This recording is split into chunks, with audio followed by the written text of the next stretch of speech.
Alright, welcome everybody. Video is coming on. There we go. And welcome to another Eric Flight production. I guess we call it production. Tonight, we're going to relive what I wanted to be a railroad flight last summer, and that was going to the Woodstock Festival site. So without further ado, let's get a little Woodstock here. Yeah. Just a little intro, if you will. Yeah. So anyways, you might or might not know, I am a music teacher by day, and I was really into trying to make it as a rock guitarist in my 20s while teaching music. And while that didn't happen, it was a good time. Still something I look fondly back on, and honestly, I'm a pretty big music buff still to this day. So that's why I wanted to take this flight out to Woodstock. Let me move this camera over a little bit. There we go. I want to take the flight out to Woodstock Festival site and check it out. So, without further ado, though, let's turn this down just slightly. And we're going to take the G1000 version of the 172 tonight because I have the December 26th event called the Cannonball Run, where we're going to take this out from JFK to LAX with as quick as we can. Hopefully be first and win a Thrustmaster TPR rudder pedal set in the whole thing of it. I downloaded a new checklist just for the G1000 version. When we do the Cannonball Run, I'm not going to be focusing on that. It's going to be all about just getting there, so it won't be realistic as that much at all. Just haul butt, get to LAX, and hopefully you're first there. So I have planned the whole flight out. I've been testing it out here and there offline, and it has been one heck of a practice already. So tonight I just wanted to make a nice easy flight. I haven't even done any flight logs or anything like that. We're using Microsoft Flight Simulator only for traffic and the weather. Seeing that it's pretty bad here in real life from Plymouth, I just set it through Rex Weather Force for the fair weather day dynamic weather preset. So we might see some clouds here and there, but most likely it's going to be calm winds and pretty clear. So that is what we are looking at, and that is what we're going to do. So, without further ado, let's get this thing started. Alright, fuel should be on. It was on. Alright, it defaulted to on. Well, very good. Seat track backlock, avionics bus 1 and 2 are off. Autopilot, wow, and alternate static are off. Throttle, 1/4 of an inch. There we go. Mixture, full lean. I'm also going to check my frames at this time. They're doing pretty good. I got about upper 30s, so pretty good there. Mixture, standby battery, test and arm. Well, we're going to test it. See that light come on? That's for the avionics right here. And then we're going to arm it, so that way it's good to go. It's actually running on battery right now. Engine indicating system, bus E-volt should be 24 minimum. That is correct. M-bus volts 1.5 or less. We're good there. Battery S amps -5. It is discharging because we're right on battery for the avionics. Standby battery, verify it's on. I don't know quite how you do that, but I'm going to take it like it is because it's draining right here. So probably because it's this S maybe. I don't know. But we're going to go with it. All right. Clear prop. Master on. Beacon on. Fuel pump should not be on. It is not. Okay. So now we'll fuel pump. And 1, 2, 3, 4, 5. Full lean. Pump off. And with that, we are going to go max start and mixture rich. Clear prop. We are clear, except for that aircraft, which we're going to just ignore. And here we go.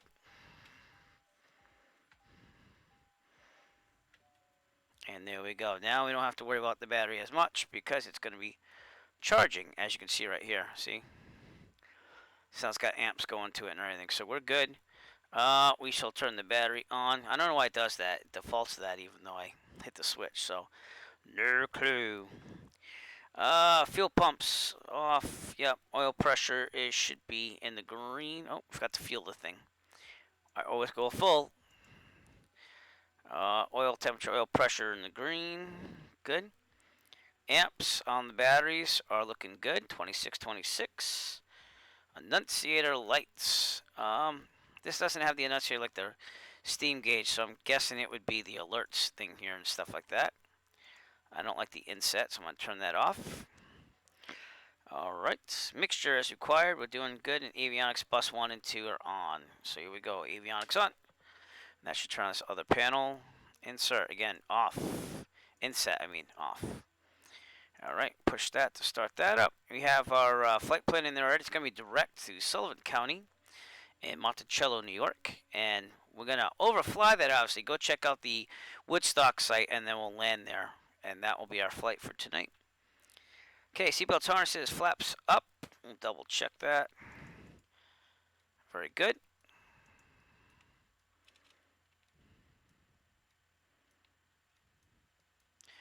Alright.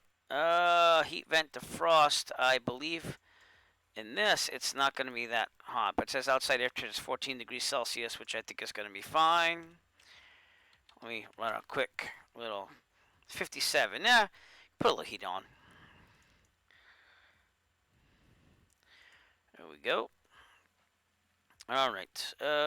ATIS 135.625.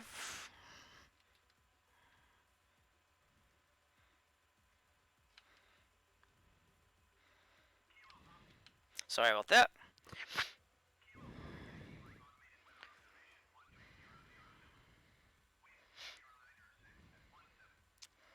Something in runway 6.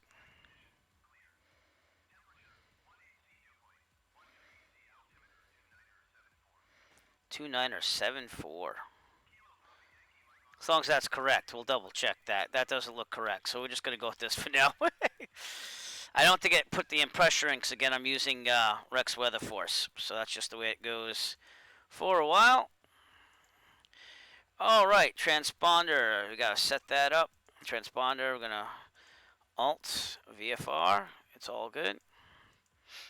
And transponder, taxi lights required. We'll turn on the lights we need on landing, taxi, nav for ADSB, that's what we're pretending. And other than that, we're good to go to runway 6. We're clear on our left. This aircraft's going to wait there for me because it's not that smart, nor is this one on the right. So, oh boy. All right, so we'll go out and to the left. Here we go. Brakes are good. We will do the run-up, but again, when I do the cannonball run, I will not be doing any of this. It's going to be all about speed and getting from JFK to LAX ASAP. That is what we're going to worry about the most. Departing runway 6 here. See, now the pressure adjusted, and now it's good. So when you use Rex Weather Force, it will not inject the pressure until you move a little bit, which is not awesome, but, you know, it's what you have to do, so... Real world weather, the ceiling's down to 200, I believe, last time I checked. Overcast at 500, excuse me, so it's down to 500. So we are leaving at a time where I kind of would have left, which is local, about 9 o'clock a.m. And head out to Monticello, New York, and visit the sites. So I'd probably rent the plane probably for the whole day and probably just fly to and back. And I'd take the e-bike. It'd be in the back seat, right there behind me. It'd be tied down with bungee cords and stuff, and secured before we'd even leave. So, my rudder pedals are a little bit, off tonight. So we're just gonna go with that for the run-up. I don't know why, but it's been like that with my rudder pedals. That's why I'm trying to win those Thrustmaster TPRs. So we'll see what happens. Let me turn the chat on, by the way. That might have been good, huh? There we go. And if you're just watching, welcome. We are doing the run-up before we take off for Monticello, New York to go visit the Woodstock Festival site. Hence why you see the Woodstock poster right there. Brakes are set for the run-up. Fuel valve set to both. Taking the G1000 version, the 172, to get more used to it for a run on the Cannonball Run on December 26th. That's going to be 18 to 22 hours of constant flying in it. Trim set for takeoff. Looks good. Flight controls. Looking good. And of course, we check outside the windows to make sure that it moved appropriately. Free and correct. Instruments, no red X's. I don't see any red X's, do you? Nope. All right. Altimeters. The barometer set, standby altimeter set, and I have to set all that up. So, listen, PFD, this is what they're talking about. I do like to see the wind, so I can see if it's a tailwind, headwind. Right now it's a headwind, that's why we're taking runway 6. Bearing. That's GPS to Sullivan. It's 181.9 nautical miles. I like the whole HSI there. And bearing 1 and 2, you can have another bearing if you want on the nav 1, nav 2 there, but I don't need that at all. Alright, other things I need to do? I don't think so. I think we're good. That's for all direction finder. You don't need that. And we're good there. Alright, G1000 altitude select. I'm not going to use autopilot tonight, but I will set it up just in case. I think we're going to cruise at 8,500. And that way we have enough clearance for anything out there while we go to Sullivan County. Let me see what I did plan for real life here. I have my old flight log here. So, it might have been 6,500. I can't remember. Come on now. 6,500. Okay. So, I'm probably not going to use autopilot because I like to fly by hand. I've been using a lot of autopilot practicing for that Cannonball run, so most likely will not, but at least I know I'm aiming for 6,500. Standby, instruments, mixture, best power. We're good there. Roller wings are only 150 MSL. And manual electric trim. What you do is you make this go up and down and make sure it's working. So, but we're just going to make it like that. It's 0. And you also have the manual right here. So I'm taking it this has some type of motor in it that you have to check. 1800 RPM. Here we go.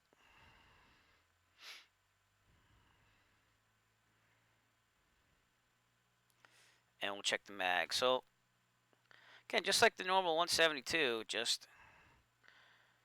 Alright, I'm going to go right. Good. Back to both. To the left. Back to both. Alright, vacuum looks good. Alright. Engine indicators look good. They're all in the green. Amps and volts. Charging slightly. Yep, exactly what you should be doing. Annunciators look good. There's nothing going on here. Batteries armed already. Idling.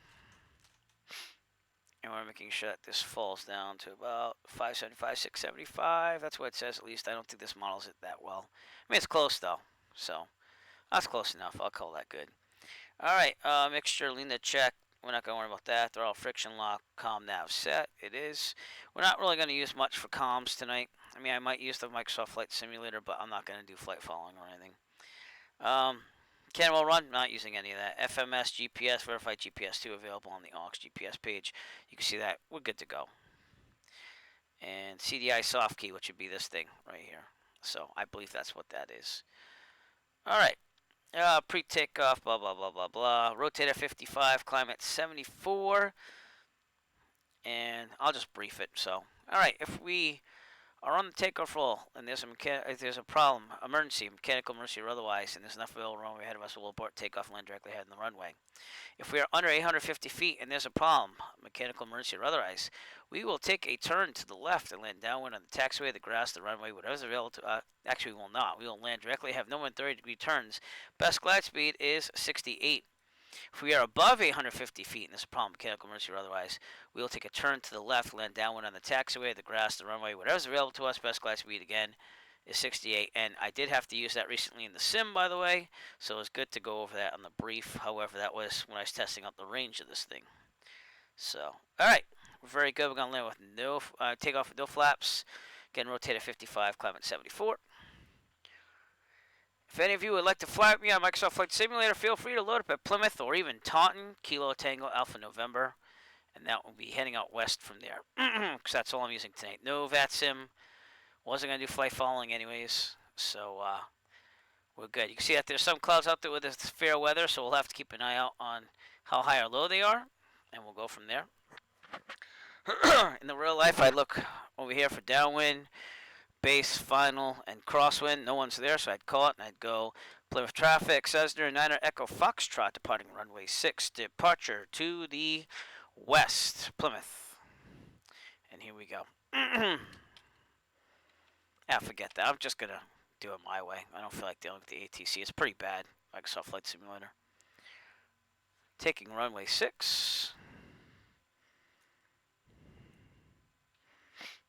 Again, emulating what I would have liked to have done this summer by going to visit the Woodstock Festival site out in Monticello, New York. Okay, we're on the middle. On the floor. Here we go.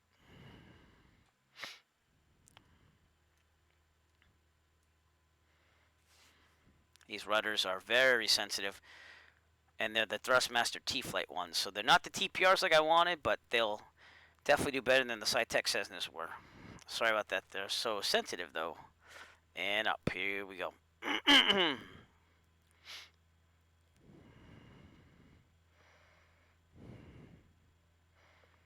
There we go.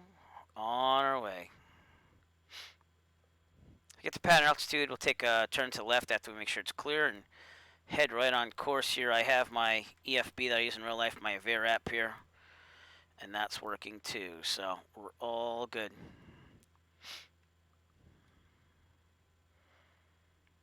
Plymouth is my real life home base, so something I'm familiar with. Going to Monticello, not so familiar with, so we'll see what happens. And the chat is open. If anyone wants to chat, that's up to you. If you just want to hang out and watch the flight, then by all means, please do.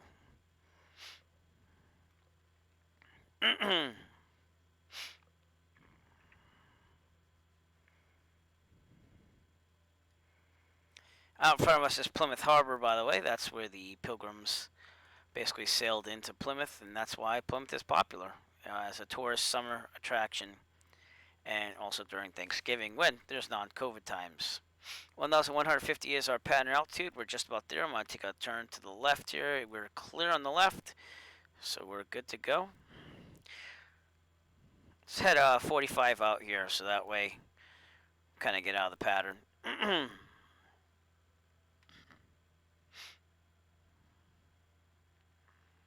Yeah, we're going to be climbing to 6,500 tonight.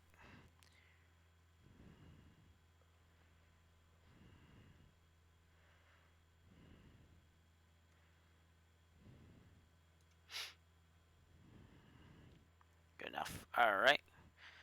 Clear on the left. There would be some windmills down here. I know they're down there. I just can't see them from here. And that's the airport back there. All right. We're going to turn a left here on the course and keep climbing. We're also going to trim it, so I have to keep holding back pressure on the yoke.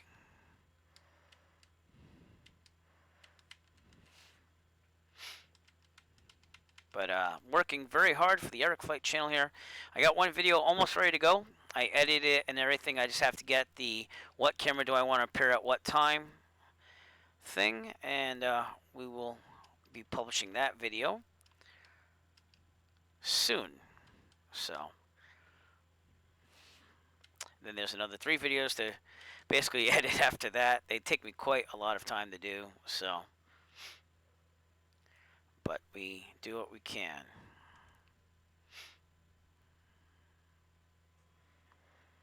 All right, 281 says is about my bearing here, so let's get that where it needs to be. And Monticello, New York, here we come.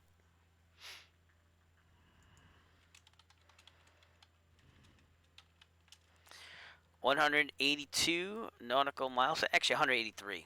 So it's going to take us a little bit of time, especially with a ground speed of 84 while climbing. So that will definitely improve as we get going here, but we will be going against the wind.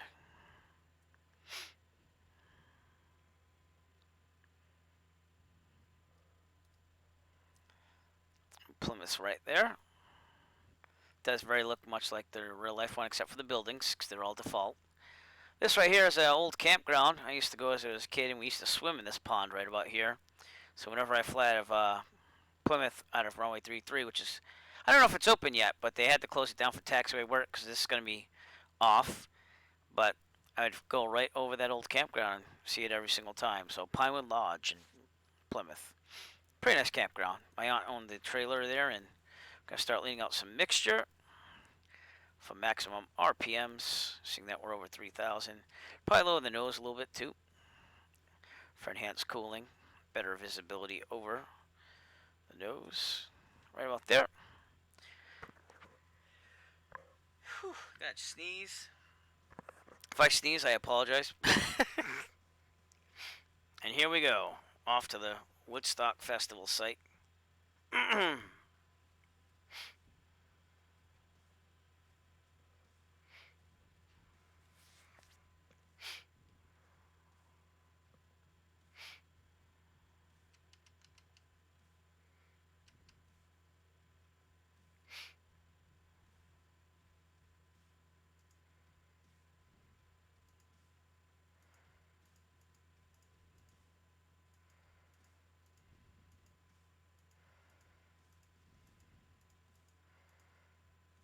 Okay, I did something there, so I'll figure it out.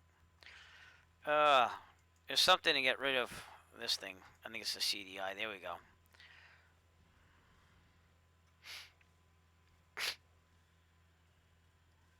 Very good.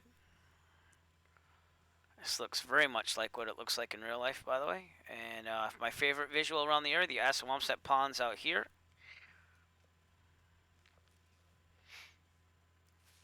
You'd probably be calling for flight following right about now in the real world, but again, we're just going to kind of go for it tonight in Microsoft Flight Simulator. That sim didn't have tons of traffic on it, and just didn't want to bother with it. So, again, I will be taking December 26th and devoting it basically entirely to flight simming that day as we do the Cannonball Run, which is a cross-country flight literally from JFK to LAX in this plane. That's what I've chosen. It's a general aviation plane. It's a contest for glory. I'm going to be streaming the whole thing, 18 to 22 hours of flying straight, December 26th. And hopefully getting there first, because then Microsoft is giving a prize of a set of Thrustmaster TPR rudder pedals, which are the rudder pedals I really want. Again, kind of using the Thrustmaster T-Flex now, and they're okay. They're very sensitive, though, and not very lifelike at all. So I don't know why my beacon's not on, because I did switch it on. There we go. And other than that, we're good.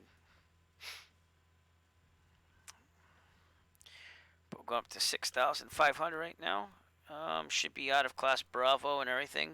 We're going to be over class Charlie in Providence. So it's just basically a straight shot. We'll be over class Charlie at Bradley International in Connecticut. And just a straight shot over.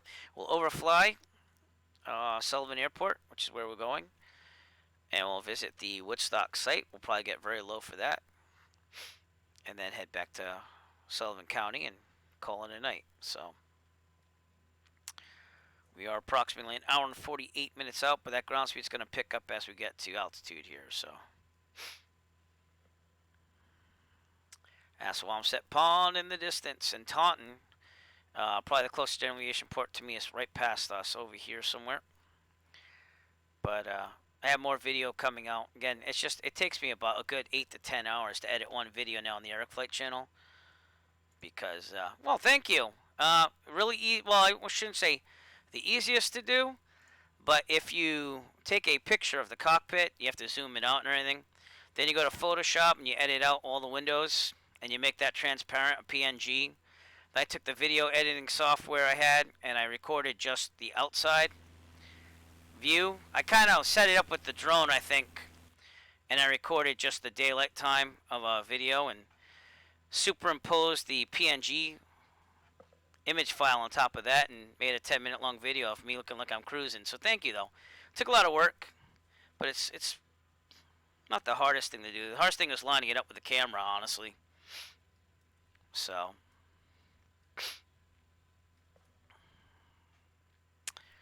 we're breaking through 6,000 almost on our way to Monticello.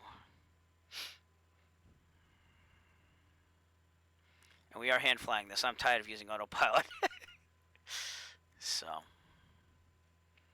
yeah, slowly. And I tried it in a I tried to be authentic. I got the C-172 and I got the drone and moved it backwards so it trailed at the same speed as a cruise on a 172. So, yep. I also have a nighttime version too, but we're flying day on the sim, so. But tonight I've also got Christmas lights too. I made this, It's a little cheesy though, so I'm gonna leave it off for now. But it is what it is. But we are going to the Woodstock Festival site. Yes, this Woodstock, ladies and gentlemen. That Woodstock right there. So, I'm not going to need the audio, but you can check out some video of what it looked like back then in 1969. That's them getting ready for the Woodstock Festival right there. And much like back then, I believe it is very much a farming type place now. So, okay, I'm going to level out here, trim out. Probably build some speed first before I call it there. Trimming is the hardest thing in this thing, but I'm using my thumb just like I would do here on the yoke. That's what I'm using. So, I'm going to go back to 2,500 RPMs, which is where I aim for in real life. So, no need to push it tonight. And now we're leaning out the mixture ever so slightly while also trimming down.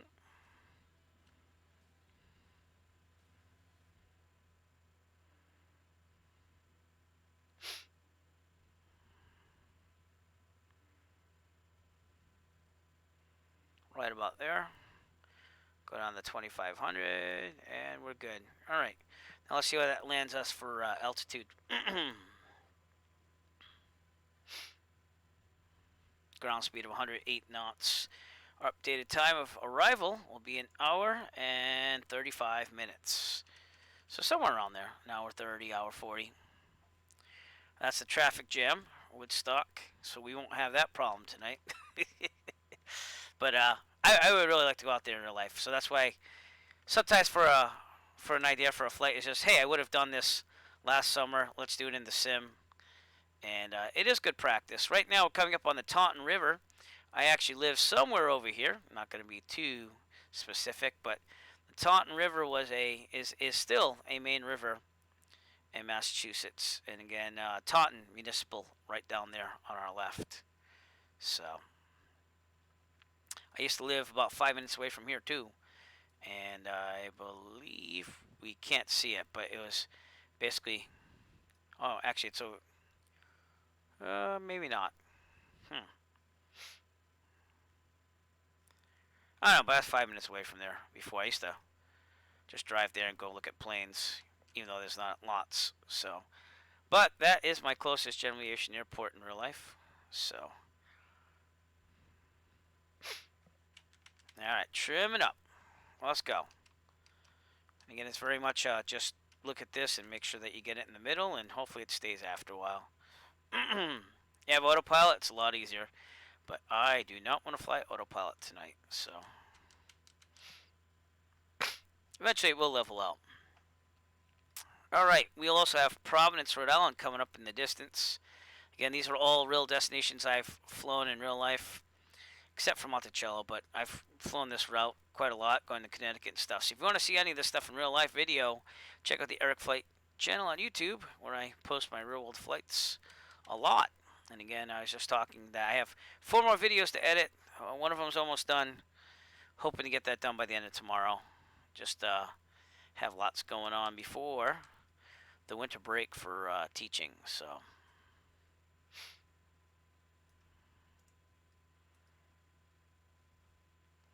gonna have to start having some of my viewers choose places to go for flying.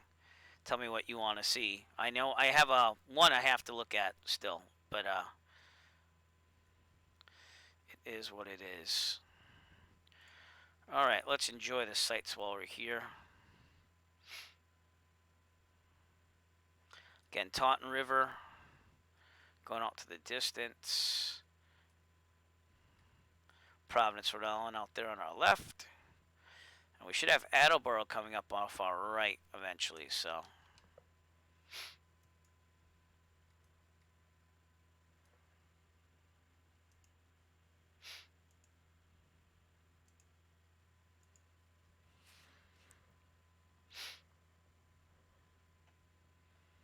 Looks like a pretty nice flight, though. We're not using real world weather nor time. I picked a time where I would be kind of departing in real life, which is at 9 o'clock in the morning for this. Make it a whole day trip out there. The weather is provided by Rex Weather Force. Again, I'm just using one of their dynamic weather presets. Just a fair weather day. Nothing too harsh or anything. Because real life weather right now, last time I checked, had overcast at 500. Now it's scattered at 800, broken at 1,500, broken at 2,300. That would have been better, but still would have took away from us. Let's see what the real world weather is in Monticello. Rain, fog, overcast at 500. So now you see why I had to kind of force the good weather onto the simulator, but it is what it is. Providence, Rhode Island, out in the distance, is starting to load. This is my home state. I grew up in Rhode Island, a little bit north of Providence, in a town called Lincoln, but it's always nice to see Providence and overfly it in real life because it's kind of like a homecoming. It feels really great. And Rhode Island is the smallest state, so sometimes if you get high enough, you could see the whole state on a very good clear day. So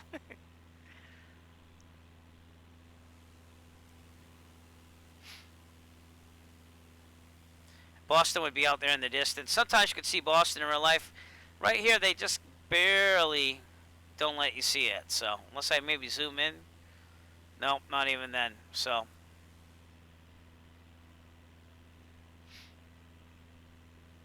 very good. Coming up on the northern part of Rhode Island here, you should see North Central State Airport coming up, and probably want to turn more on to the route here. Again, we're hand flying this whole thing, so 111 knot ground speed, not too shabby. If any of you would like to fly with me on Microsoft Flight Simulator, I am on the East server, and your best bet is probably to load up at Kilo Sierra Foxtrot Zulu and join me. So, it's kind of weird. Right in town where I am, we had like little snowflakes and nothing, and it didn't really stick. But if you go a little further north, I'm talking like maybe 20 minutes north, we had some snow. So that's there wasn't tons of it. There's probably about an inch or two, but it will be coming soon, I think. So today we had a lot of rain. So and tomorrow's supposed to be in the 60s. I don't know why, because we're in Massachusetts, but you know. It is what it is. One of the things that I think Microsoft Flight Simulator is missing, in my opinion, is seasons, because it doesn't look this green anymore. This is the summer type looking things. But when it does snow, and it has snow in the forecast and the weather's working right, it'll show snow on the ground and everything. So that is pretty cool.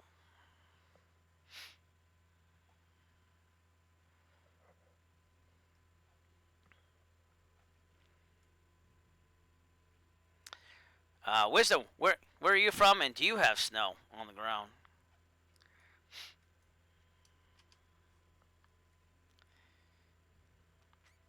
Again, I'll try to put out some sights along our way here. Again, crossing north of Providence, you have Narragansett Bay over here. In the distance, you have Newport, Rhode Island, which is a very nice place to visit if you ever want to visit somewhere. This is Bristol, but during the summers, when there's non-COVID times, Newport is a very touristy place. They have lots of mansions from the Victorian age on the coast over here that you can visit. And yeah, probably one of the scenic places in Rhode Island that you can get. Providence is, probably not exactly a tourist city, but it looks nice. So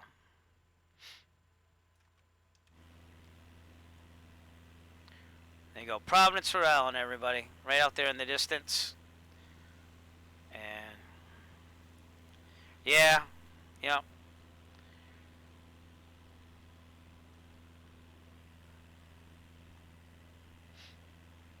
Again, Northern Rhode Island's kind of like the place where I grew up here, so let's see if I can find that.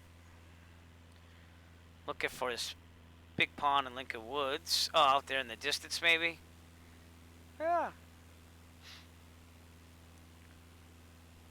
I'm going to say it's out here. We're a little too south to see it, so. But this looks pretty lifelike, so. Yeah, what stinks about the snow in winter is that it's not really going to mean much because most of these ski places will be open in New Hampshire and stuff around New England.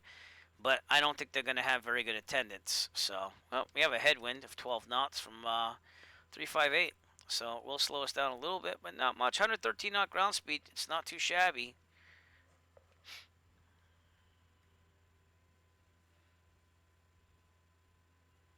but I used to teach south of Providence and Cranston. And then I moved to Massachusetts. So good detail down here. We're on ultra settings, by the way, for Microsoft Flight Simulator. And since I got rid of the NVIDIA broadcast software and had to reinstall Windows entirely, it's been working pretty smooth. I mean, they've been patching it here and there. I got about 30 frames right now. So I'm not complaining. That's what's streaming on the same machine. So.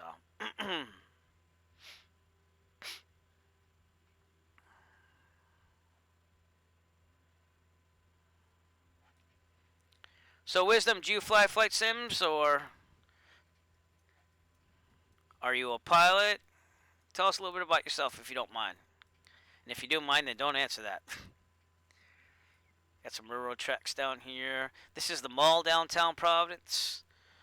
And again, buildings aren't really loading as good as I'd like them to. This is the post office in Providence. So, oh. Yeah, it does take some power.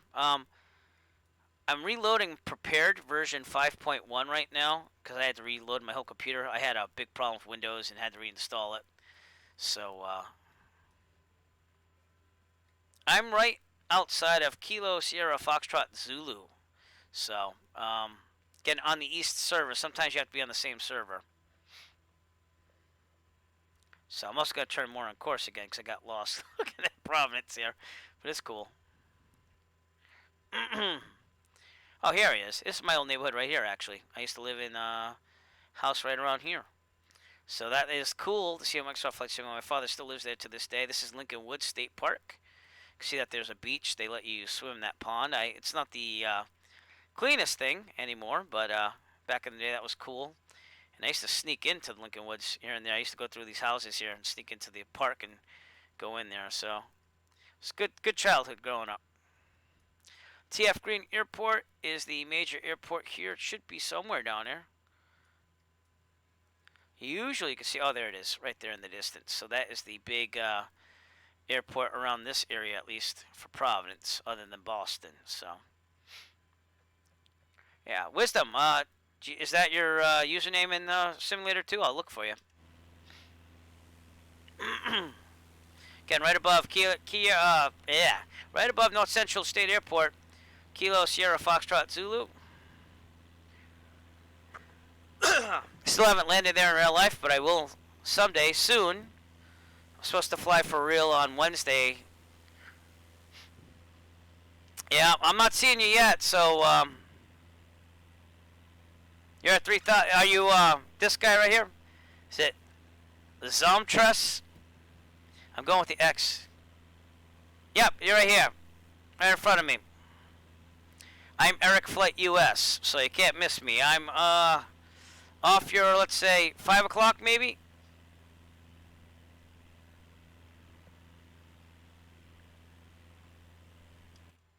So you are to my 2 o'clock.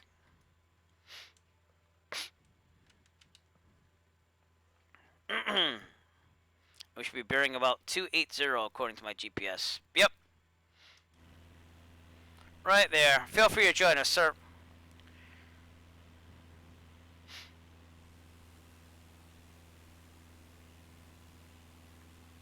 Check out Woodstock together.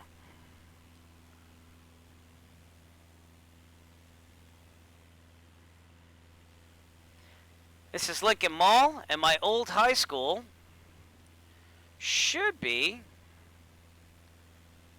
over here, I think. I think that's my old high school right there. So, reliving my life through the simulator. Isn't that fantastic? But again, if you do feel like flying with us, feel free. Next airport I'd probably line up at is Danielson, Kilo Lima Zulu Delta. That's in Danielson, Connecticut. I actually flew there in real life, and there is a video of that on the Eric Flight channel, so feel free to check out anything like that. Let's get some range on this map here. So yeah, we're off the direct route, but we're not that far off, according to my electronic flight bag at least. I use the Avera app on my Android app. I use it in real life and with the simulator. And if you want to gauge our progress, you also have the gold bar at the top over here. And that tells you, you know, percentage-wise, when that gold bar goes all the way down, that means we're there. So that is what we're doing. What do you want for fuel here for fuel burn? I've been burning like 11 gallons trying to test for that Cannonball Run event. 1, 2, 4, 6, 8. Yes, that's about right.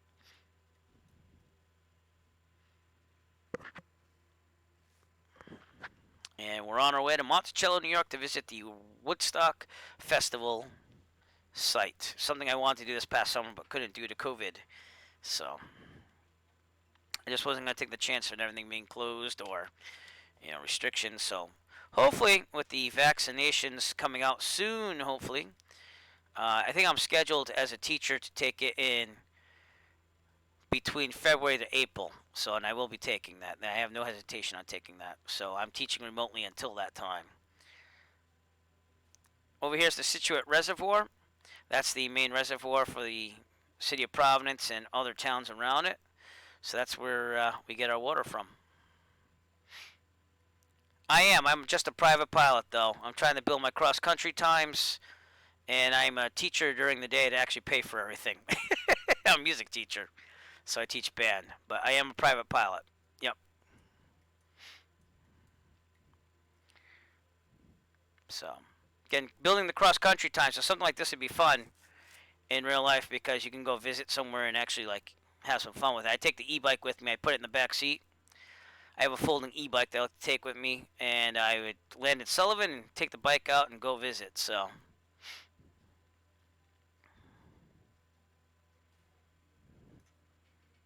But I did get my private pilot certificate in October of 2019, and I've had fun with it ever since, even with COVID. Not much you could do when you get somewhere, but it's, Oh, you're one of the cool guys then, tuba. Tuba's awesome, man. You gotta be like your own man on that. Yeah. I tried convincing one of my trombone players to take up tuba. I'm in a really small town with a small band, so I was like, can you please use the sousaphone, get the tuba going on, so that when we march in the town parade, you can use it. And he tried it, but he never really warmed up to it. So it takes a lot of strength for the air to get through, you know. Huge instrument. So yeah, we're not even close to that. I call us a parade band. And even then, it's been quite a while to turn around the morale of the band because it wasn't a very popular thing. And we're still kind of small, especially with COVID. We're small. My high school band's down to 22, but I was averaging about 32 to 35. And again, it's just a small town, so. But I do have a couple kids going to senior districts in Massachusetts, and one that's going to audition for all states. So I'm getting somewhere. Euphonium, beautiful instrument. Yeah. That's usually what I start my kids on if I have them going that way.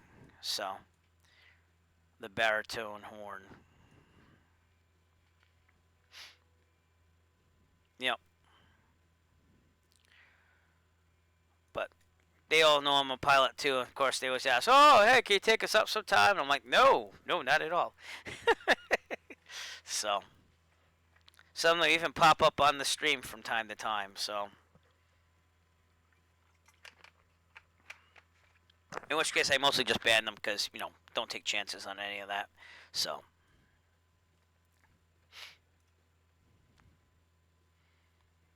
That's awesome. Yeah. When I student taught, I was in Rhode Island, and we had two sides of the city. We had an east side and west side of Cranston.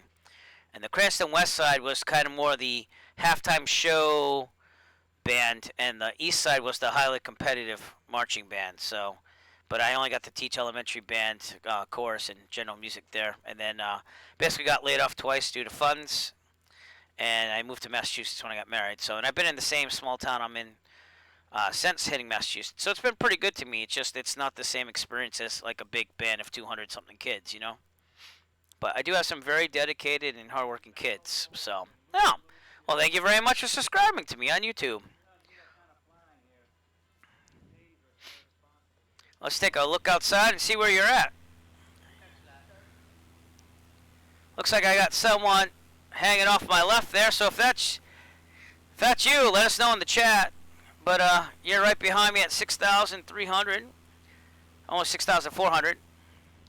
So very good. Enjoy the sights.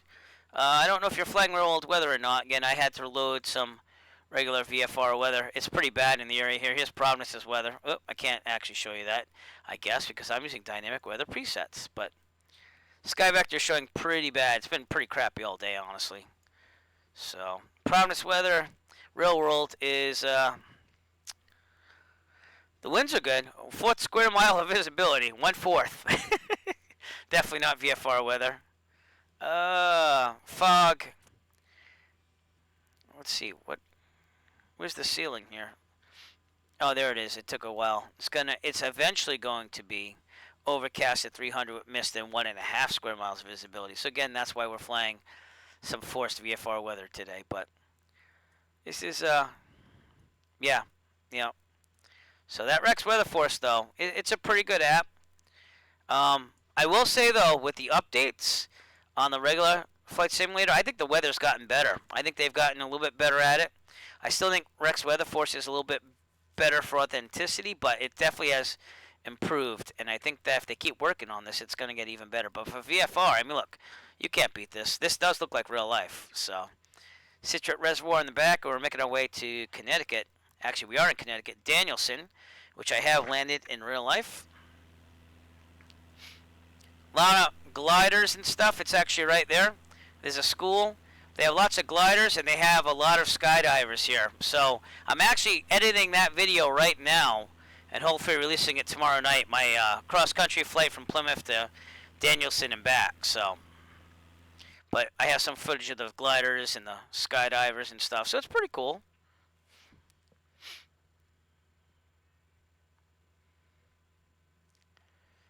But also, I had like a flashback because when I landed there, I was like, geez, I could have sworn my aunt and uncle used to live back here back then. And sure enough, they did. They lived at the assisted living across the road from there. So, yeah, I was more of a prepared user. I could never get FSX to work good on my system, so I kind of switched to prepared as soon as I could.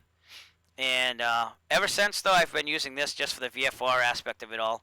I did like around the USA flights for like the whole summer into November.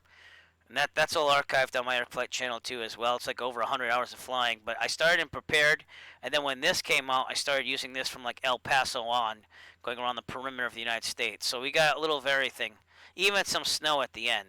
So, but that's Danielson, Connecticut, right there. Very lifelike. The if I remember right, the windsock was off and stuff like that, but everything else looks pretty good.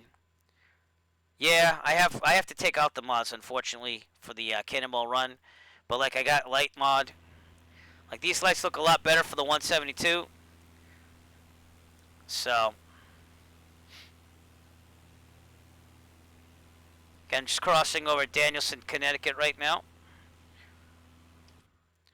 And that was a nice place to land. I mean, it was very quiet, other than the gliders and the skydivers. But the skydivers would come in over here and land in the field over here. So it was a good time. It was a nice, quick, easy 53 nautical mile cross country. So it was cheaper, and I took the 172N in that. So not anything with like a G1000. Though I've never flown a G1000 in real life. So again, I'll be doing the Cannonball Run on December 26th, and I'm taking this plane, so I'm trying to use this more and more. And I'll probably be using an autopilot the whole way because I'm supposed to fly from JFK to LAX with stops whenever I can. I've already planned out the whole thing. I got some backups just in case, but it's going to be 18 to 22 hours of flying on December 26th. And being a teacher has its privileges because I'll actually be on vacation. And I got clearance from the wife to actually do it, to try to win some Thrustmaster TPRs. But we'll be streaming the whole thing here on December 26th. So if you're not doing anything or you want to tune in and maybe have to wake me up from a nap or two, join us on the 26th for the Cannonball Run.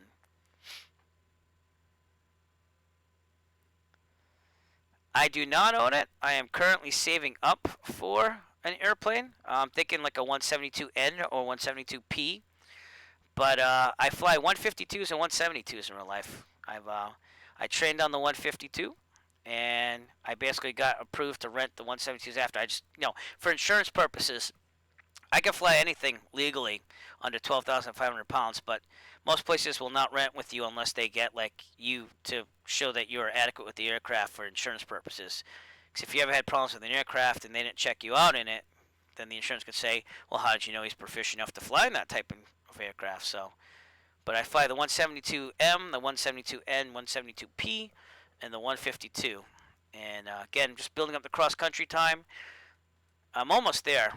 I want to get to 50 hours of flying cross country. Been working on nighttime stuff lately, and then seeing that COVID kind of like is really bad right now, I kind of took a break. But I hope to fly next Tuesday on the 152. Probably do another cross country there. I don't know where yet. I haven't planned it out yet. It won't be anywhere too far, and the weather's not looking too good on Tuesday for winds at least. So I have to kind of see what's going to happen as we get closer. And then on Saturday, where I will be on vacation. Vacation starts after Friday. I'll be taking the 172P model, and again, I'll probably be doing cross country. I don't know where yet, but be doing that hopefully on Saturday. So I plan like 4 flights or so over vacation. So we'll see if we can make those happen. And you always overbook in case of weather and stuff. So. All right, we are an hour out, believe it or not. So we might actually make the return trip too. So I haven't decided that yet. But it looks like Steve Rings is with us. So Steve, if you're with us, thank you so much. Arrow over. You kind of look like you're with us. So thank you for being with us. Zomtris is definitely with us. That's Wisdom SP back there. And yeah, enjoy the flight, guys. And ladies, if there are any ladies out there, because I can't tell by all the usernames. All right, we are leaving Danielson. Windham, which is another airport I've been to in real life. It should be out in the distance. I think it's near this pond. I'm not quite sure, though. But we'll keep an eye out for it. And then the big one that you're going to see, we're going to fly over Class Charlie Airspace, is Bradley International. I hope to go there sometime in real life, too, because they have a New England Air Museum there. So be nice to go see that. But again, COVID is just ruining everything. You can't even, I'm not going to step into a restaurant now because it's that bad right now in Massachusetts and Rhode Island and New England in general. So it's pretty bad. I know that we're up to 30 COVID cases at the school that I work in. So it's spreading, It's worse in other places. But Steve, you're doing pretty nice formation flying there. Nice job.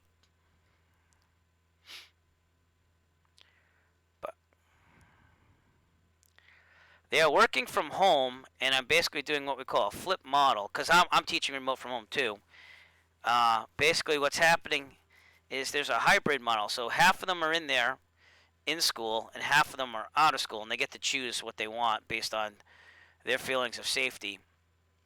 And what I'll do is, I have this program called Smart Music. It's all cloud-based software. It has all the band music on it, so they play with like a virtual ensemble. And I will go over one-on-one with remote people while I watch them in class after I teach like the lesson, saying, all right, let's go over the music. And, we also got like this pep band song. Let's do that song together. And they'll record it on Smart Music and submit it to me. And it'll line up with the background recording. So I'll make it into like a virtual band. That's pretty much what we're doing in band, other than like we just got done with districts and stuff. So the more advanced kids wanted to do that, my honors kids.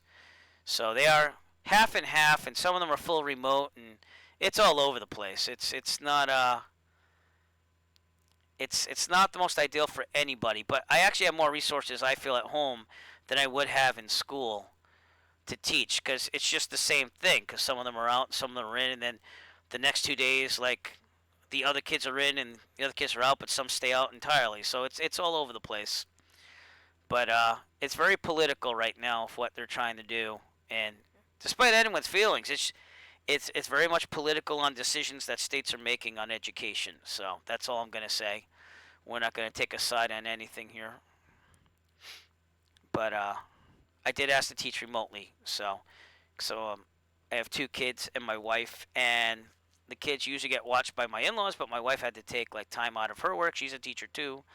So she took 12 weeks. She's going to be going back in January probably, and I will be here, and hopefully she doesn't get it, and we get the vaccinations as soon as we can.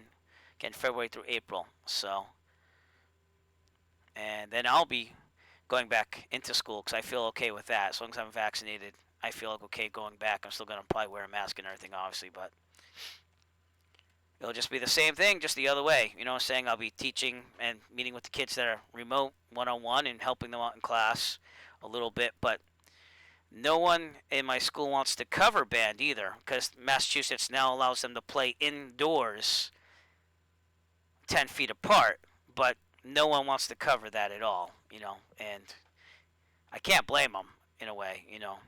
So we're kind of stuck with only playing outside, but they can't really play outside anymore because it's too cold. So they do in smart music. Yeah, it's like a professional recording of them playing in the smart music, and then I mix it all together. They wear headphones so they hear it here and they play with it. It records only them, and then I put it all together in a digital audio workstation and make it sound like a band to the best of my ability. So not the most ideal, but it does work. And they're supposed to be giving me their final takes by Friday, so I'll see them twice this week. And then Friday they give me the final takes, and then it's up to me all weekend long to mix them and master them, and hopefully get some photos and video of them, which I already asked for. We'll see if they give me any, and we'll make it like a slideshow with audio. So, but my YouTube skills will come to use there. So, all right, we are heading direct with Bradley International. Going to be off our right up ahead, so we'll try to take a look at that. Take a look outside again. It's holiday fare. I have Dvorak's Symphony Number 9 mixed in with God,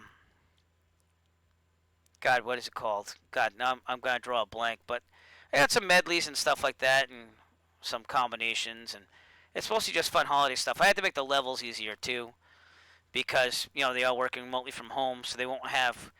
There's no way to run a full rehearsal with the guidelines that the state gives me. So.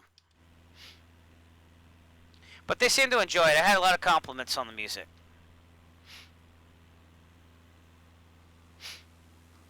All right. In the distance should be Willimantic, which is Wyndham Airport. Don't know if we're going to see it.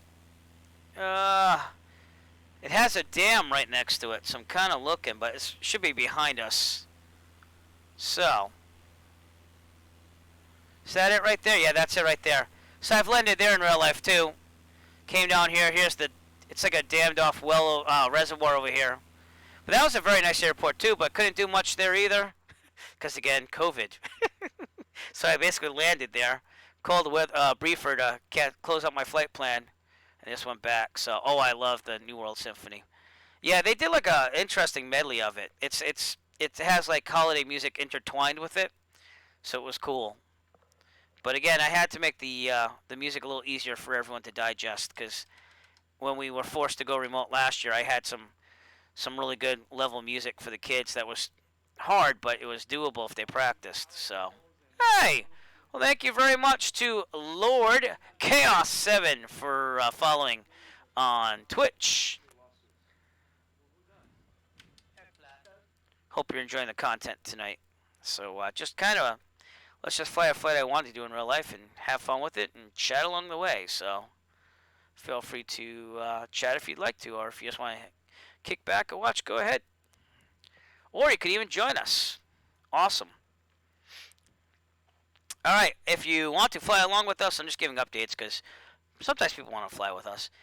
You could take off from Hartford Brainerd Airport, Kilo Hotel Foxtrot Delta, and join us. We're on our way to the Woodstock Festival site in Monticello, New York, and we're going to be there in about an hour, so should be good.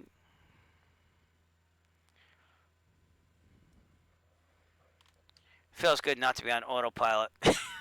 I like having control of the aircraft, so. Yeah, true. Well, we've done Carol of the Bells in years past and stuff like that, and the Nutcracker. So you have to mix it up, you know what I mean? So I actually fly out of Plymouth, Massachusetts. That's my real life home base for flying. So yeah, I live in Dighton, Massachusetts, but I drive out to Plymouth because of the flight school, because there is none at Taunton Municipal, and from what I heard, the airport manager is not that good there. So if I ever bought a plane, I'd have to decide between Plymouth or Taunton. But yeah, I've flown out of Plymouth, and I continue to. That's where I rent from. So, My flight school is pretty good there, and they have a wide selection of aircraft. After the instrument rating, I would like to get in the Piper Warrior, take that for a spin, and then the Piper Aztec, and honestly, saving up for an airplane at the same time. So I don't know what I'm going to do. It's going to take me probably another year and a half, I would think, unless I run into some money.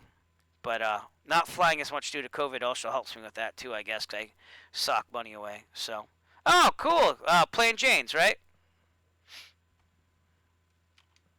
Pretty nice place, especially with the new terminal. Yeah. Yep. So I probably drive by your house all the time when I go flying. Yep. Yeah. Oh, thank you very much, Tommy D14, for following me on Twitch. By the way, I do not do upside down flying at all. I just thought it was a good quote. It's one of my favorite movies. So, oh, thank you very much, T Galley, for following me on Twitch. Glad you like what you're seeing.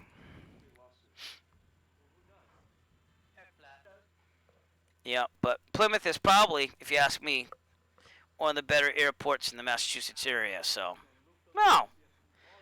Well, I guess it did that twice. So thanks for following twice. Or is it Noog? No, I got Noog and T Galley. Yep. Well, there you go. So, I don't know much about the football program. I coached youth soccer for the first graders when COVID wasn't a thing. So, the sub button is if you have to go on YouTube and just search up Eric Flight, and then I'll subscribe there. But I got some real world videos of me flying out of Plymouth there. So if you really want to see what it's like flying out of Plymouth, that's the place to go look. I did all my training there as well, so. But all right, we're coming on the outskirts of Class C. We're way above it. The ceiling's at 4,200, hence why we wouldn't have to call or anything in real life. Probably be a good idea to get some flight following though, just to make them aware of where you are and what you're doing. Well, thank you very much, Lord Chaos. So, I don't know why it didn't. Did it just pop up? I don't know if it popped up for you. There's supposed to be another notification there, but if not, I'll have to look into that. I had to reinstall Windows and everything last week, and it's been a pain ever since. But let's see if we can see Bradley International, and I should be off all right. It's actually right there. They have the, oops, sorry. They have the New England Air Museum just north of that. It's a pretty nice place to visit. I want to go there sometime and actually visit when, you know, today they had Santa Claus there, but it wasn't enough of a reason. Plus, I had to wrap some gifts. So, oh, cool. Betcha Florida was nice. Here's Hartford, Brainerd Airport. Another one I want to go visit. That'll probably be my next Connecticut airport to visit from Plymouth. So, for me, it's pretty good. I miss the seasons. Like, it's not this green right now. This is definitely summer, but it looks very much like what it does in real life, honestly. The default buildings leave something to be desired, but that's the best they could do. I mean, they did a pretty nice job. It's just that when you look close, they look kind of just generic. But they do outline the real-world buildings and stuff like that. I think the flight dynamics have something to be worked on with the aircraft, so they don't really fly like real life. They tend to float when you land them and stuff like that.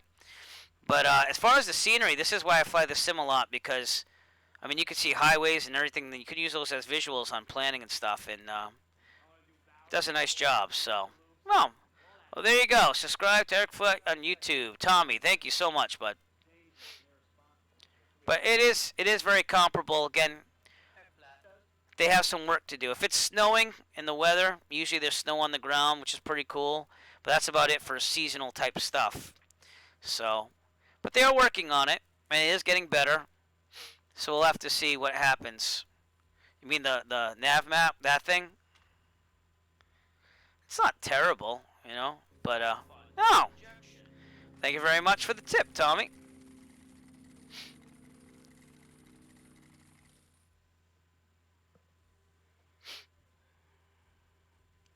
So yeah, I mean, you know, it's a map. It's I mean, on my electronic flight bag, I just kind of have the sectional map. So when I use it on my tablet, this is what I bring in real life too. It goes on my knee pad, and I follow that just as a backup. So, but we are crossing what I believe is the Connecticut River, and all the way down there is an airport called oh god, what's it called?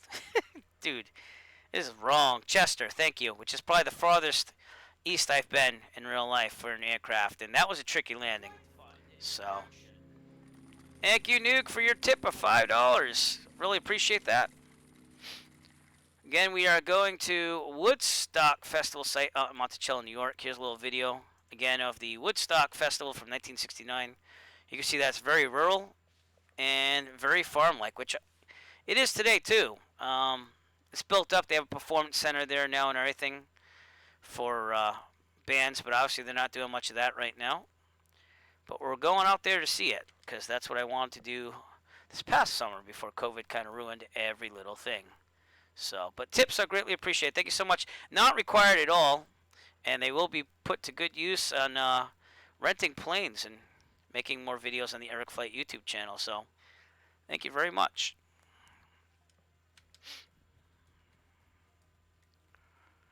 But we are directly south of Bradley International in Connecticut. It's right there, actually. Let me get a good outside shot.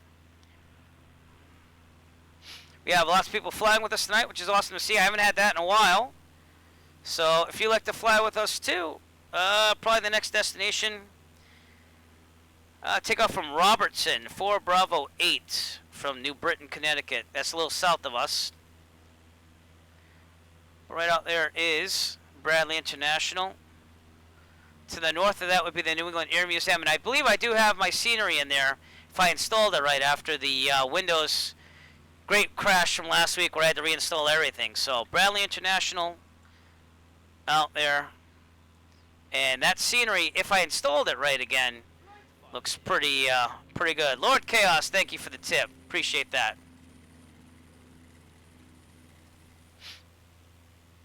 Connecticut River, just going the whole way, all the way out to the coast there. So I don't know if they have a 747. I'm not much for airliners anymore. I used to do that in the late 90s, early 2000s. That's how I got started in simming. But ever since I pursued my private, I mainly do GA. They have the Dreamliner. I could double check for you, actually. Give me a second. No one's really made a lot of aircraft for this yet. They're starting to now. But I don't think the 747's in the default planes. And there's also 3 different versions of this. I have the Premium Deluxe, I think it's called. But the Airbus 320's in there. They do have the 747. I stand corrected. The 747-800 with the Premium Deluxe edition. So you'd have to buy the full-out version like I have. And the Dreamliner. Here's some turboprops. The Beach King Air. Again, these are aircraft I tend not to fly, but they are there. And the jets. Citation Jet. Citation. The Pitt Special. The Baron. Bonanza. This is more my realm of things. The 152, the 172 we're flying tonight. Again, it depends on what edition you buy. And obviously they charge you more money for the Premium Deluxe, but I just went all out because I use this like all the time to keep my flying going. Here's what we're flying tonight, the G1000 version of the 172. The Cirrus, which I love flying too. My last stream was in the Cirrus. The X-Cub, which I hope to plan on flying in the future more. I did some testing on it for an event that I'm going to be flying on December 26th. The Diamond DA40, I actually tested that out for the event too. I'll be doing more flights in different aircraft. That's my goal for 2021 at least. And then the Diamond DA40 with the TDI system. So, yeah, they have a 172 steam gauge, but again, you need the Premium Deluxe for that. So, and that's usually what I fly. Again, I'm flying the G1000 because this is the plane I will be using in the Cannonball Run event on December 26th. If you don't know much about that, I can get you more information. Anyone can join it. And it's 18 to 22 hours of flying, though, because you have to fly from JFK to LAX on December 26th, starting at 8 a.m. Eastern Standard Time. So let me see if I can get more information on that for people. I'm sorry if that went off for a second. There we go. Uh, I gotta search for it. So I'll get you a link though, and I'll put it in the chat. Oh, there it is.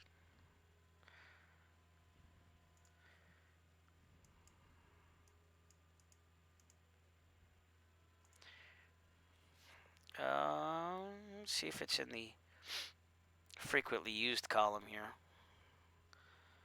Documents. I don't think it's there. Man. Cannonball. There it is. All right, let me get you the link here. That's what it is. I'll put it in chat so you can do it there. It's going to take you to the Microsoft Flight Simulator forums. But CDL, a streamer on Twitch, wanted to do something special.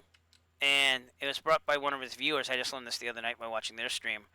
That they brought up the idea of a Cannonball Run, just like the movie, and also real-world events of driving out to California from New York as fast as you can. They wanted to do that with general aviation aircraft. So it was like, oh, well, that's cool. And then Microsoft came in and said, you know what? We'll offer up a pair of Thrustmaster TPR rudder pedals, these $560 rudder pedals. And I was like, dude, those are the rudder pedals I want. And my Cytec Cessna ones just broke. I'm using Thrustmaster T-Flight ones right now. I got a really good deal somehow on eBay. Everything is wicked expensive for equipment right now because everyone's out of it. And China's having problems making it to get it in here. And most stuff is restocking in January, but you can't touch anything. And people are ripping people off left and right on eBay by reselling it. Like I saw the Thrustmaster TPR pedals for $900. They retail for like $550. It's just that you can't get them because they're all sold out.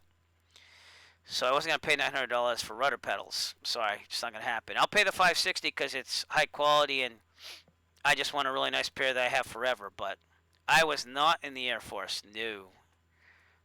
I almost did the reserves. Then I decided to go to college for a year and I just stuck with college. So, but I do appreciate anyone that does serve. And the problem is I have two small children and stuff. It's not even a problem, but you know what I'm saying. And I almost did the Civil Air Patrol once I got my certificate last year, but with COVID and everything. I went to the Berklee College of Music in Boston, trained as a musician. I also went to Northeastern University for 1 year before that and did computer science. So between technology, music, and teaching, that's where most of my interests are, with life at least. But I'm a very creative person, so I like to do a little of everything.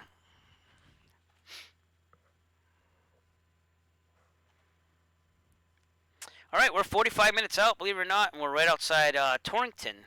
I don't know if that's New York or Connecticut, but I think we're right on the border, to be honest with you. Maybe not. No, we're not there. We're still in Connecticut. So we're right outside Torrington, Connecticut. If you did want to join us, there's not a lot of airports to pick from out here. Western Connecticut's a lot like Western Rhode Island, in the fact that it's very rural. But I did not study any aerospace related things. The only thing I did was I've been flying the sim since I was like 18, and then when I had the means to actually get a private pilot license, my wife calls it the midlife crisis. I actually did it. So I am a real world private pilot. So my glizzy personal record. What do you mean glizzy personal record? Computer science was cool. I liked programming. It was coming to the reality of sitting there in a computer lab for 48 hours straight one time with Total Coffee and the shakes, and basically saying I can't do this for a living because a lot of it's deadline based. It's not, oh, you work 9 to 5 and you come home and done. And that's not a lazy thing to say. It's just you have a deadline, you meet it. They don't care how much you work, you know. So I was just like, I'd rather just be creative by myself. So I have no clue who you mean by glizzy, by the way. No clue. Maybe I'm just too old for that. Flown any famous people? Not really. No. Nope. Have I performed with famous people? Well, I got my degree from Steven Tyler of Aerosmith at Berkeley. He was the honorary doctorate that year. And I've played with, not with directly in the band, but along with the Katie Malua band. Who, no one knows her here, but she's huge out in Europe. She was right up there. She actually like hosted on their version of American Idol and stuff. So that was quite an interesting thing. Um, I mean, I've met famous people, but not really like, oh, hey, hang out with them and everything. So,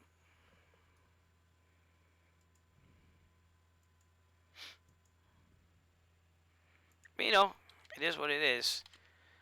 Uh, Closest I came was my band was basically getting interest from Interscope Records and Sony back in the day, in my 20s. We're no longer close to that anymore, but you know, that's about as far as I got. And then the band broke up. Not due to I was ready to go with it, but my main instrument's guitar. So,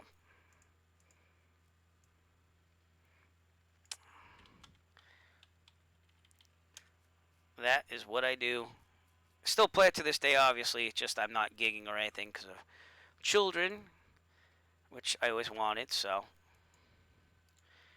it is what it is. So, really? You think so, huh? All right, if you say so. I don't think I think it would have been more in my 20s, but okay.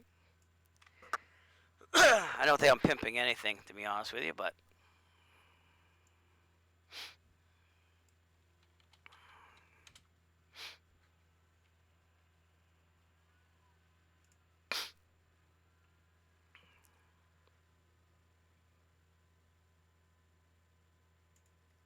all right, let's get a look outside the aircraft, shall we? Torrington, Connecticut, right here.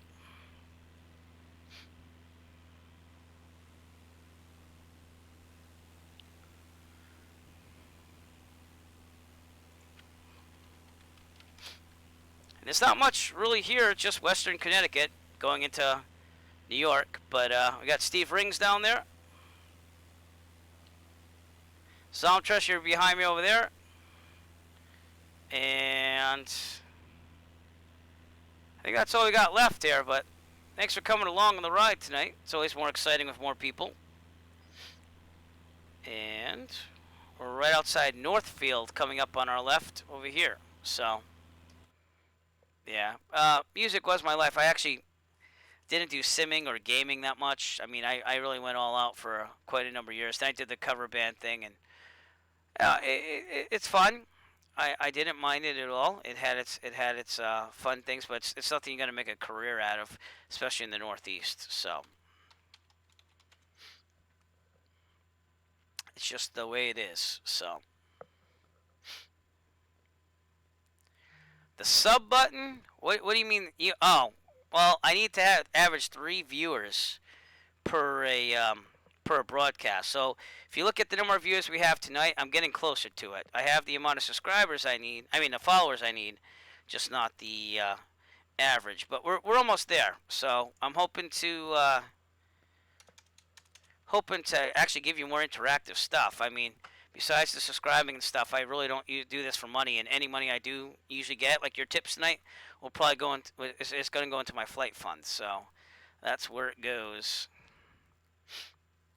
And again, I'm saving up for an airplane on the side too. So, you know, I figure I'm gonna be flying the simulator either way. So that's why I just kind of say, hey, why don't we just show it and stream it? I've been streaming since June. So, but thank you so much to is it Shvili? I want to say Shvili for following me on Twitch. There, very appreciated. So, but again, I'd sim either way. I've been simming since I was 18, and it helps me practice cross-country flights and stuff like that. Gets you prepared for what you're going to see. So I've been on since June. And I actually started with my Around the USA flights. For the second year in a row, I planned flights to go around the United States. This year I went around the perimeter, so it took me a little longer. So from June to November, I flew around the perimeter of the United States in the simulator and streamed every single flight. I'm also a member of the Virtual USA Flying Club, so I also have like events in between. Today's event I couldn't go to though, which kind of stunk. But I had to do some family duties, so that's just the way it is. There we go. That's a little too bright. There we go. But seeing that I had time tonight, I was like, I'm gonna stream tonight. It's been a while, so I have a honeycomb alpha yolk. You know, you cannot booze and cruise as a pilot. I guess as a sim pilot you could. in my advanced age, I'm really not into that anymore. Uh, I will say, being in a rock band in the 20s, if you call that boozing and cruising, then did enough for that back then. So, and even then, I wasn't overboard with it. You know, like the music always came first. So, booze and cruise.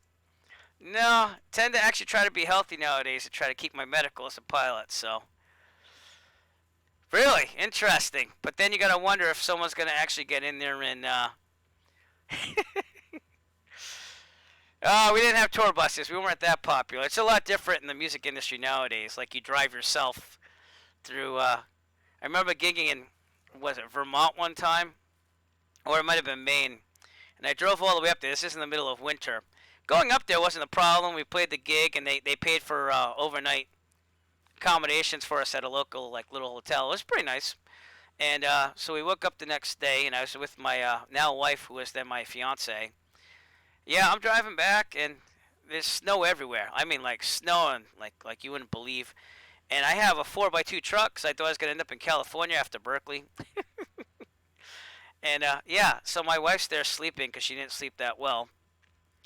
And I'm driving down the mountains, of Maine, because you're going over New Hampshire and stuff like that. And I'm literally sliding down, and the rear of the truck's going sideways. And it's like, home, it's gonna be okay. Don't say anything. So it's all good. So yeah, we have stories still.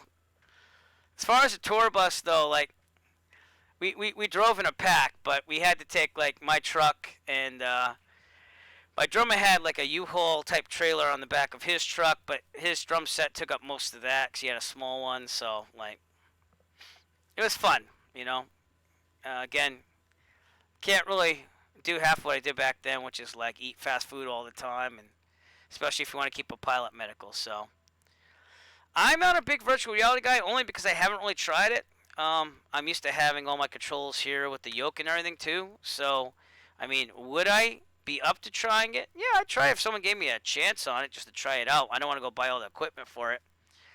But you know, the medical is what expires. So like if you want to become a real world pilot, like I'm a private pilot, so I get to fly not for compensation, just for fun.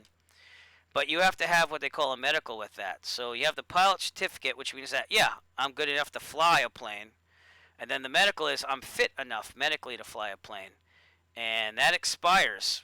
And if you can't get a new one due to your health, then you can no longer fly.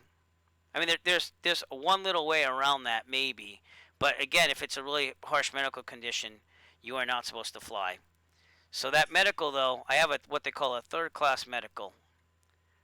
So, yeah, some people would, and there's nothing wrong with that. So, again, I just had the means of doing it. It's something I wanted to do since I was 18. I didn't want to do it for a career, per se. Basically, everyone in my family doesn't really approve of it. Again, my wife calls it the midlife crisis. And, it's just something, it's way before her. That's how I try to explain to her. And then, believe it or not, and I don't mean to brag here, but the Eric Flight channel really doesn't do much for income. But I have another YouTube channel that kind of not like took off like, oh my god, exploded viral, but it makes me enough money to pay for all my flying and paid for the whole private pilot training and certificate and everything. So YouTube's been pretty good to me on the other channel. So, and I do like do-it-yourself projects and stuff like that. So stuff I'm going to do anyways, like fix the car, fix the brakes in the car. So have I ever seen Sully? Yes, I've seen the movie Sully. It is a very good movie. Yep.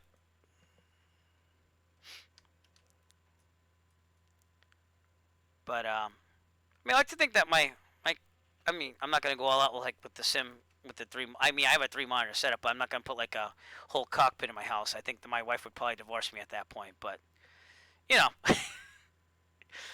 she puts up with it. She won't fly with me. She won't let the kids fly with me. But I have friends, and during better COVID times, at least, I do take them places, and we go, and I let them fly the plane a little bit, etc., etc. So, it's fun. Taking the 152 out by yourself, just having, it's kind of like it's a way of relaxing, if you will, So, in between the chaos of teaching and family, but it does, you have to schedule things, Midlife crisis. You'll get there if you're not there already. So it's funny because when I found the means to do it, and my instructor actually worked with me. He was a teacher at the same high school as me. He's retired now, but he does the instructing still. Um, I already knew who I was going to go with, so I had to. Flight's a good movie too with Denzel. Yeah. Now, if you're wondering whether it's good to booze and cruise, that's probably a movie you want to watch right there. Then that kind of answers it, right? All right, we're right outside Poughkeepsie. I can never pronounce this. Poughkeepsie, New York. Be coming up on our left up ahead. Denzel Curry. What's that mean? What?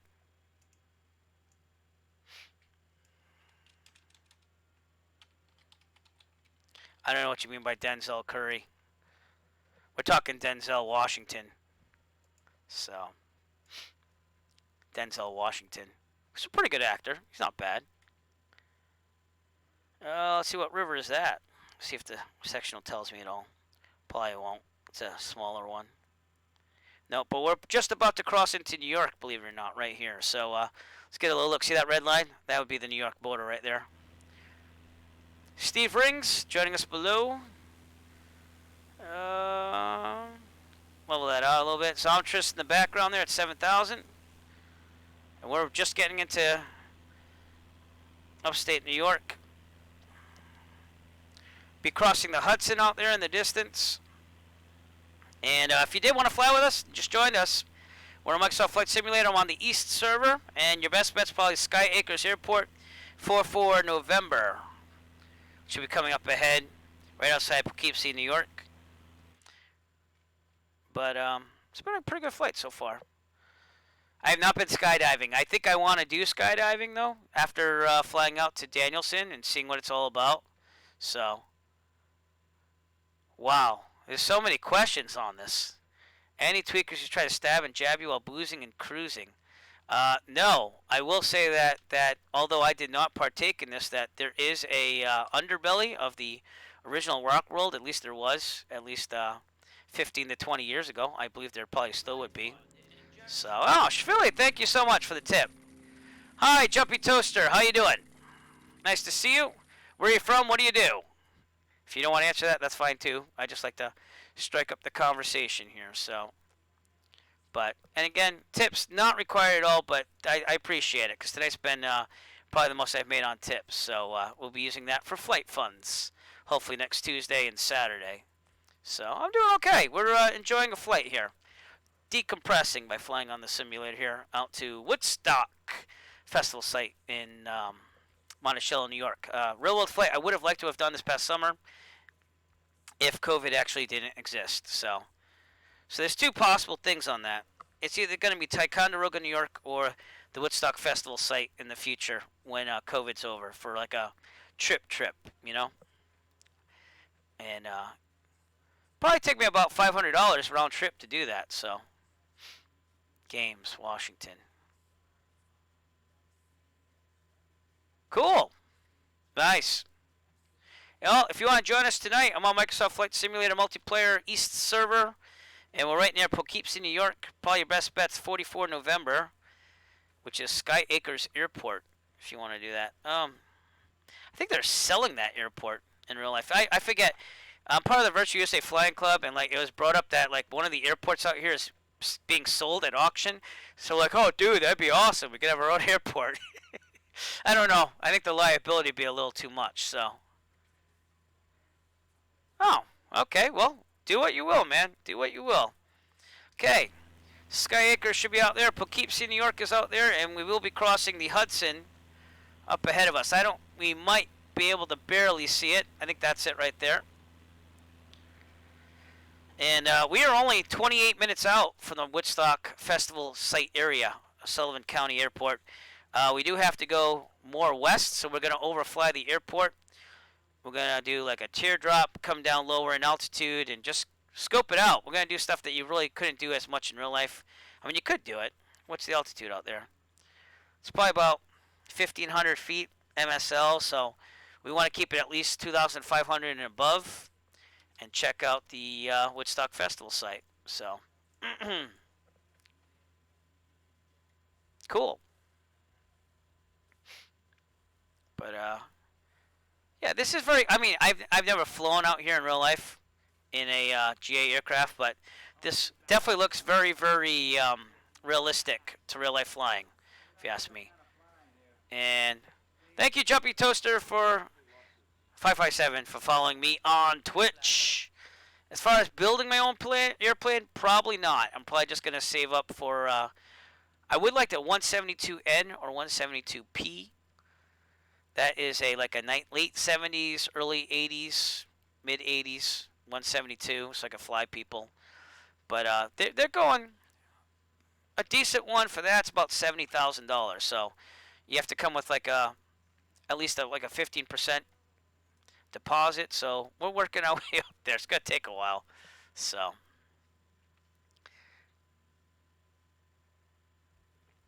I do. I just fly for fun. Yep. So yep.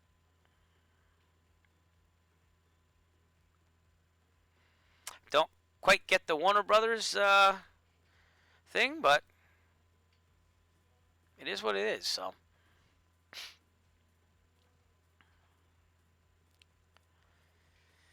25 minutes out from Woodstock. Again, I'll put that video up there for you. A little video view of what it was like in 1969 at the Woodstock Festival right there. Just a little snippet.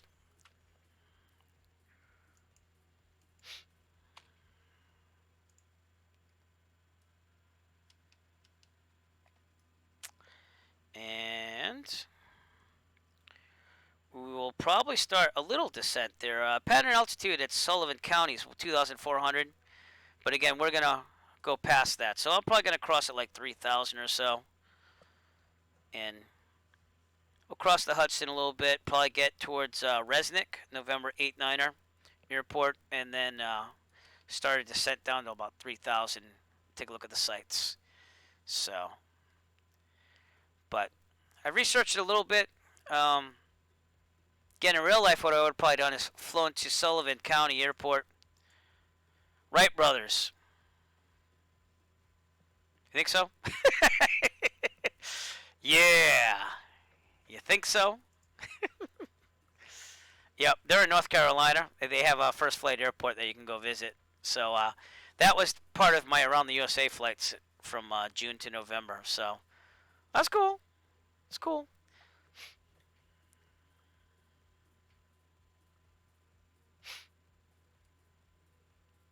Monkey soup.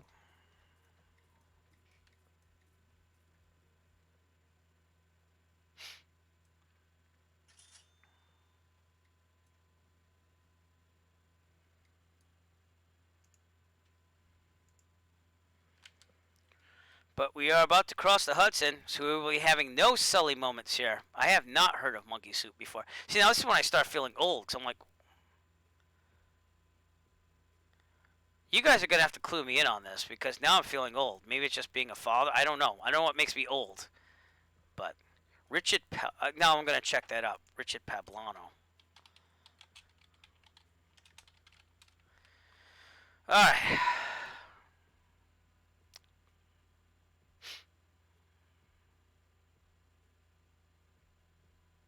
Looks like there's a case attached to it.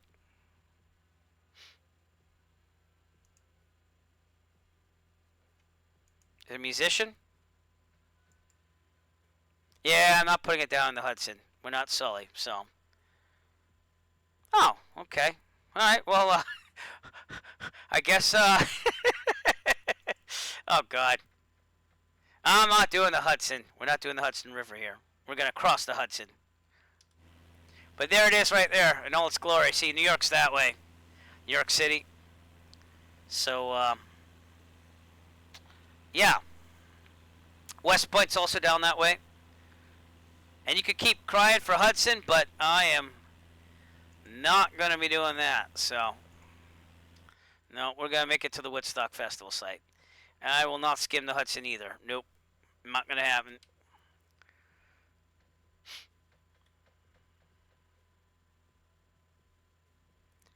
I don't think I want to skim it.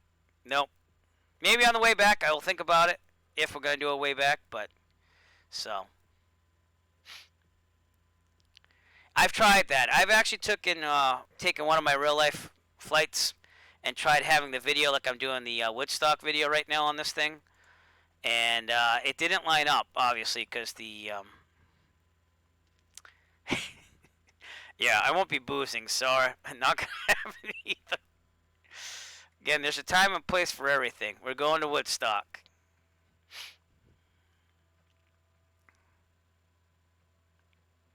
But we'll check it out. Maybe the satellite imagery will show the peace signs that they usually cut into the field that they have right here on the video. So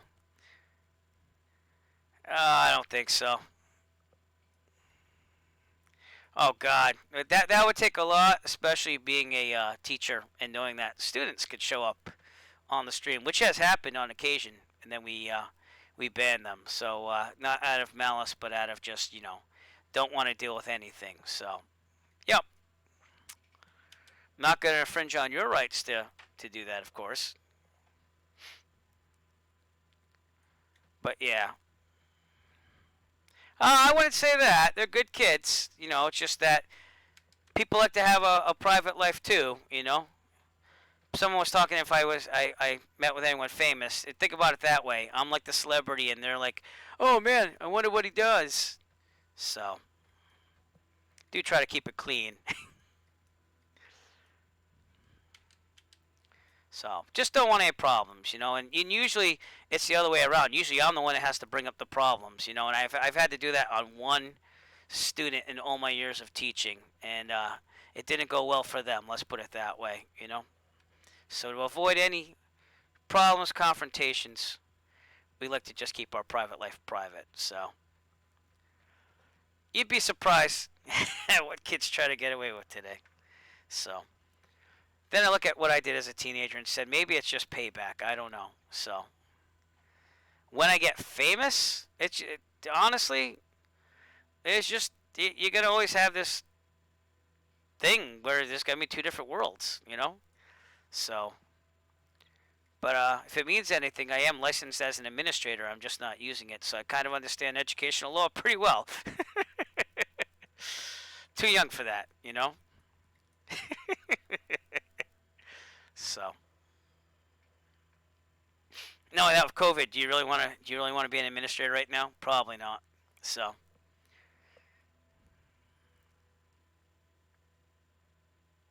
Hudson right there. I don't think that's the Tappan Zee. I think the Tappan Zee is further down, if I remember right. Yeah, it's further down. But not me per se. Massachusetts, where I teach, they're having all teachers have immunizations February through April. So I said on the way back, Lord Chaos, at least let me get there first and explore Woodstock before we potentially die. In the simulator, that is. I'll tell you what. I'll swing back after, and we'll skim it. All right? Because I know going under a bridge. I tried that at Niagara Falls on the sim, and it said I cracked into the bridge when I didn't. I cleared it. I was pretty good, but it didn't like me. So, but we will. We'll go back to the Hudson after. How's that? Let's just get through the main part of the stream first. I'll do some stunt flying for you tonight. All right, so we are just over the Hudson, getting to New Paltz, New York. I never knew that existed, but it's out there. Steve Rings is still with us.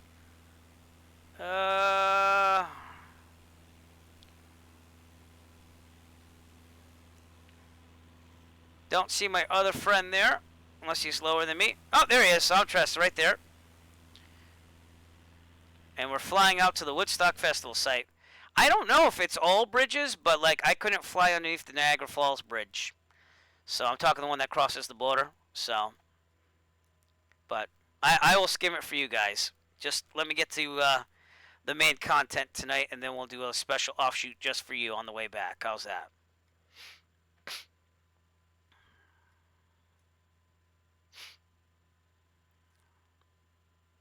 We'll refuel, and we'll go skim the Hudson. In real life, the farthest I've gone so far is Chester, Connecticut, which is right past the Connecticut River, from Plymouth to Chester. I've also flown, and this might actually be further now. I've flown to Keene, New Hampshire from Plymouth, and that starts getting in the mountains of New Hampshire. So that was cool. That was a cool flight. But as I save more money, and again, this is something I would like to do in real life. It'd be cool to take like a day trip, if you will, with the plane and go places. So again, Chester, Connecticut was kind of getting further out east in anticipation of something like this in real life, and I just have to wait for COVID to kind of depart a little bit more before I do something like that. 'Cause you can't go anywhere. It's like everything's red around here, and see that yeah. And I got an e-bike that I bought when I couldn't fly for 3 months from March to right wing. Are you flying formation on me? Up, you're out in the distance. There you go. And Steve Rings is down there skimming the surface. That's what I would like, I mean, I still got to respect time with family and stuff.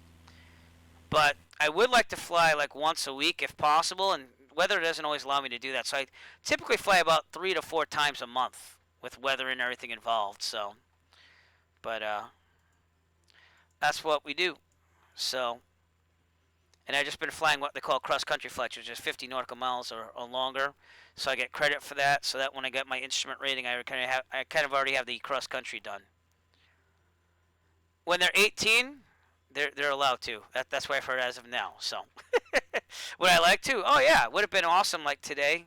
Well, maybe not with COVID, but let's say it wasn't COVID times. They had like Santa Claus and like Bradley International, the airport that we passed I showed earlier. Would it be cool to fly out there, go to the New England Air Museum, show some planes, this and that. But my kid did fly in a general aviation plane. Again, this was at the Plymouth Air Show in 2018, the last time they had one, only due to like COVID and cancellations. And but he actually went up, and Mom wasn't too happy about that. I was with him, and one of the instructors was flying. So, Black Aqua, thank you for following on Twitch. Appreciate the follow.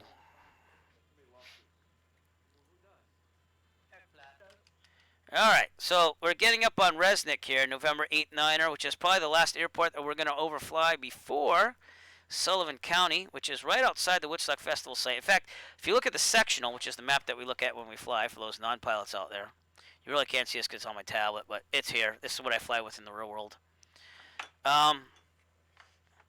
It's basically on the sectional is a little amphitheater, because they do have a real-world amphitheater there now, and then they have the original site and museum over there and all that stuff. But let's start descending down here. So we're going to go down 2,100 RPMs, cruise down,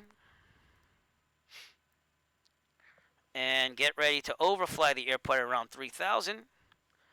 And then a little west of that will be the Woodstock Festival site. So, whoa. My rudder was a little sensitive there. Or it was wind, I can't tell. So, I think that's my rudder, though. That's how sensitive these things are. I have to watch out where I put my feet.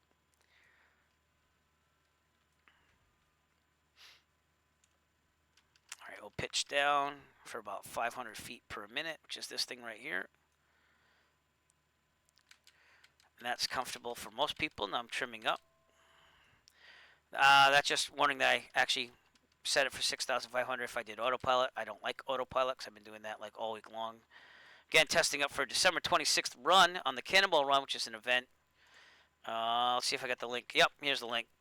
So if you wanted to check that out and you are a Microsoft Flight Simulator enthusiast, you can enter that event as well. It's a 18 to 22 hour flight, I'm estimating there, from JFK to LAX in a general aviation only aircraft.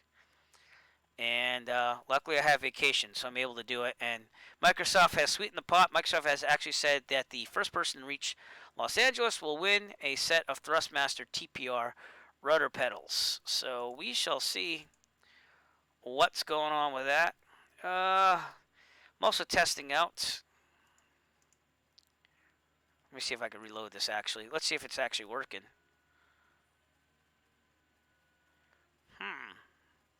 No, it's not working. Why isn't it working? Oh, well. It's supposed to be working.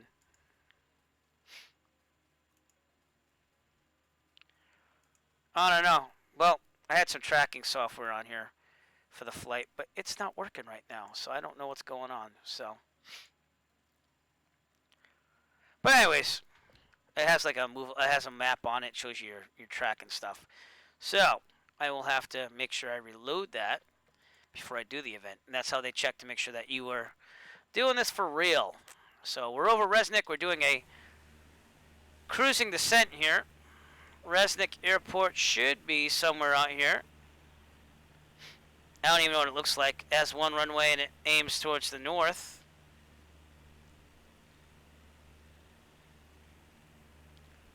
I think it's this one right here. So that's Resnick.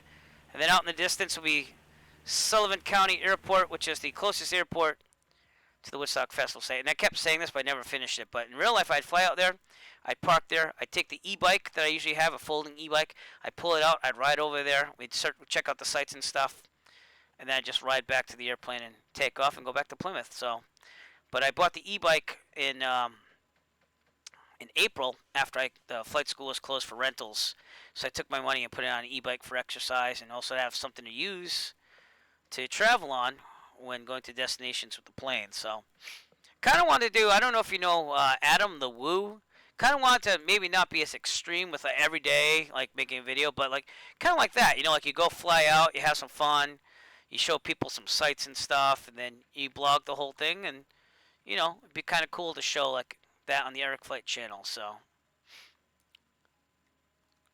and visit places. I know in Ticonderoga, you know, obviously they have Fort Ticonderoga. They also have like a mock-up of the Star Trek bridge. Did I just drop the Woo? I did. I dropped Adam the Woo. He's amazing. Love his YouTube channel. Yep. Love Adam the Woo. In fact, when my film was out, we went out for a family vacation. Last one we took, we went out to Disneyland in 2019. I was like, dude, if you like are going this day, let me know, cause yeah, Adam the Woo does kick ass. Yep, it's amazing.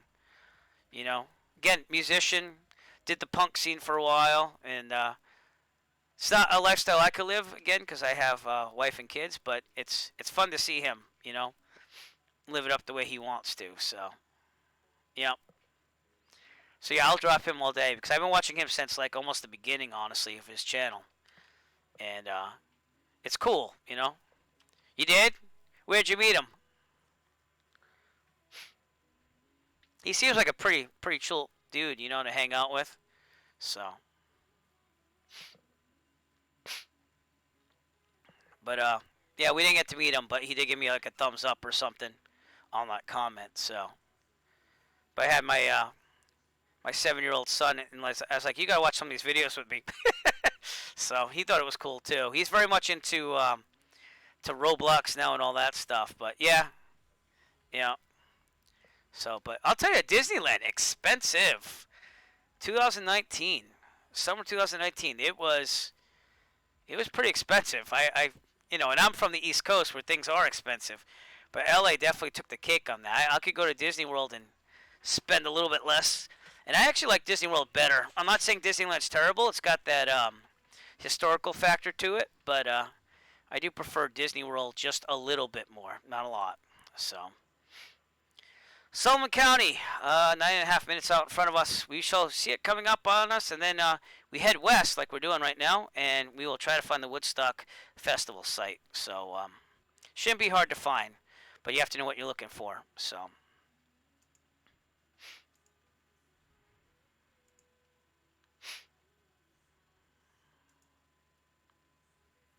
Yeah, Adam the Woo. If you haven't checked him out, check him out. You know what? I'm even gonna put it up here. So give me a second.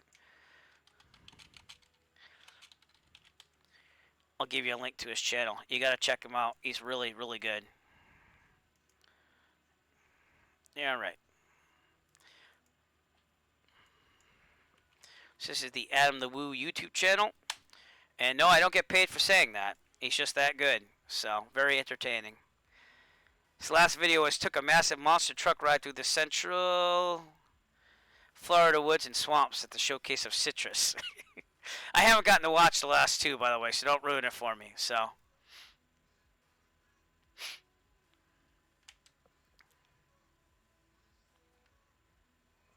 but thanks for everyone for showing up tonight. Definitely had a a high number of viewership compared to past streams. Again, appreciate everything. We're trying to get to associate level. No, sorry, affiliate level. I say associate.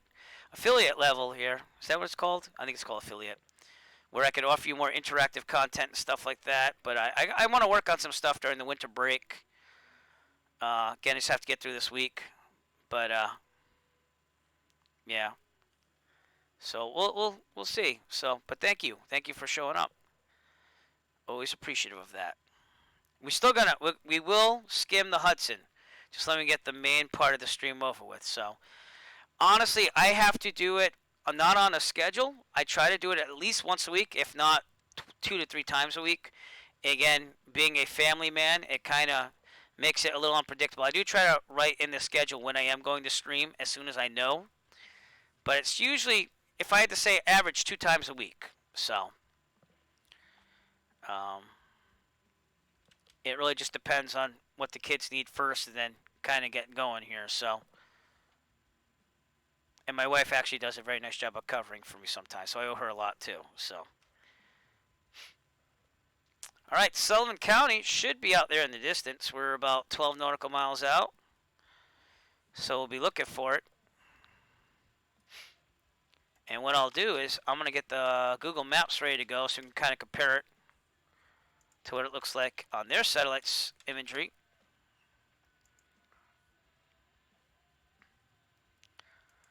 But Sullivan County looks like this on Google Maps. And we are right about here right now. Actually, we're a little bit back here. So we're like right past Woodbridge. We're going to overfly it and then see this pond right here? I'm going to be looking for this because this is the Woodstock Festival site. This is that pond where they went naked and bathing themselves at Woodstock in. And then the stage was located right here. And this is the main area where they all camped out and stuff right here. So this is the Bethel Woods Center for the Arts. They built a performance center there. But they have like a bunch of things. About 5 minutes to the airport. So I'd say give me about 15 at most to see Woodstock. So, but I'm also going to trim up and increase the RPMs because we're at 2,500. It's about pattern altitude. So, should be about 3,000 to overfly the airport in real life. So, give me about 10 to 15 minutes. And we'll be looking at Woodstock. All right. We will be skimming the Hudson after due to viewer requests, but we're going to have to head back that way after. So, I am going to give a landing, though, at Sullivan County. We'll refuel just to have it, and then we'll head back to Plymouth. I'll skim the Hudson, and we'll fly back to Plymouth. And that will be the end of our stream tonight. So, all right, so let's see if we can see it out here. I don't think we're quite there yet. Steve Rings will probably see it before me. And Zomtrish, you're just following me, so. But this is that pond right outside of Woodbridge that I showed you. So we're getting there.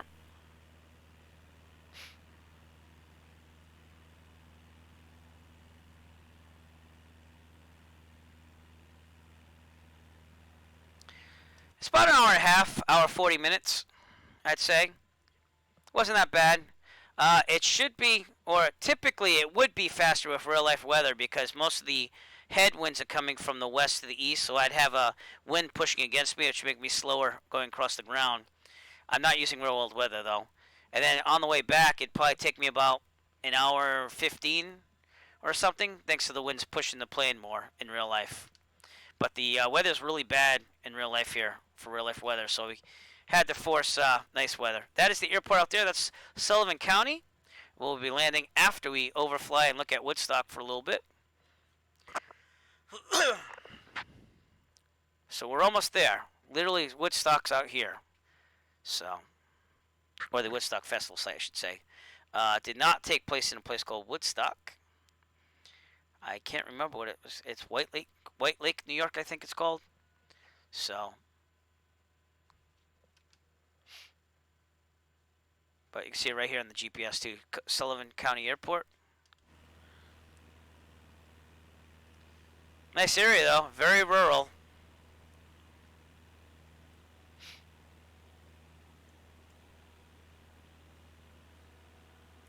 And you can see on the Google Maps, they do cut peace signs into the grass there. So the museum, I think, is over here. Yep.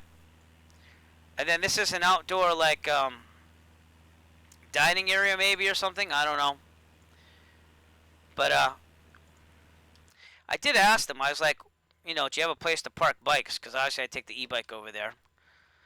And that would take me about, I think, a half hour of biking. But I got an e-bike for a reason, so it wouldn't be as strenuous. I also basically ride the bike every week at least, if not 2 to 3 times a week, without the motor, just to exercise. So I like to think I'm in good enough shape to do it either way. But we are going to overfly Sullivan County International Airport. I didn't even know it was international, and yet it's not towered. Does that make sense? I don't know. So if we get updated weather here, that 124.725. This is what the weather is supposed to be in the simulator, at least. If it actually has weather. It does in real life, but the simulator doesn't always do that. So, all right, let's see if it's on the air traffic control. I doubt it is, but yeah, Sullivan County. Oh, wait, no, back. That's the wrong one. Sullivan County International. 124.575. In real life, it's 124.725, so that makes sense now.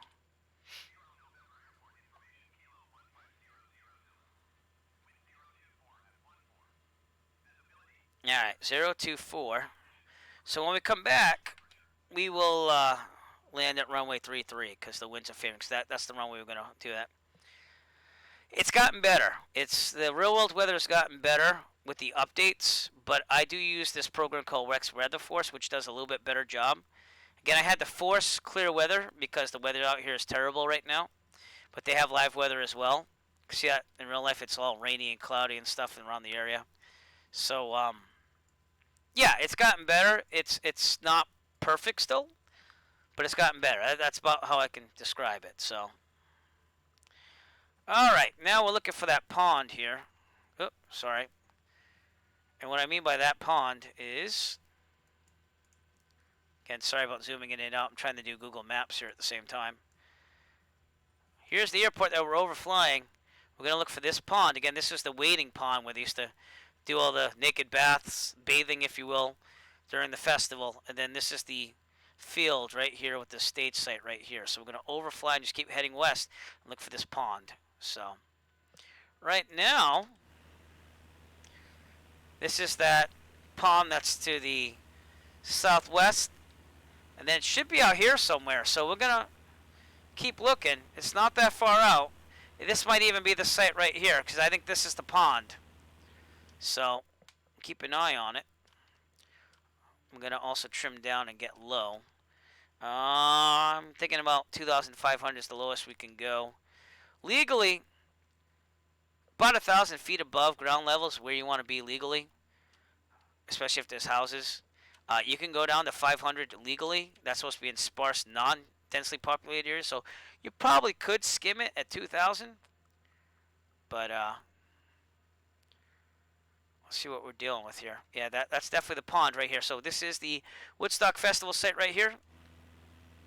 Coming up right here. We'll take a couple of swings around. So again, play that Woodstock video to show you how it was like, what it was like back in 1969.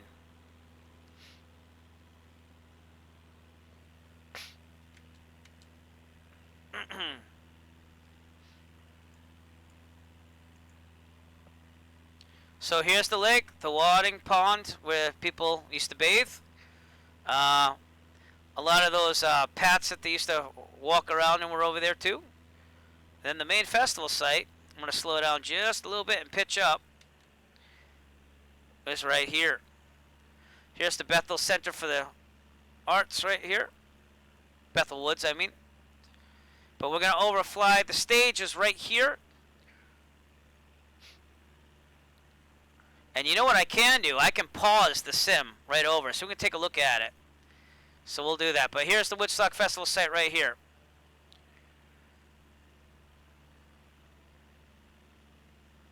And pause. Pretty cool, right? So we'll pause the sim. We'll take the drone out and hopefully nothing crashes.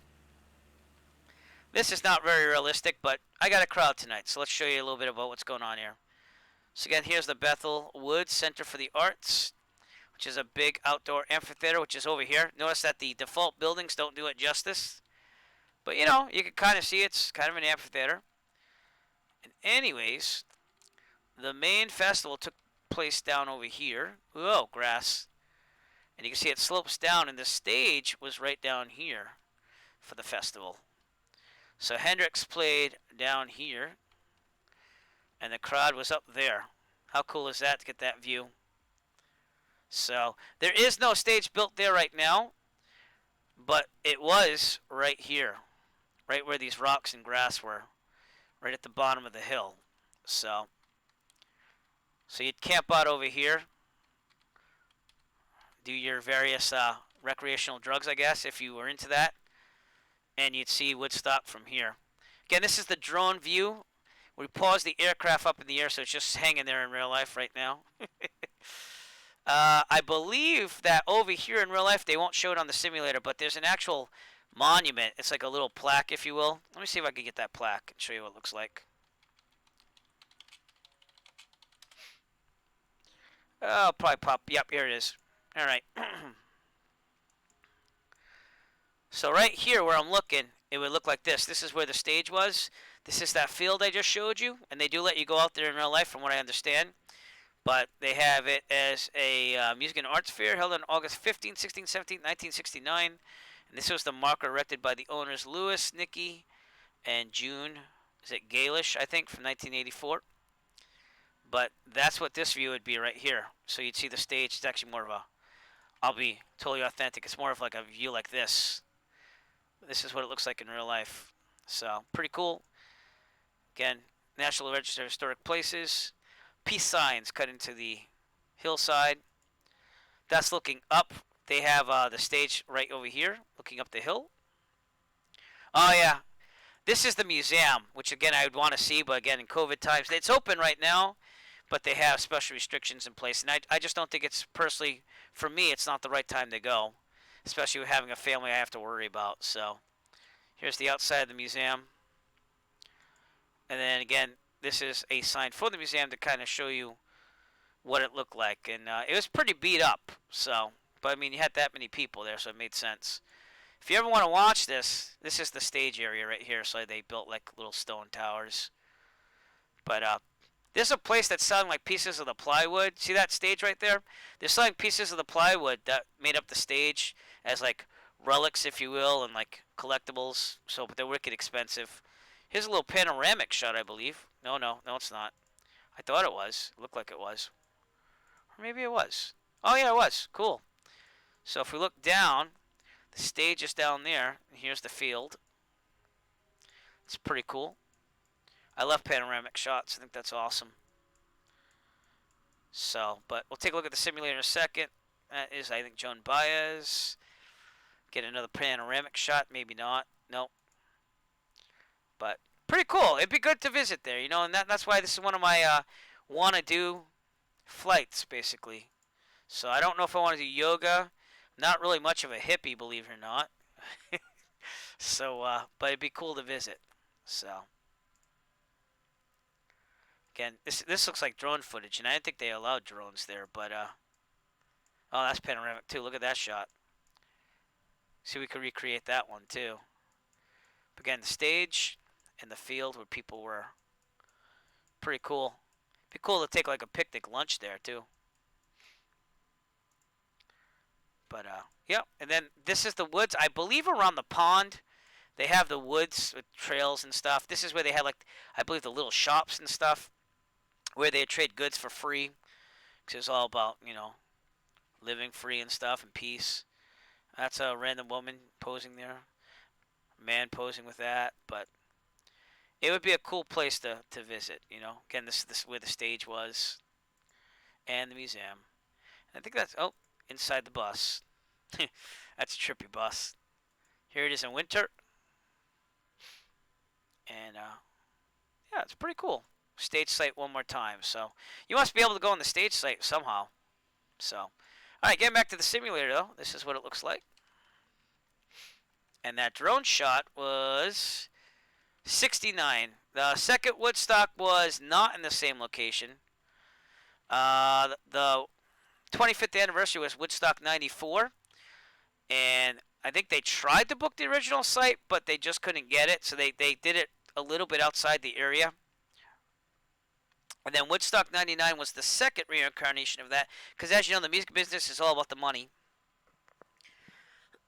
And that was the 30th anniversary. And then I think 99 went disastrous or something. Like they had like near riots and stuff. So they've never done it again. Unless I could be mistaken on that, but I don't think they've ever done it again. Because people can't control themselves. So very much not like what it was back then. But I think for the 50th they tried to have it again. They were thinking about it, and then it never happened. So, but it's pretty cool. Again, it is cool what you can see in the simulator, you know. And to pause my plane, which is up there. Wait, where is it? I'm somewhere up there. But Somtress is there. Steve Rings is there. It's kind of cool that you can just pause and see what you want to see. So, again, I would have to take the e-bike all the way from out there to here. And I'd probably end up on this road, if I remember right. Yeah, I'd end up on this road and take a right here. So it looks like a long distance, but honestly, it'd take me about half an hour to get here with a bicycle. So, excuse me. And main parking's over here where they lynch you for parking.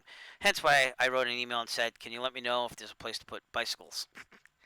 So, I locked that thing up like no tomorrow. So, but that is the Woodstock Festival site. All right, here's what we're going to do now. We're going to land at Sullivan County. We're going to refuel.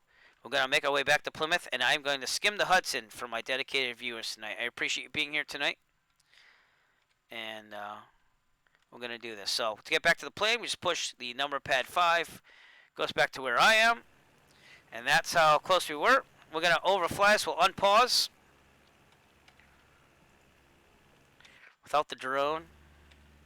And there we go. We'll overfly Woodstock.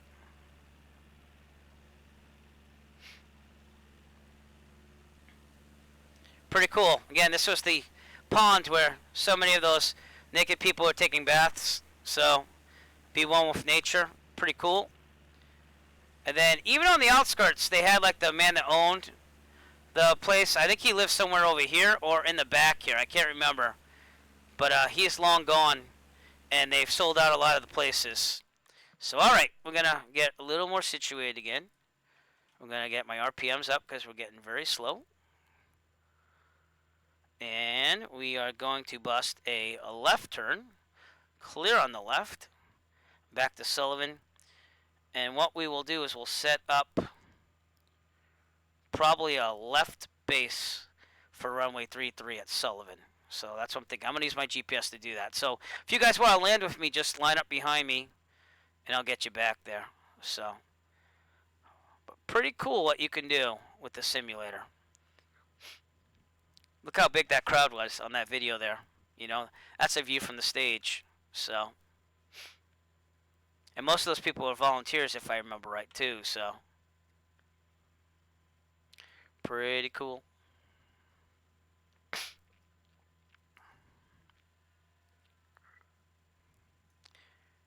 Again, it's out there in the distance, the Woodstock Festival site. Right over there. It's a little hidden by trees, but it's there. Airport's that way, so that's why we're going to swing out wide here. Take another left.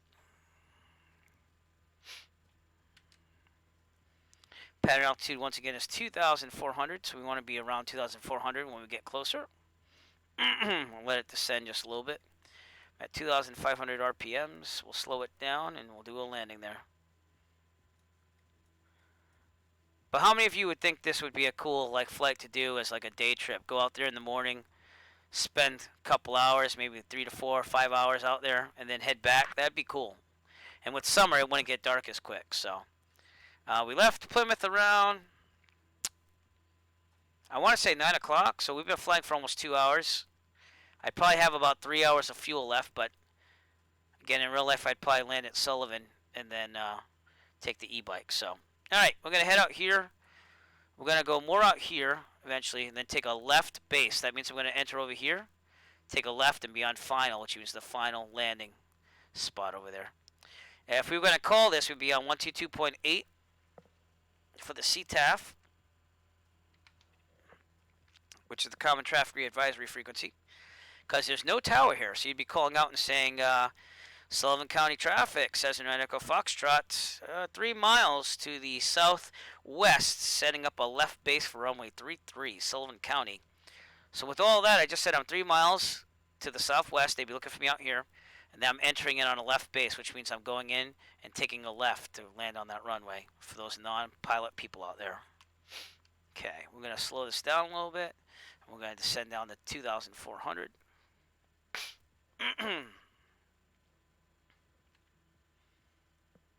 But it's not that bad on the mountains and stuff here either, you know. So it's not like a lot of things you have to worry about when you get out here. It's pretty flat. The elevation's up, so. Yeah. Well, golfer, again, if you ever want to work on that, you let me know. We can set up a time. The Virtual USA Flying Club, I actually did like a clinic, if you will, where I flew with a couple of our members to get them used to non-towered airports. So I don't mind if you ever want to get that going sometime. But Sullivan County's out there, and we're entering on a left base. And everything here is just communicating on the radio and letting them know where you are and where you're going, so they can look out for you and you're looking for them too. So in real life, I'd probably do what we call a left 45 and enter at a 45-degree angle and go that way, because it's the safest way, because then you can see any traffic out there. But seeing that I'm on the sim and we want to save some time to skim the Hudson for some of our viewers, we're going to do a left base right ahead and then turn left to go to land.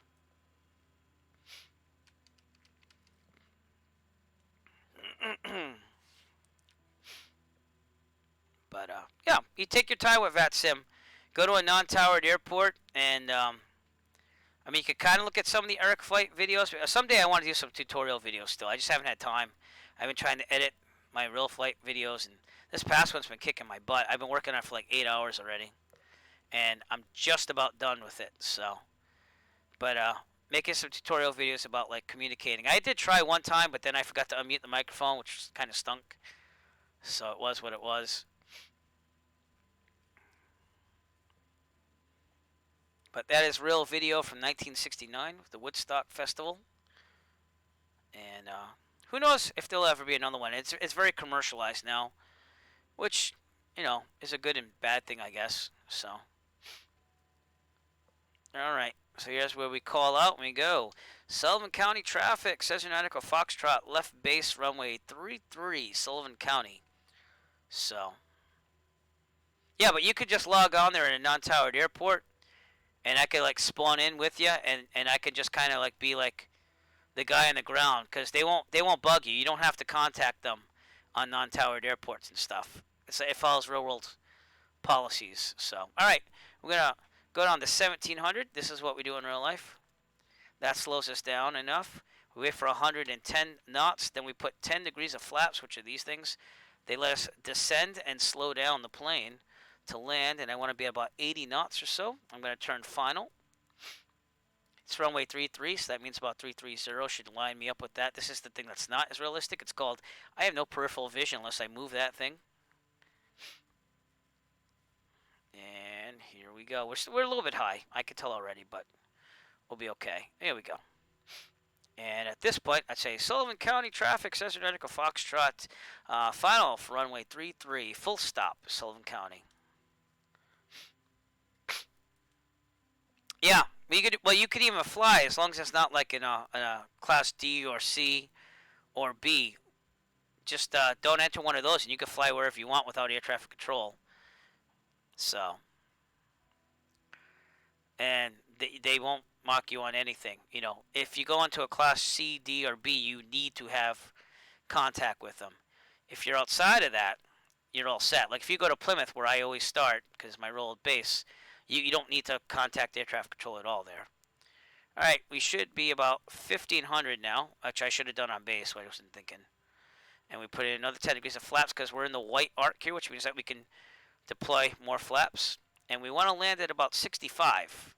So as I get closer to the runway, we'll do full flaps. All right, full flaps now. It should slow us down. We're going to back off on the RPMs. Notice that we're continuing to have a graceful fall, but we want it to be about 65 knots as we land. So all VFR. Yep. VFR. I had to force VFR weather though. All right, throttle's out so we can slow down more. We're just going to float in, keeping that about 65 as we line up to the middle here. Looking pretty good. We're going to even it out here, so we're going to fly level for a second, let it bleed off some speed, and then we're going to flare back slightly. This is floating a lot more than real life, by the way. And there we go. Nice, easy landing. My rudder pedals are doing some funky things because they're very sensitive. There we go. We are down. Flaps up. And we'll get off at the next taxiway. Welcome to Sullivan County, Monticello, New York, everybody. Get ready to refuel and then take off back to Plymouth and skim the Hudson.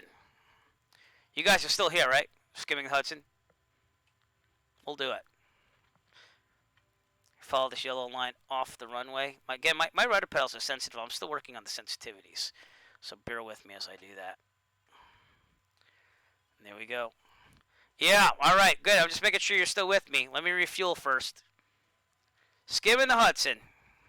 That's going to take us a couple minutes on the way back, though. All right. We'll get ready to... We'll do a little cheat here. We'll refuel before we leave, but flaps are up. Strobes are going to stay on because I'm going to take off from here. And trim set for takeoff. I'm just doing the post-landing checklist here, and that's about it. I leave everything else on because I usually do in the real life too, except for the strobes.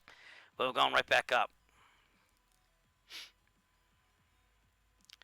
Wow, did you forget to refuel? So, I'm going to refuel right now. That only used about 28%. So, this thing carries 56 gallons, but only 53 gallons are usable. The last 3 gallons are just there for being in the tank. So, basically the sump where it goes through, it goes up to a certain level where 1.5 gallons on each wing are still in there. So. But alright, we just refueled. We did a little cheat thing. We didn't park or anything. Pressure, 29.74 inches. Is that what you mean? Or you mean pressure on landing? No. No pressure at all. He made it. That's all that matters. I'm going a little fast on the taxi here, but you know. It's cool. It's supposed to be a slight jog, if you're wondering. But alright, we'll depart runway 33. We'll head back direct to Plymouth, but when we get to the Hudson, we will skim it for some loyal followers here tonight. So 12% isn't terrible. I mean, typically the low fuel light will go on with 25% left. And you definitely don't want to be in that in real life. But, you know, I think I've done that once. I went flying for like 3 hours with my friend, so.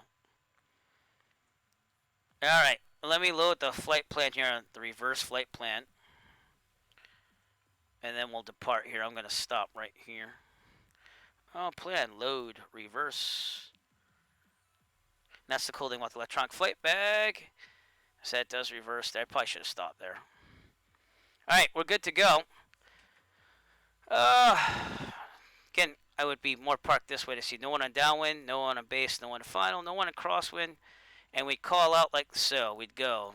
Sullivan County traffic, Cessna Echo Foxtrot, departing runway 33, departure to the east, Sullivan County. Then we give a minute just to listen, make sure no one's there, and then we take the runway. Okay, we're going to rotate at 55, climb at 74. To pattern altitude, which is about 2,400. Pressure in the fuel tank, it does need to be pressurized. It has a vent that fills the air and pushes the fuel down. It's gravity fed. This one has a fuel pump on it though, so for fuel injected, I don't think it's like the ones I fly. I fly carbureted ones, so it's gravity fed there. But the fuel pump probably has something to do with it in a fuel injection engine. So, all right, here we go. Full throttle.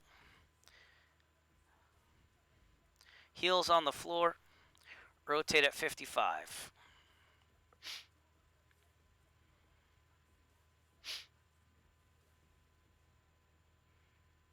Now, I'm going to see how far I can get down. I'm going to be honest with you. I'm not used to doing acrobatics, but we'll see. The last time I tried to go on the bridge at Niagara Falls, it got pretty bad, so. And it wasn't my fault. I was going to clear it. It's just that the simulator didn't like it, so.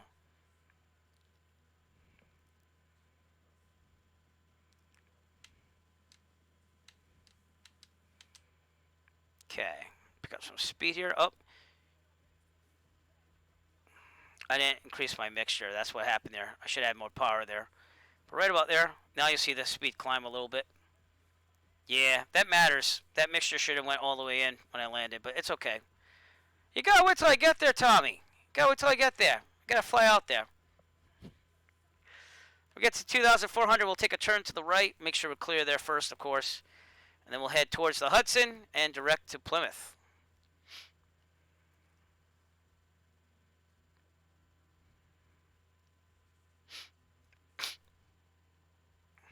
But typically you'll have about 5 hours of fuel, estimating there, on a Cessna 172 with a full tank. So.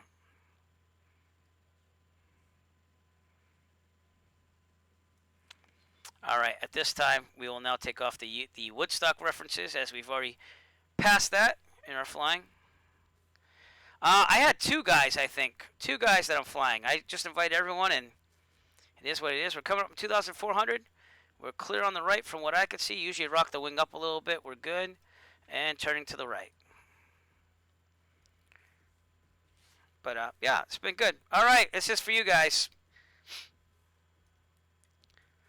It's nice to be wanted. All right, we got to turn to about 98 degrees here. So, and I'll let you know when we get to the Hudson, and we'll see what we can do. So, now we're not going to skim for half an hour straight, by the way. I'll give you like maybe 5 to 10 minutes at most, just to let you know. We're going to make a time limit now, because I know that you might be asking me to do all these weird tricks on the way back. So, bearing is 9 or 8. Let's go back direct to Plymouth, which will go right across the Hudson as well. So, we'll probably be traveling at 5,500, descend for the Hudson, give you a little Sully moment, and then we'll move on. So,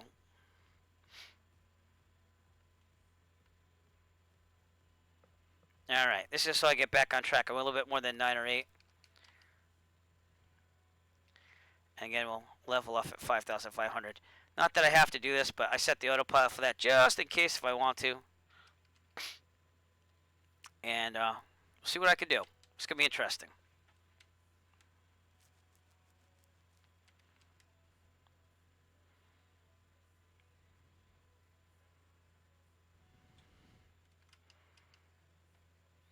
Now see on VATSIM, if I was on VATSIM, I could basically do this too. I mean, they want you to fly professional on there, but like, you know, you can do this. Over a body of water, you could fly to the surface legally. Is it safe? No, heck no. It's not safe at all. You catch a whale in there, and you really dig it in there, you could flip the plane over. So, see what happens. But that was Woodstock at the festival site from 1969. Good times. I'll also update the time there on the top there. Give me a second. And right now, not that we're traveling at our fastest speed, it's saying it'll take 1 hour and 39 minutes to get back to Plymouth. So not bad. If you get 3 hours, maybe, let's say 3.5 hours, because they charge you from the time the engine starts. Times, if you're taking a 172, not as nice as this, probably about $125 for the cheapest one at my flight school. So what is that? Give me a second. I could probably do it in my head, but I'm just not doing it in my head because I'm just not thinking of it. Well, popped up calculator as a search there. That's not what I wanted, but all right, I'll use an online one. It's fine. All right, we're on track here, so we'll turn to 8-9er. So at 125 times 3.5 flight hours. So a round trip for this, it costs about $437.50 with the cheapest 172 at my flight school. But that's with fuel and everything. So, yeah, it's an expensive flight, but you know, it's a day trip. It's a day trip to gain hours and to do something fun with your pilot license. So, sorry, I was kicking up the chair here. All right, if you must know, I'll give you an update on how long it'll take to get to the Hudson. It'll take us about 20 minutes to get back to the Hudson. So, guys, you have to wait 20 minutes till we get there. And that's what it's going to take. So,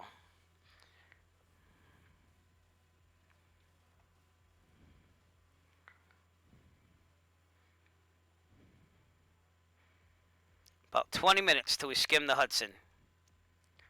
Okay, thank you to everyone that. All right. Well, I just wanted to give you an update. I mean, you deserve it. What's up, Atomic Sugar? Awesome name, by the way.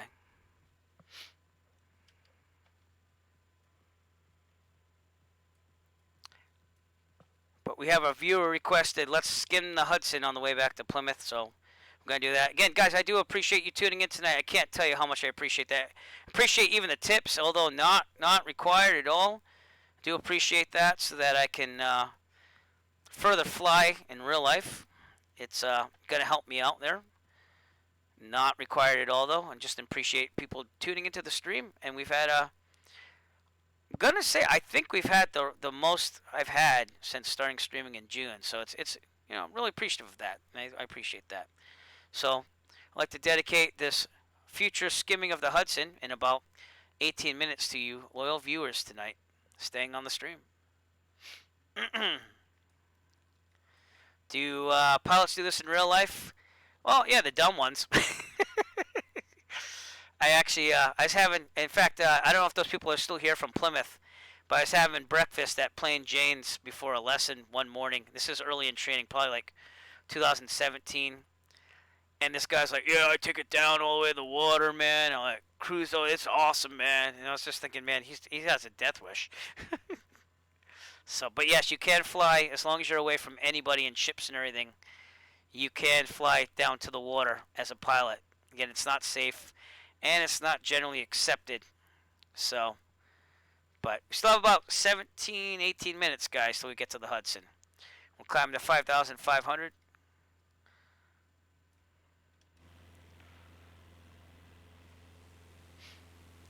Oh, like I said, you learn by doing. So, I don't eat there often. I'm going to be honest with you. I know it's a great place. I know that they serve good food. Due to COVID, I'm not going to be eating anywhere out at restaurants lately. I also find that airport food typically is more expensive, which is fine with me, but Plain Jane seems to be kind of expensive for what you get. It is high quality, though. So, I mean, I'll go maybe 3 or 4 times a year on flights. I really like Martha's Vineyard. That was the last place I really got breakfast before before COVID kind of shut us down. So I'm using a yoke. I'm using the Honeycomb Alpha yoke, and I use the keyboard for like little commands and stuff. But I'm all decked out. I got the SciTech radio panel, SciTech switch panel. I have a throttle prop mixture SciTech one, which they don't make anymore. A trim wheel, and I also have a throttle quadrant for those planes that don't use a Cessna push and pull throttle prop mixture. So, yeah. But yeah, there's things, I mean, part of the private pilot training is risk management, and I will not ever be skimming water in real life. I'm very conservative when it comes to flying, because I have a family and something to live for. So it is what it is. I like to come back alive every time, so that way my wife is never correct about it being dangerous. Never mind, I'm not going to get into other people of the family, but they basically told my kids it's not safe to fly to keep them away from flying. So, I like to prove them wrong. Statistically, flying is actually safer than driving, by the way. I just want everyone to know that for the record. Statistically, it's safer to fly than drive, and it's probably because not anyone can just become a pilot. You actually have to study and do all this stuff for it, Never mind the check ride, which I thought I failed, but I didn't. So. Oh, thank you. Well, thank you. Thank you so much. And I have taken friends and other people up. It's just not family members. So I'm trying to get my father to do it. He's in his 70s, and I'm like, before we leave this earth, I like to take you up. So, but it can't be during COVID because he does have some medical issues with that. So, all right, we're gonna trim down here, get to 5,500. Remember, it's gonna be an odd plus 500 feet going to the east above 3,000 feet as a VFR pilot. And those clouds are staying up above us, which is great. Uh, yeah, no, he's not. No, he's not like on death's door or anything. He just has conditions where if he got COVID, it'd be really bad. So, yeah. Atomic Sugar, thank you for the follow on Twitch.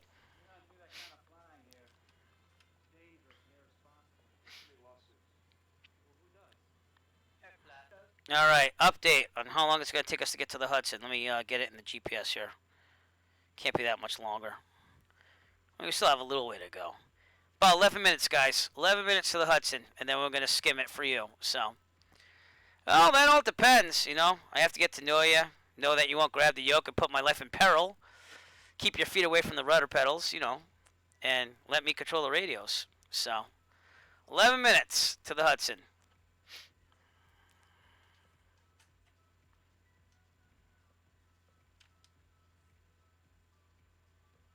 Should be about 2,500 RPMs. That's pretty much where you want to be in real life, right around there. You want to give a little leeway in case there's winds or strong winds, and not only that, gives you a nice burn rate of about 8 gallons per hour. So that will spread out your gas a lot more. You'll have over 5 hours at that point because you have about 53 gallons usable in this at a full tank. So what does that make it? 5. You have 6 hours. You're not going to go the fastest you can go, but our ground speed right now is 131 knots. You can see it's typically faster from the west to the east, and that's kind of based on just what's happening during the seasons and stuff. So we're definitely going to be faster going back.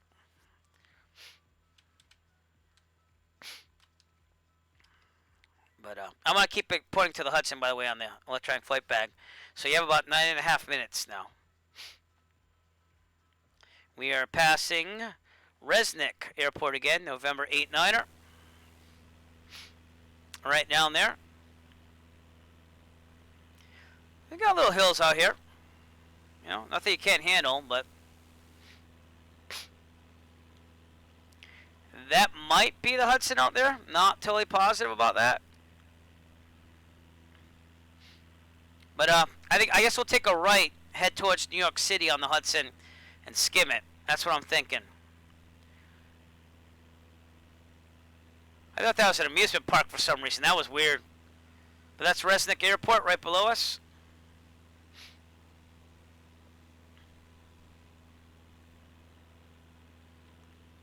Beautiful scenery.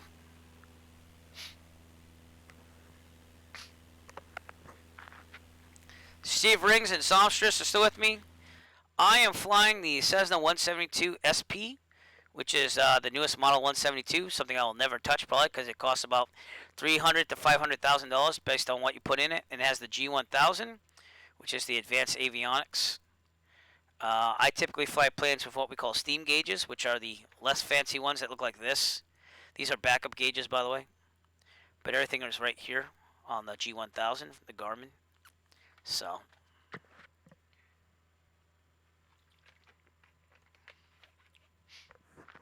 and the planes I fly aren't as nice as this one. So, I'll try to see if I can get a picture of the cockpit of one of the ones I fly. All right, Hudson in 9 minutes. 9 minutes. I'll keep calling it out, okay? Hopefully that gets the excitement going. We're going to pull a Sully. We're going to skim the Hudson here. But let me see what I could do here. Nope. That's right. I removed a lot of my flight photos to save some space in my Google Photos drive.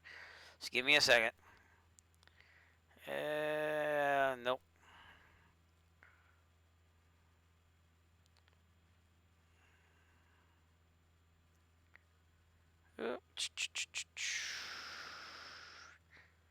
Try to find one that's like a cockpit photo.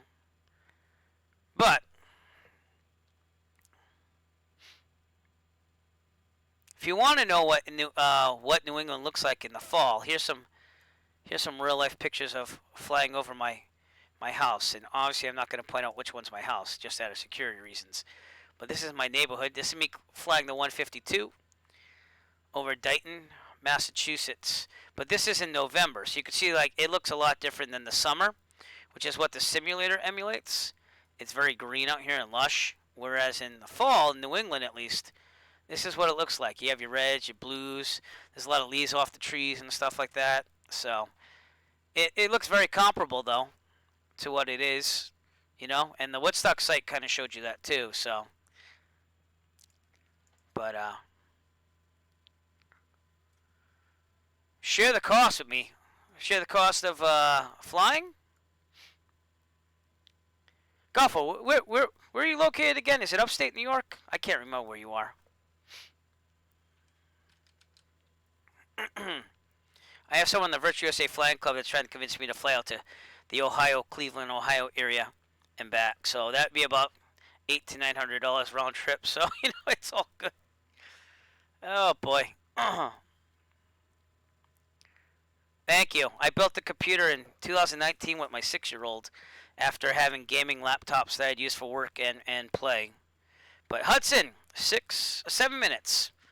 About 7 minutes to the Hudson. You can actually kind of see it, I think, out here. So we'll take a look at where we're at. I'm going to start a descent right now, though, to about 3,000. But, yeah, it took a while to build a computer. I had to do some financing on stuff, but I have like 0% financing. I think I just paid off everything, honestly. And I mine Bitcoin whenever I'm working and stuff. So it kind of paid back for the video card on that. Bitcoin's been going through the roof lately, so. But, well, you know, like I said, secondary source of income helps, and that's YouTube for me, not the Eric Flight channel. I want to make that clear. I don't make any money on the Eric Flight channel other than the nice people that tipped me tonight, and that's about it. So I just make the videos on the Eric Flight channel more out of a labor of love. If I ever did get to 1,000 subscribers, obviously I'd monetize it to have even more money to go on more adventures and film it and share.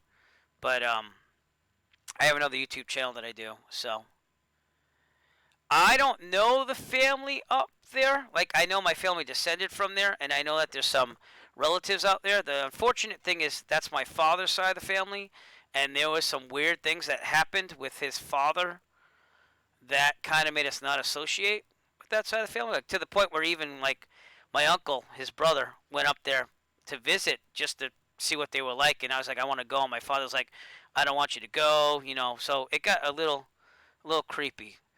New Brunswick, St. John. It's a nice place to visit, so I'd have to see. I'm not really to go to Canada. It's a little more intricate. I'd have to go through customs and stuff, and I have my radio operator certificate. That's right, Quebec City. That's right. We talked about that. We talked about French and stuff. I remember that. But I have the things I need. I even bumped up my insurance so I could fly to Canada someday, just so I had that option. But I'm not really there yet, and it really depends on COVID. But at that point, I'd probably have to say to my family, hey, do you want to go to Canada with me? Get in the plane. Because that would be, I don't know. We'll have to see. So, I learned to never say no. You know? But family comes first, obviously. But if you ever do come to the Boston area, that would be a different story, so.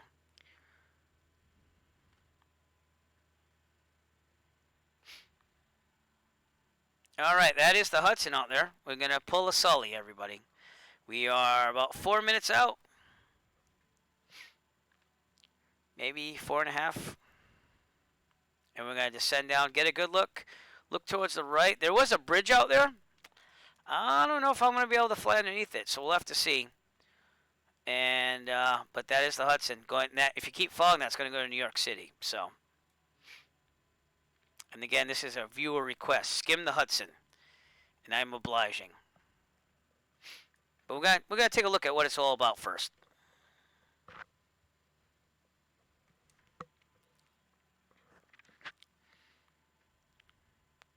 Maybe I'll take a couple of test runs to see how low I can go, and then on like the final one, I'll pause the plane. We'll take an outside view. It'll be like a Matrix type look where we just like pause and see how close I got. So we'll see what I can do. All right, mixture's going to go in as we're descending. When we get to 3,000, be full rich.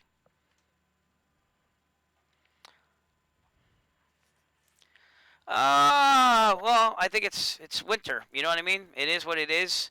I'm ready to go with a snow blower, which usually I just kind of typically do it by shovel because I like the exercise. But Toro actually contacted me because my other YouTube channel and sent me a snowblower to review last year, and it's a really good one too. I like Toro a lot, so I was honored to do that. But it is what it is. Snowstorms are snowstorms. I grew up playing hockey in New England, so it's not like I wasn't used to snow. But take it as it comes. So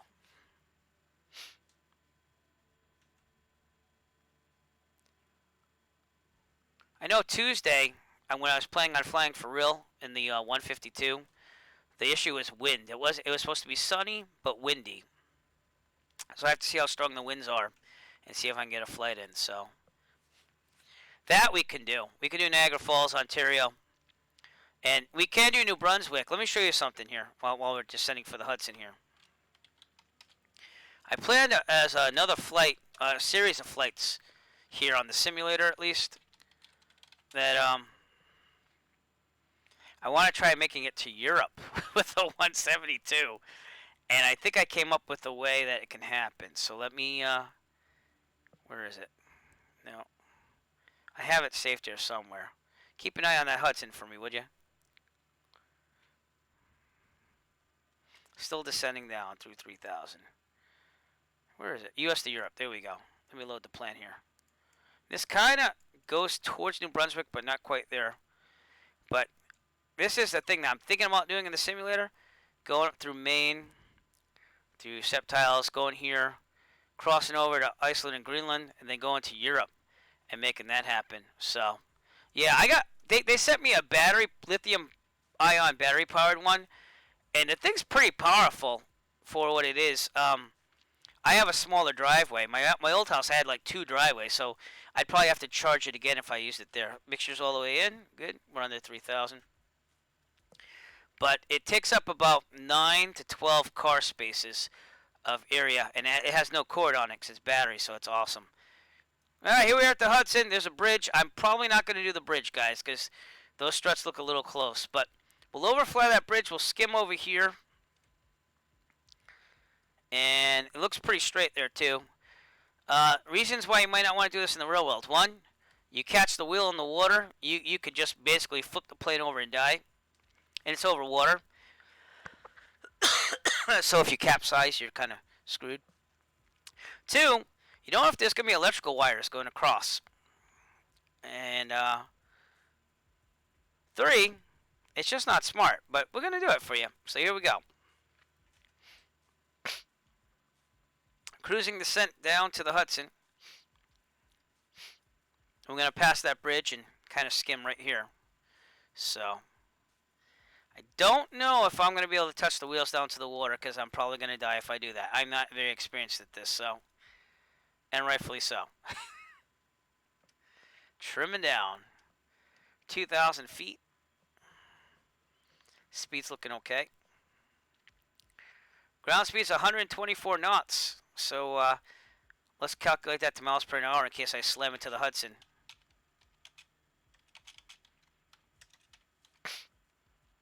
I'm going about 142 miles per hour.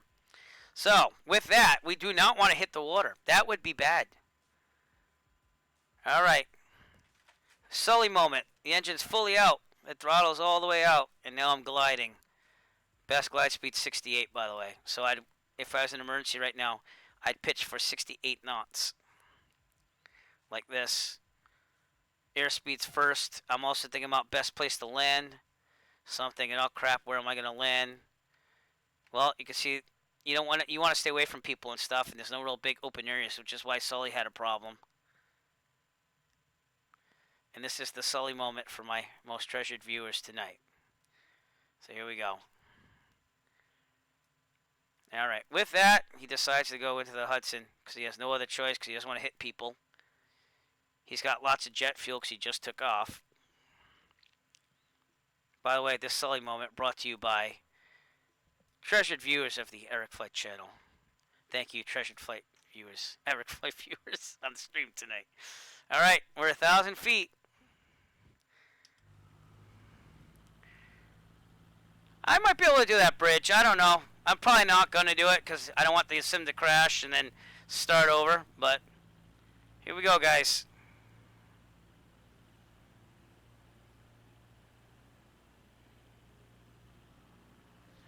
If you look at the upper screen, it kind of tells you where I am. I'm 570 feet, and I'm going to be ready to go full throttle as I get closer. It should be somewhere around 0, obviously, because that's mean sea level altitude. That's the 500. It just called it out. Can't believe I'm doing this, but here we go. 250. Alright, I gotta switch to this cockpit view for just a second. I want to get a bearing here. Okay. 100.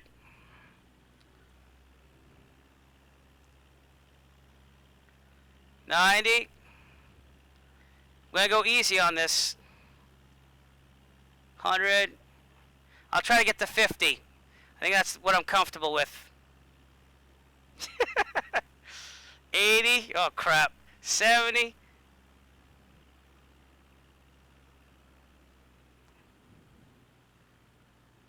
Oh crap. 70. 60. Wow. 73. Alright, I'm a little scared, I won't lie.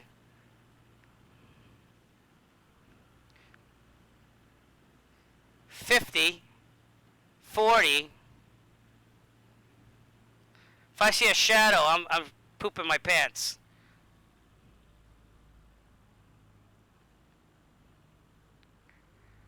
That might be as close as I get, guys.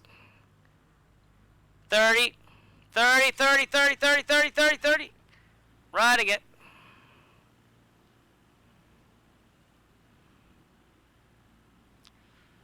No water. No water.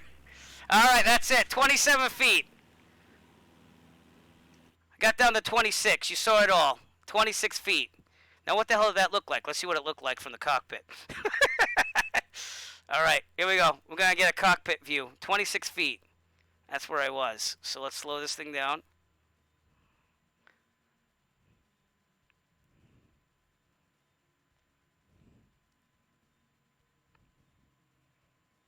Frames are getting really bad low too, so I don't know. When they say low and slow. Alright, I gotta let go here. See, I'm a little nervous now. So now in the cockpit's a little 70. God. Alright, we'll try to get to 30. At least I have like...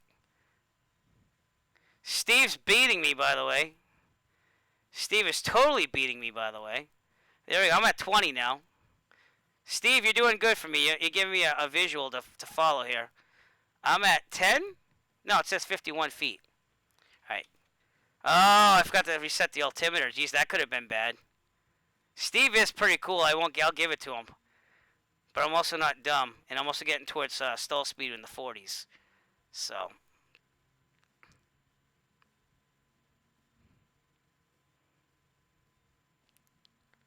Wow. Steve, my hat's off to you, sir. My hat's off to you. I can't do it. I can't do it. Wow. Let's get a side view really quick. Yeah, if you're flying like this, you're probably shitting your pants right about now.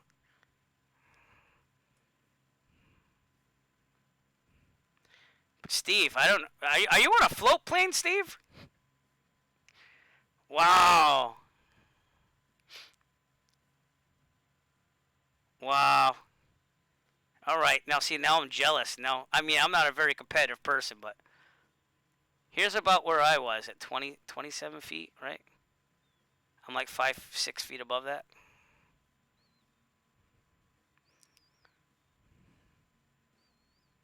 So we're skimming. Oh yeah, that might be it too. I have damage turn. I have realistic settings. I like to live dangerously.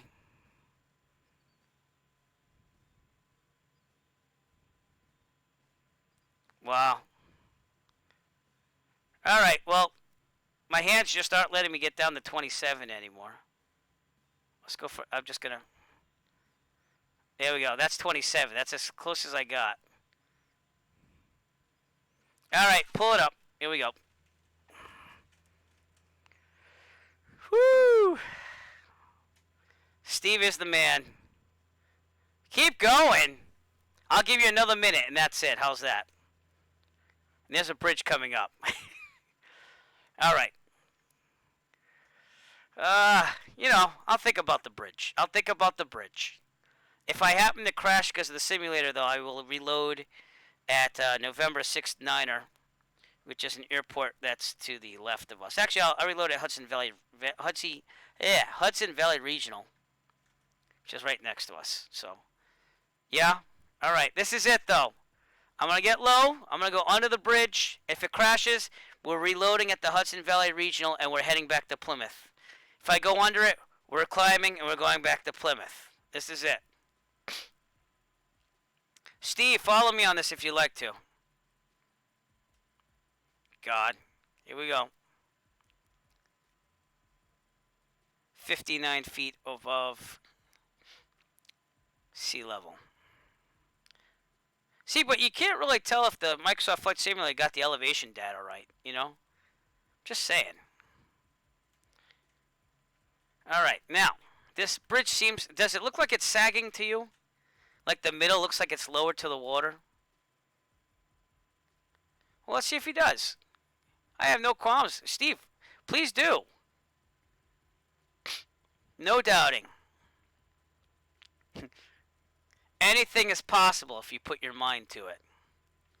All right, here we go. Get some speed so I can kind of glide in there. Oh, this is going to be tough, guys. All right, I'm definitely going to go towards the edge. It looks like it sags down. Oh, what the hell? We'll just go for it. If I die, we just reload and we go. All right? All right. Where's Steve? I got to get lower. All right, throttle out. Throttle out. I'm going to pick this third one from the side, though, because I have a little bit more clearance. I don't know if this is going to make it, guys. I don't think we're going to make it. Start praying now.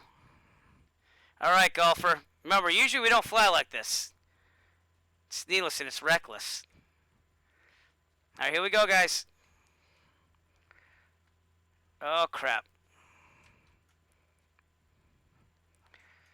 We did it. We did it. We did it. Woo! Wow, we did it. All right, I'm climbing again. We're going to Plymouth. I'm getting a call from the FAA any second now. Any second. Steve, nice job. What the heck? Oh, did he wipe out? He looks like he's upside down, ladies and gentlemen. Steve is upside down. Wow. All right, we're going to head to the left. That's awesome. Someone clip this right now. Wow. Holy. I got to find out what the name of that bridge is later on. It's right outside Hudson Valley Regional. All right. Pay respects to a great man. Dun, dun, dun.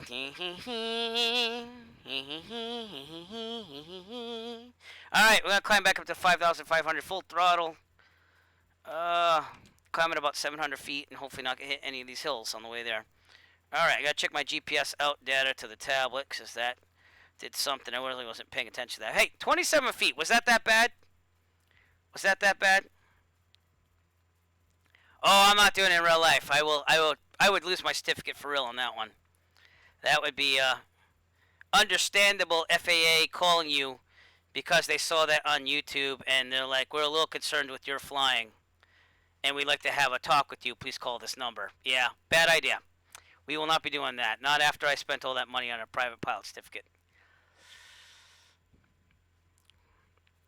If I was somebody with no family, with no good life, and wanted to go out with a big bang, maybe, but that's not me. That's not me at all. So, I'm even living dangerously by climbing up these hills right now. So, best climb 74 though.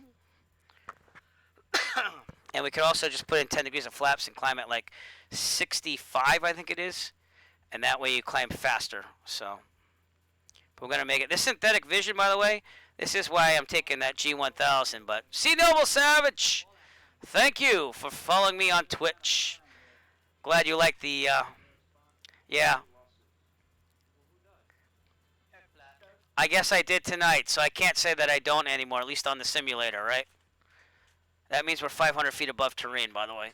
That's what that warning is. Alright, we gotta head back. See, plan, active. There we go. Yeah, come on, man. Oh, that far south. Okay, it's cool. Alright, we got a beer 9 or 2. That's what they're saying to kind of go direct here. But we're doing good. We're going to climb to 5,500 feet and go back to Plymouth and call this thing a night. But thank you for the excitement, guys. Really appreciate it. I'm actually kind of glad that we had a little challenge there. So thank you. Thank you. By the way, this stream will be archived on the Eric Flight YouTube channel if you want to check out those attempts there. Steve is back, everyone. I think he might be joining us again.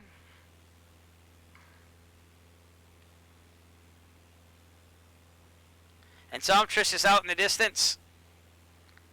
So, no, it won't let you clip. I probably don't have a setting when I left it that you can clip. Damn. Well, I'll tell you what. When I get the replay on the Eric Flight YouTube, I will separate that clip and post it to YouTube and try to upload it to Twitch if that's possible. I don't even know if it's possible. So, let me see what I can do on my end of things here. Give me a second. Creator dashboard. Streaming tools. Stream manager. There's something with a clip in it. But I have to be fast about this or I'm never going to get it. Clip that. So we'll have to see. Just now, it's got to be more than 30 seconds. So, well, you know what? Either way, it's going to be archived on the Eric Flight YouTube. So, I'll see what I could do. Either way, that, or you can watch it on YouTube. So, but I'll put a clip on there. I promise I will. Okay, I'll download it. I'll edit it, and we'll put it up there. So,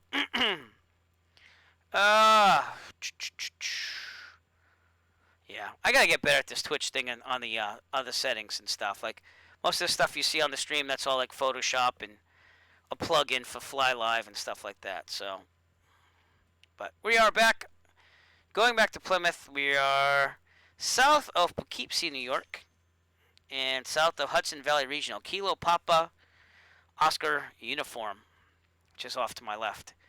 It's what does this thing say? Yeah, see that orange ring? That would be where Hudson Valley Regional is. Yep. Stop doing that. Yep. Zoom out. Oh, thank you.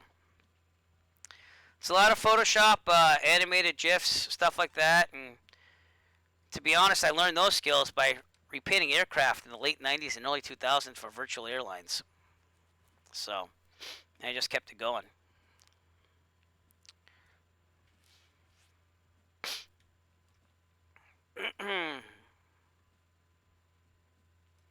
All right.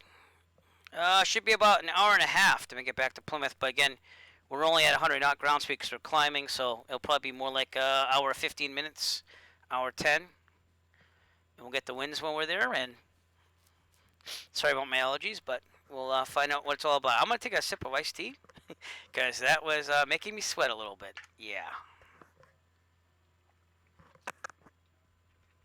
All right.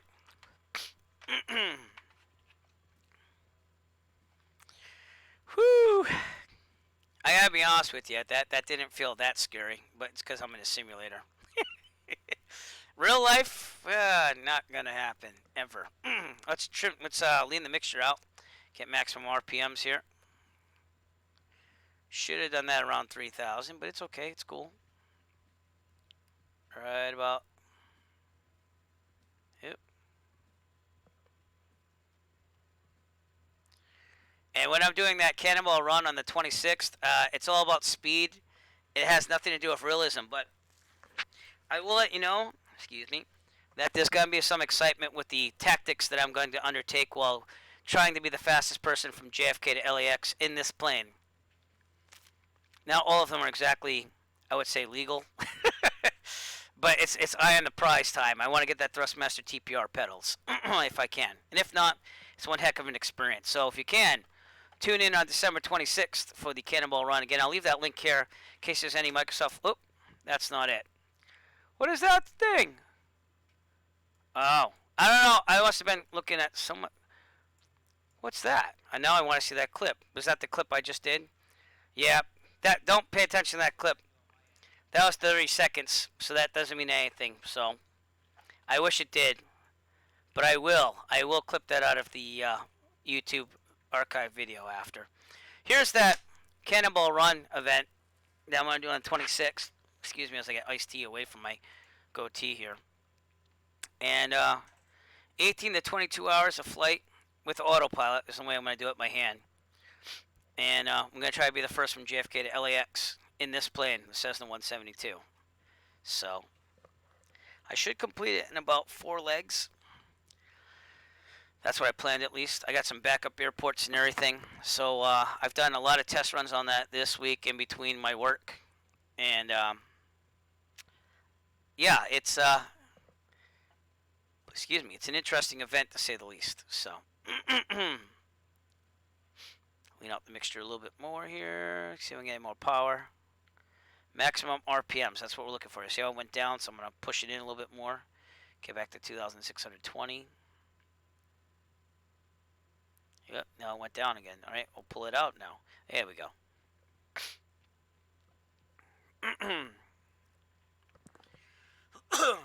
The weird thing is that we do have a headwind here coming from our left 2-4, so we're right about here at 12 knots.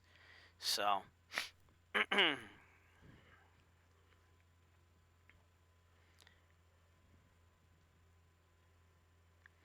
and we are currently outside of Stormville, November 6-9er Airport. Off our left, right there, I believe. Is that an airport? Oh, yeah, it is. Oh, looked weird for a second. And sorry about the allergies. But Arizona. We'll be flying in Arizona in the Cannonball Run. I'll give up that piece of my strategy, but I can't give up too much, so. I mean, I guess I could go back after and maybe clip it from Twitch. That's what I'm thinking. So. But regardless, I will get that. That was epic. That was very epic. Alright, we got to trim down. Back up on the RPMs here for a second. Get this thing to 5,500. And again, thank you for your support tonight. That is why I did that silly thing I would never do in real life.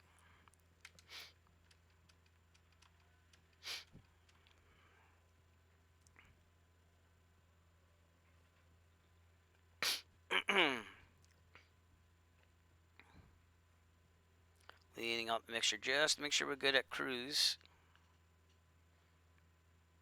Yep. Right about there. Alright. So we have about 8 gallons per hour. Trim up to be at 5,500. Right about there. We'll see what that levels out at. And we're on our way, people. About an hour and 10 minutes now, because I'm at cruise. So that's how long it's going to take to get to Plymouth. It's not a bad flight. And going out to Woodstock was a nice time. It's nice to see the festival and the sights and be able to take the drone down there and not be on VATSIM so I could pause the plane in mid-air and do all that. That was cool.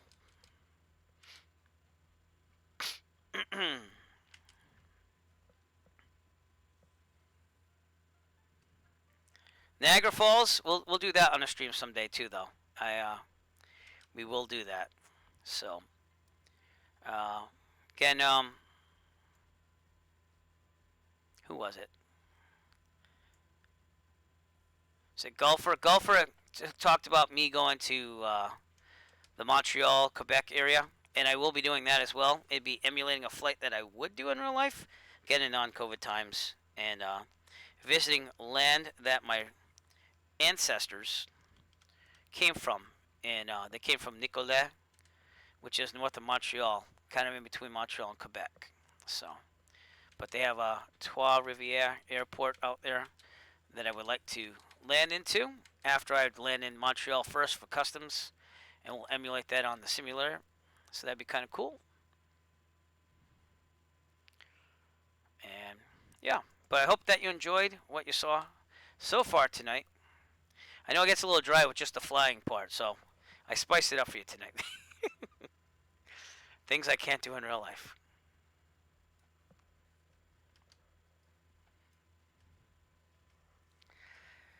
All right, there's not much to see out here. We're in Western Connecticut almost. We're about to cross the line. So again, don't know if it's going to show the line here, but pretty much right outside this lake right here is where the Connecticut-New York border is. So. And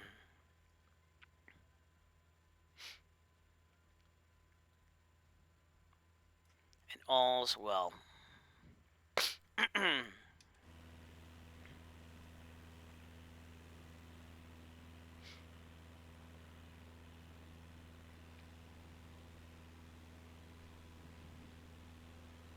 Thought they would tell me what that thing is, but Danbury, Connecticut is right down there.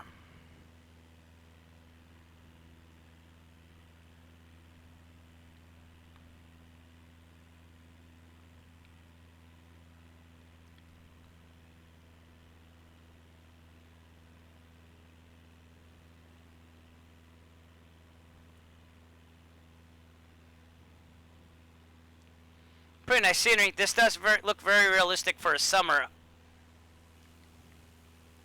And I'm hoping that Microsoft will come out with seasons sometime. That would be awesome. So, that would be awesome.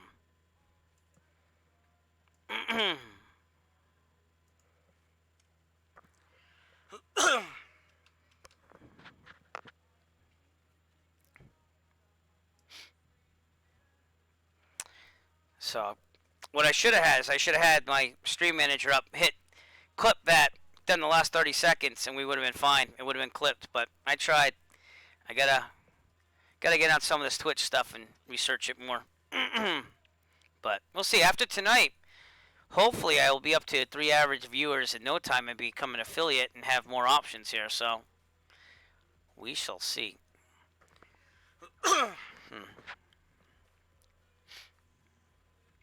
Hour and 4 minutes to Plymouth.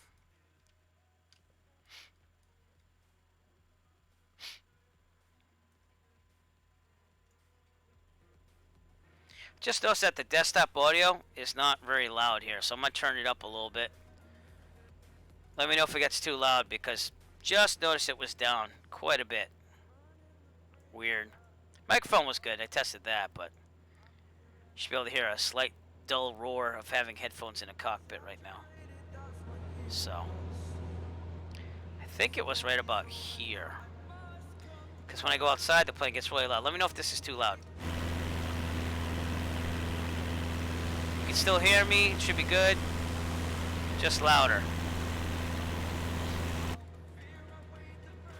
So, good. Alright, I'm glad. Sorry I had it down so much. You can get to hear the roar of the engines. Got kind of a strong wind from our left here. It's pushing me a little bit. 12 knots. Yeah, it's coming right off to the left. So.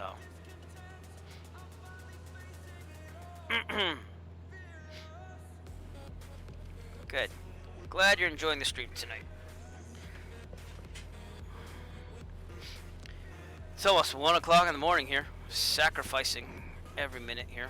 We're about an hour out of Plymouth. But make it a late night and then call it a night. So Danbury, Connecticut right out there.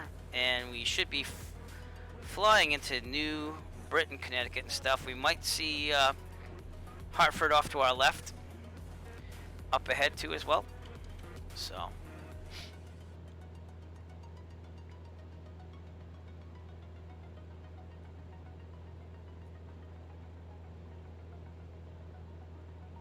is Steve still with us? No, I don't think so. It's alright, he had a good run though. Appreciate everyone that flew with me tonight.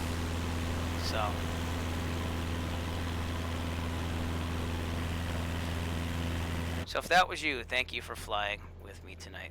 It makes it more interesting than just flying by myself, so. Alright, not much to look at still. We're just out in the boonies of western Connecticut. Danbury is probably the only real place of civilization majorly around here.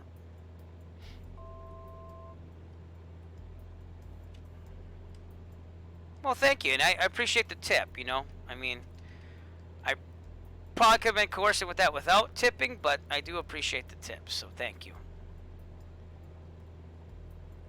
So maybe we'll make that a little bit of a feature in future flights as well. We'll have to see if the opportunity strikes and we have enough time and we hit the objective that we set out for first. We will we'll see about doing some silly things. So I'm surprised it didn't register a crash on the bridge, even though I cleared that. I did clear it. So I wish I had a replay button because then I could kind of get the camera in the front of the plane and see it fly through. But unfortunately, they don't really have that in the simulator. Not like they did in like FSX and Prepared. So, but it is what it is, you know. And yet you can go back to a normal, serious flying stream right after, which is amazing. So serious flying. We don't do that type of stuff here. Like I said, whenever you follow me on Twitch, we don't do that type of stuff.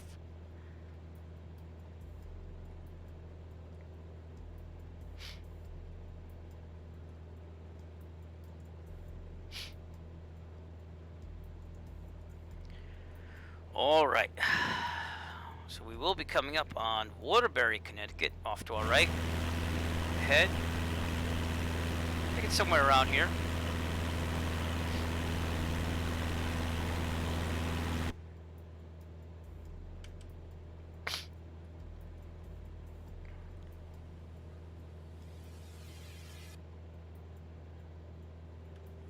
You gotta have some fun sometimes in this sim, you know what I mean? Current time in the simulator would be 11:55 local time here. So almost noon. Yeah, I'm up late. I couldn't make the event earlier. We were preparing for the holidays for the kiddies. Can't say that too loud. They're asleep, but so I couldn't attend the event for the Virtual USA Flying Club today with the Rockies.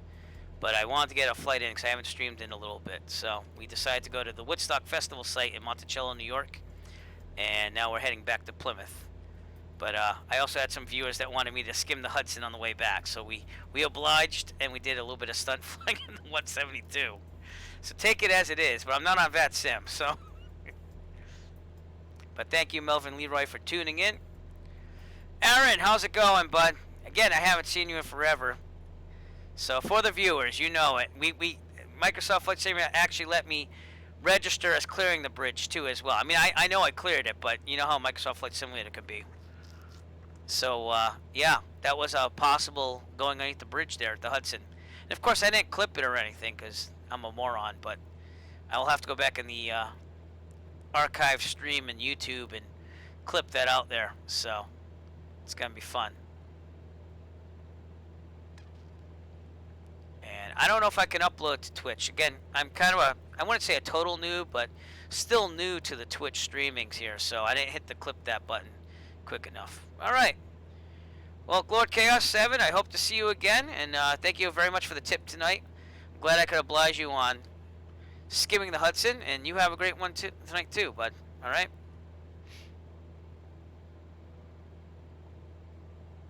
But yeah, it was funny. We had a Sully moment. We went down the Hudson and we skimmed, and then I got down to 27 feet, I think it said, and then we went under a bridge. Then we immediately went up to 5,500 and turned for Plymouth.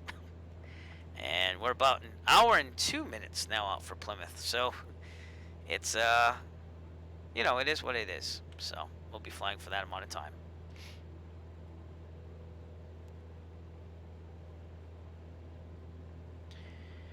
All right, I hope to show you Hartford as we go by it. It'll be off our left, and Waterbury, Connecticut is coming up on our right.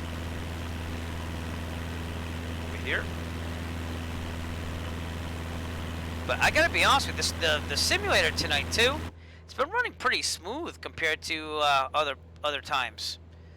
I stream on the same computer, and I'm hitting like 30 frames per second.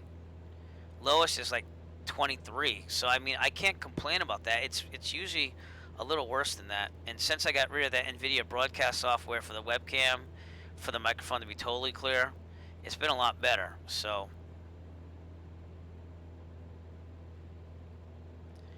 they must have tweaked something in the latest update, because it runs a heck of a lot better. Excuse me, it's getting late. I'll try to keep the yawns to a minimum. But not real world weather, just in not real world time. We're doing the dynamic weather preset of Fair Weather Day and Rex Weather Force. And the time I departed around Plymouth, because I wanted to do this flight in real life this past summer until COVID hit and everything. And so I left around 9 a.m.-ish local time, where I would have done that in real life. So Aaron, what's up with you, bud, if you're still with me?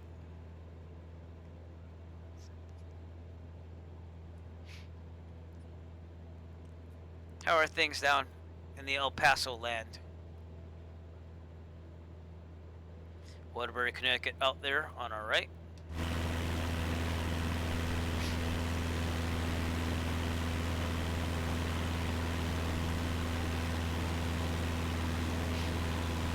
Nice golf course down there.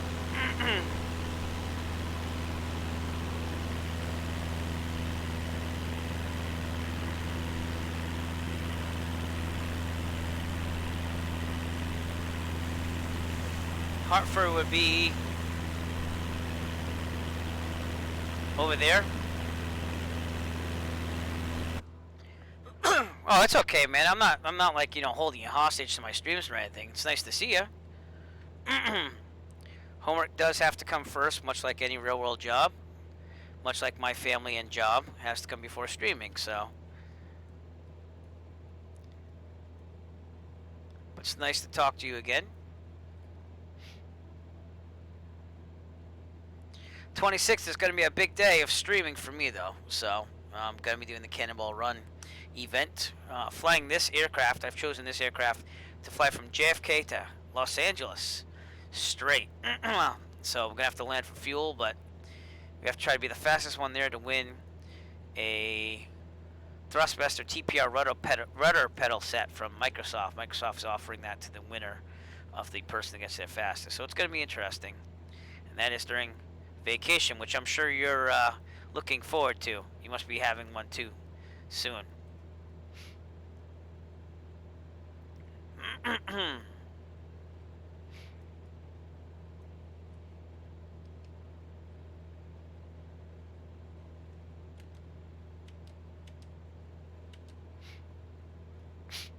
Hartford again, coming up off on the left over here. And 55 minutes out from Plymouth. So something tells me my GPS just didn't update right away. Or maybe it did. I don't know.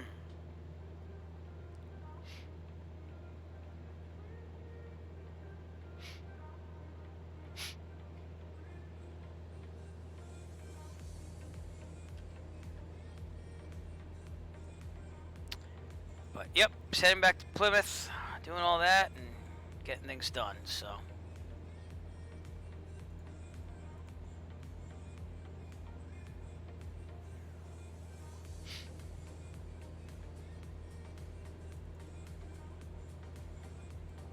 So got some pictures of the event today from the Virtual USA Flying Club. That looks pretty cool. Here's a nice shot. Whoop. See if I can get it up there. I don't know if this is from the event, but that's a pretty cool one. Yeah, a person asked me about that tonight with virtual reality headset, and I've never tried it. I mean, I wouldn't be against it. I think it'd be hard to use like the yoke and stuff that I have with it, but maybe not. Maybe I just haven't tried it, so we'll have to see.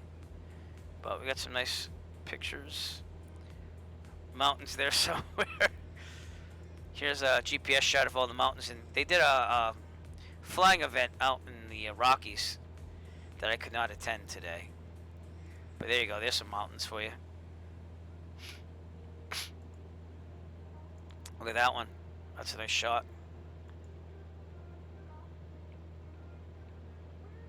But yeah, cool.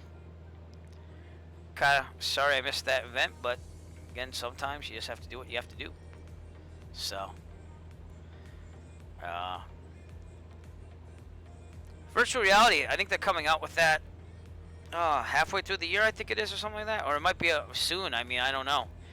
But I don't even have like a virtual reality like headset or anything like that, so.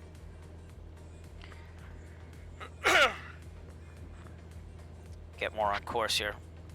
Alright, we are currently over Bristol, Connecticut. That'll be New Britain, and Hartford will be out on our left. So, Hartford might be one of my cross-country flights I might do pretty soon. And I'm talking Hartford Brainerd Airport, Kilo Hotel Foxtrot Delta. Not Bradley International, only because of the fees involved. But I might be trying to go to Hartford pretty soon. It's about an hour out. So it'll probably be about $250 round trip or so in the 152. Maybe a little bit more. So wouldn't be bad though, get cross country. A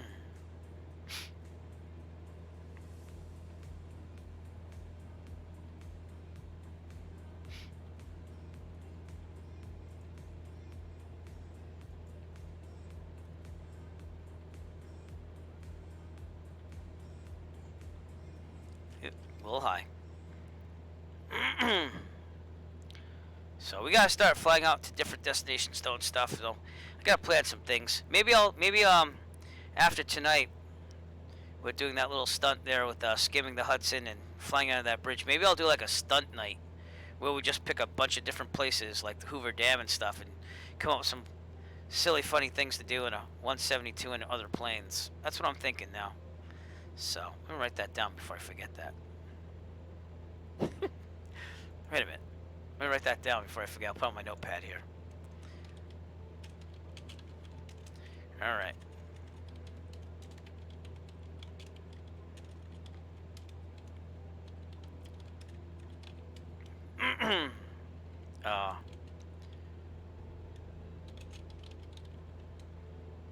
Alright, so that's one idea.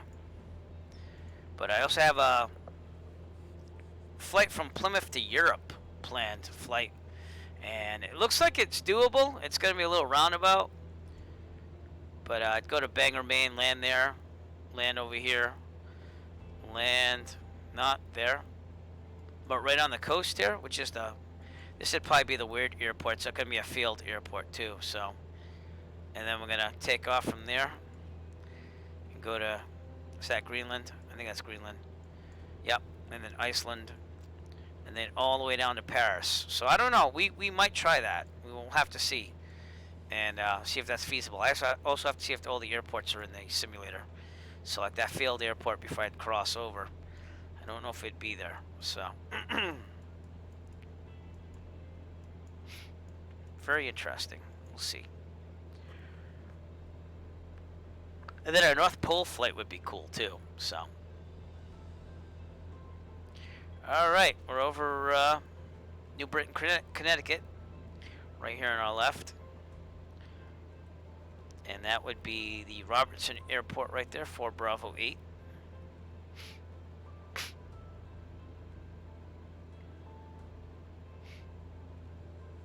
But VR, yeah, I don't know. I gotta find someone who's into that and try it out sometime. Definitely make peripheral vision better, I would think, because you can just turn, look around, you know, see outside the windows a little bit more like real life. So.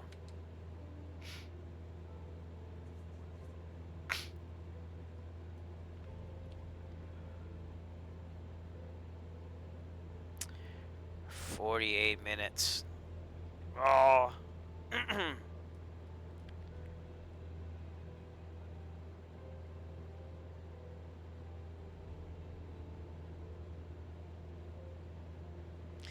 that would be Hartford out there in the distance, I believe.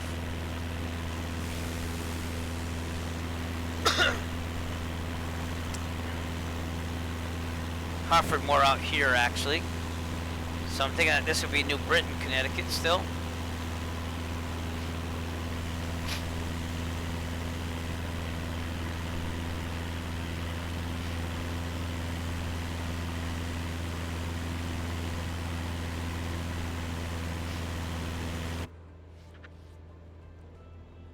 But very densely populated here. I'm more of a dog person, believe it or not. I have a little West Highland Terrier named Daisy. So, but I'm definitely more of a dog person. It's not that I hate cats. It's just, I don't know, I find them to be a little more finicky, if you know what I mean. So, all right, probably should set this for Plymouth, by the way, too. That might help, huh?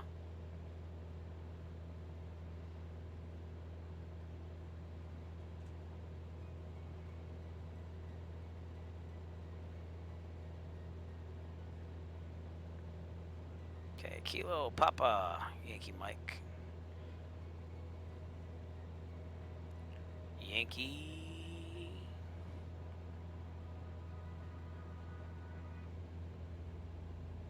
Mike, go.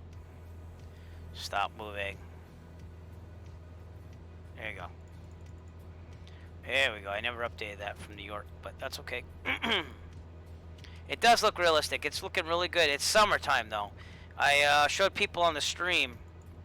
This is a photo right outside my neighborhood. This is what New England looks like in the fall up here. So this is definitely summer in the simulator, but it should look more like this. Maybe even with some snow in certain places right now. So, but that's a real world picture of me in the 152 flying over my neighborhood there. So, lot different. Lot different. Just, you know, I wish they had seasons, but at least they have satellite imagery. You can't knock them on that. So, all right, we're gonna bump the speed up here a little bit.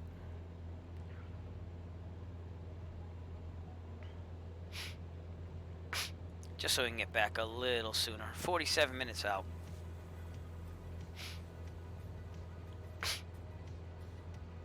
Still hovering around Hartford, Connecticut.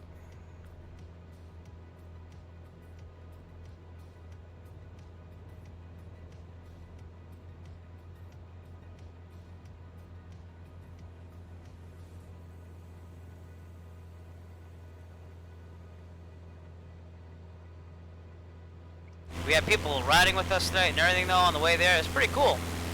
It's a good time. Connecticut River right here.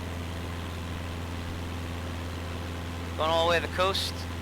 I've actually flown out over here to Chester, Connecticut in real life. It's a good time.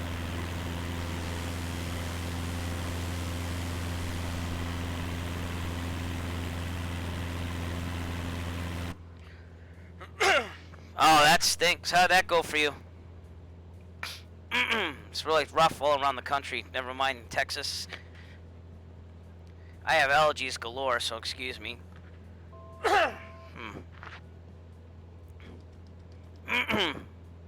But I'm glad you got through it then. How do you feel?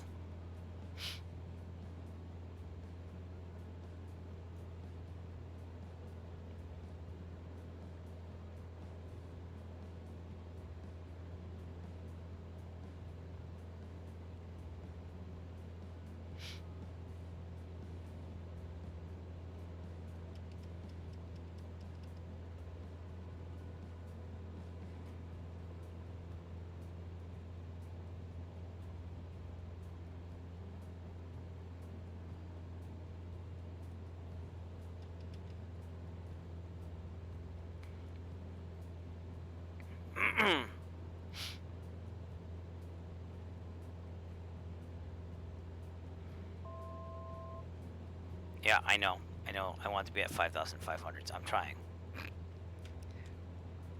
Trying. Well, that's good. My cousin got it up here. He's a police officer, and my uncle got it. And unfortunately, he was going through cancer right now. So I'm hoping that he's doing okay. Last time I talked to him, he was all right. But it's just tough. So I'm glad you got through it. I am still quarantining hard, and even not doing as much flying right now in real life due to it. So. Yep. Well, it's different for everybody. That's what I've been told, at least. But even with these allergies, we get nervous up here. But it's just allergies. I don't go anywhere. I don't really do anything. You know, we basically stay home, and occasionally I go out for a flight. So.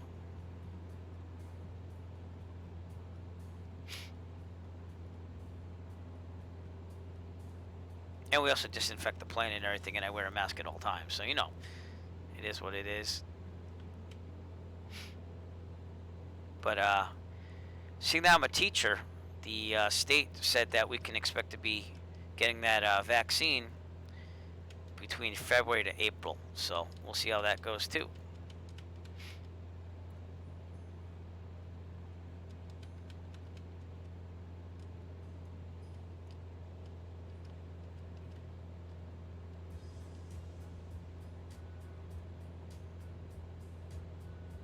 So are you out? If you're out of school at the end of next week, are you going until Friday? Is that what it is?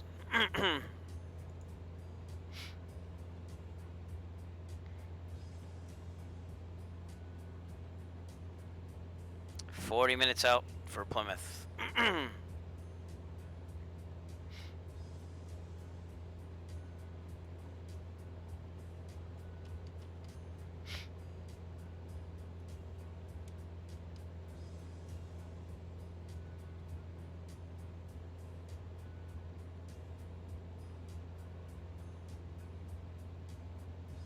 Nice clouds up there. Again, this isn't real world weather. I think it might have cleared up a little bit in real world, but it's still pretty bad out here in real life. It's fourth square mile, 1/4 of a square mile of visibility, fog, and no wind, but just lots of fog and mist and stuff like that, so you can't really see. So not something I'd be in real life. So.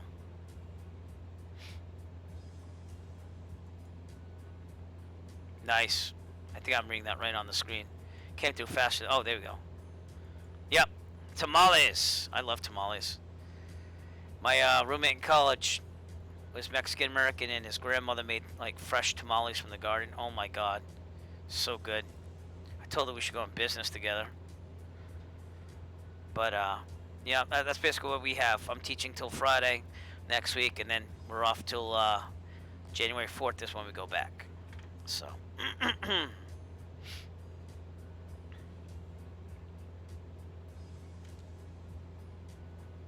Just hang in there for one more week. I gotta get some iced tea here.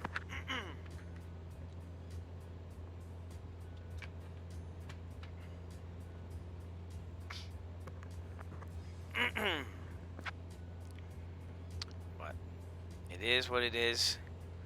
And sadly, it doesn't change when you get a job. You know, it's just you work hard, you get paid, and you make the best of it.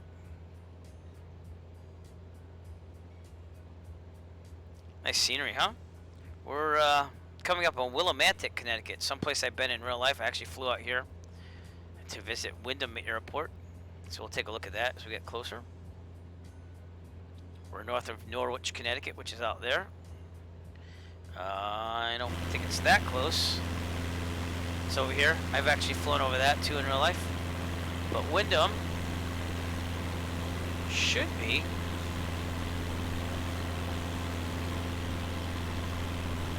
out there. That was a nice airport I flew into.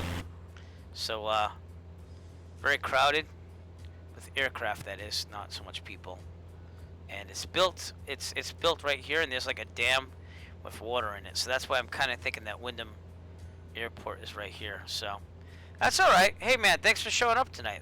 You know, it's nice that you check in. I'm glad you're feeling better. I'm glad that you're over and through that, and just stay safe and get to vacation. All right.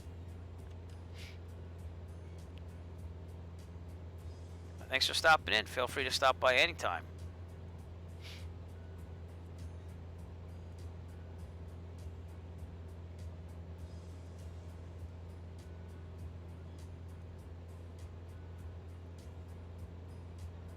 Let's get through the week. That's all I keep telling myself. Get through the week.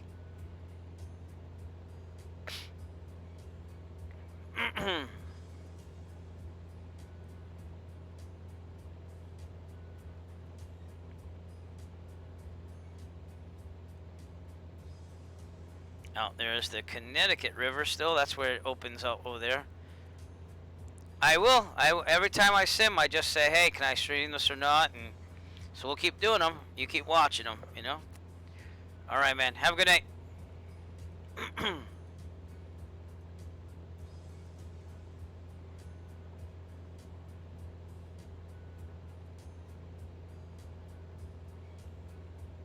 Wyndham, Connecticut, out here.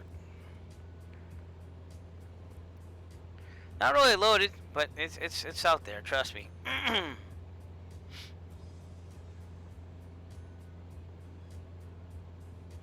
a very nice place to fly into.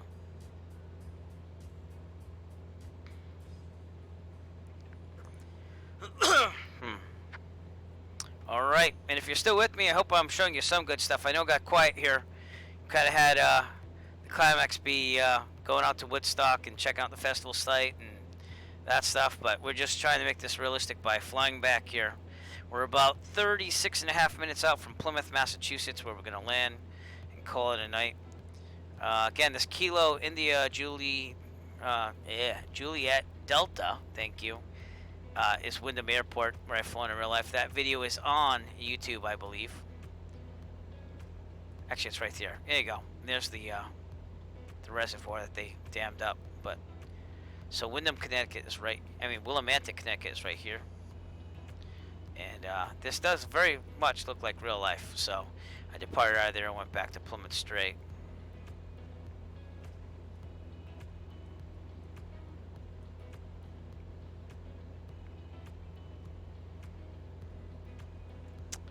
But we are just gonna finish this flight out. So 36 minutes out. And we'll keep looking at interesting places as I see them.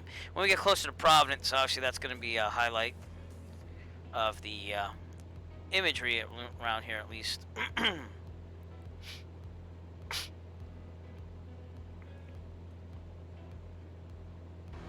need anything, just let me know. Oh, CDL, thank you for rating the channel. How's it going? Just talking up the service. Yeah, that's not included on this flight. Did you pay the extra fee? Hey there, how's it going, Factual Gold? I was talking up the whole Cannonball Run event tonight. So thank you for following everybody. We don't do that kind of flying here. And dangerous and irresponsible. we went to Monticello, New York. We're on our way back now. We actually went and visited the Woodstock Festival site. It's a flight I wanted to do in real life this summer, but I never got to because of COVID. So thank you to CDL for following on Twitch.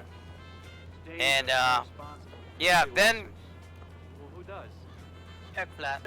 We had a lot of people like join on just as like you did, and it was Dane Flats, everyone, Dane Flats. Oh God, there's a bunch of you. Cool Hand 71. Forder Learn to Fly, Far Isle Pilot. God, there's a lot of you. So thank you for following. Iman Ankari, I think I said that right. Eamon, it might be Eamon. Eamon Okari. Hawk Driver 101. So. Dangerous and irresponsible. There should be lawsuits. Well, who does? But as I was saying, we flew out to the Woodstock Festival site, something I wanted to do in real life that I wasn't able to do due to COVID. Oh man, Foxy Paul Blart. That's an awesome name, by the way. That kind of flying here. It's dangerous and irresponsible. There's too many lawsuits. Well, who does? Heck flat. So, as we were going to Sullivan County, I want to do barrel rolls and loop-the-loops. we'll be here for a all that while. kind of stuff. We'll be here for a while. Dave Flats again, everyone, the man, the myth, the legend. It's dangerous and irresponsible. There's too many lawsuits. Well, who does? Heck flat. It's been a good night for followers, I'll tell you that. NEP76, thanks for following. There might be a bunch of those coming up. Yep, it's gonna be a bunch. So, Smart Pop. Kind of stuff. We don't do that kind of flying here. We are from New England here, Dangerous so. and irresponsible. There's too many lawsuits. Well, who does? Heck flat. White Leg, I'm trying to get you as I see it in the chat here, so that might come up a bunch of times. Just let you know, we might be here for a while. All that kind of stuff. We don't do that kind of flying here. It's dangerous and irresponsible. There's too many lawsuits. Well, who does? Heck flat. So on the way back from Sullivan County, I'll try to fit this in really fast. We've crossed the Hudson and people are like, oh, you gotta skim it. So we had a little bit of stunts tonight as well. So We don't do that kind of sorry if that flying gets here. redundant, by the way. Dangerous and irresponsible. There's too many lawsuits. Well, who does? Heck flat. Right now we are almost outside Danielson, Connecticut. This is where I fly in real life. I'm actually based out of Plymouth, and I did pull a Sully, but the problem was I didn't hit the clip button fast enough, so it's going to have to be archived on YouTube, the Eric Flight channel, Well, who does? and I'm going to have to just clip it out of that archive. So, but it was fun. We skimmed. I went down to 27 feet, and I also went under a bridge. And Microsoft Flight Simulator actually let me do the under the bridge thing. It was amazing. I thought it was going to just tell me I crashed, but Well, who does? heck flat. It was a fun time coming back from Sullivan County. So that was after we saw the Woodstock Festival site. So awesome. All that kind of stuff. White Leg, thank We you don't do that kind again. of flying here. This might take a while. There's too many lawsuits. Sorry, I'm not used to so many followers in a fast fashion here. So, but yeah, I'm gonna have to do something about that. Get that little clip there to show. It was a fun stream tonight. But yeah, we're hitting airports I've flown to in real life. Danielson, Connecticut will be off my left, off in the distance. My old hometown of Rhode Island, the state, is out in front of us. Providence, Rhode Island's here. I grew up north of Providence, so. Oh yeah, yeah. Well, thank you for all the follows, everybody. That was definitely a record for me in one night. I must have gained about 20, 30 something followers, so greatly appreciated. And really wish you were here for the Sully moment, though, because that was pretty cool. But gave me an idea maybe to do like a stunt night on the channel where we just go to a bunch of different destinations and do some crazy wacky things with a 172 or other planes. So I don't know, we'll see what we can do. Right now I'm just trying to fly back to Plymouth, Massachusetts. We're about a half hour out, and I'll show you the sights as we go back if you're willing to stay. But the Woodstock Festival site was pretty cool. It looked really, really lifelike. We compared it to the Google Maps and stuff, so it was cool. Yeah.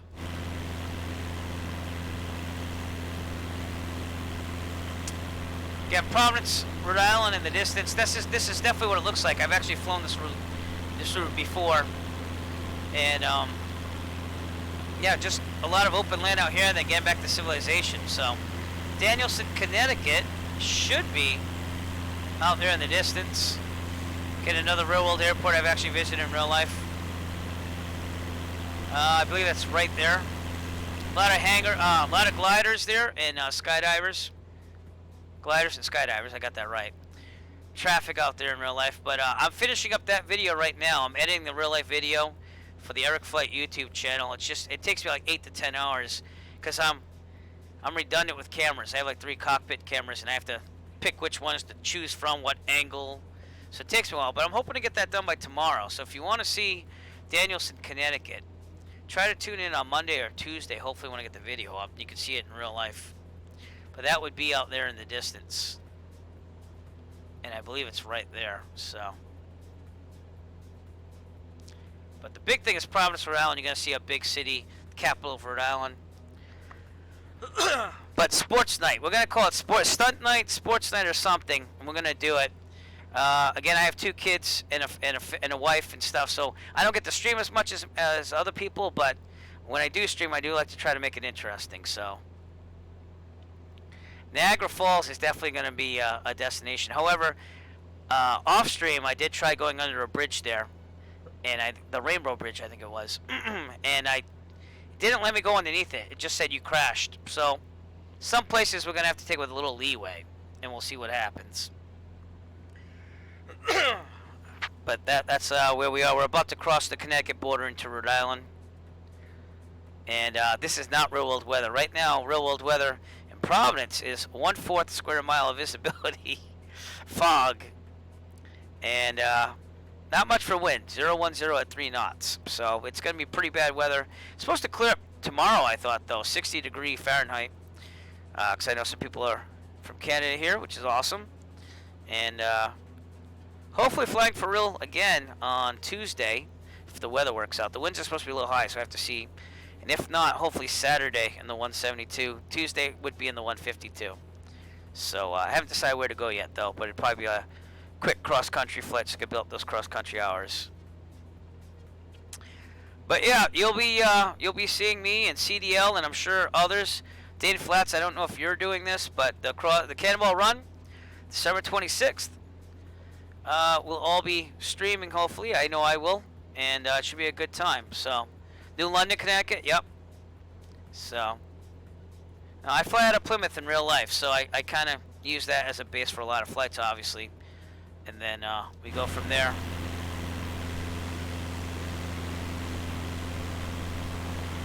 Awesome. Well, I'm on vacation that week, so I am a teacher, so it makes it a little easier for me, I won't lie. But I got clearance from the wife to do it. She's gonna be awesome. And the kids might stop in here and there, obviously, during the appropriate hours, and I like to feature them on the stream once in a while. The 2-year-old usually comes up and asks to come up here and then starts playing with the plane, which I cannot let her do, and I'm trying to train her on that now, but she's 2, and what are you gonna do, you know? And the 7-year-old, I usually stick him on a headset and do it, but yeah. Again, I was promoting that all night during the stream here, so if you don't know what we're talking about, and CDL is the mastermind behind this, that's a link to it right there. So, yep. That's awesome. Yep. Either way, it's for a good cause, you know, to promote and everything, and just to have fun with it. But I've been working on strategy now for about 2 weeks, and I'm not gonna release anything. But yeah, I've had a couple late nights here, so, and we'll be flying on Orthodox to try to get to LAX. If I don't win, we don't win, but I'm gonna try. So, yep. All right, cool, awesome. So Engel Tinka, thank you very much for coming up to that with that idea. That's awesome. And who knows? It might be an annual thing, but I like that it's general aviation too, you know. So Richard Trade, thank you for the follow. All that kind of stuff. You don't do that kind of flying here. It's dangerous. Yeah, too many lawsuits. Well, who does? Heck flat. Who does?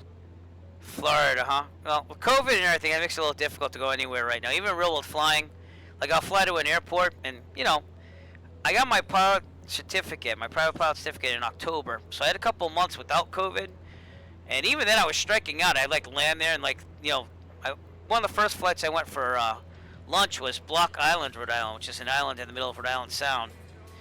And sure enough, I get there. One, I get carb ice. So I'm up there all alone by myself, like as a noob here. You know, I've got the training, but I had to solve carb icing, solve that, and then going in there like, oh, the restaurant's closed, there's no water. Basically, the water pump broke, so I was like, oh, great, I just flew out all here for nothing.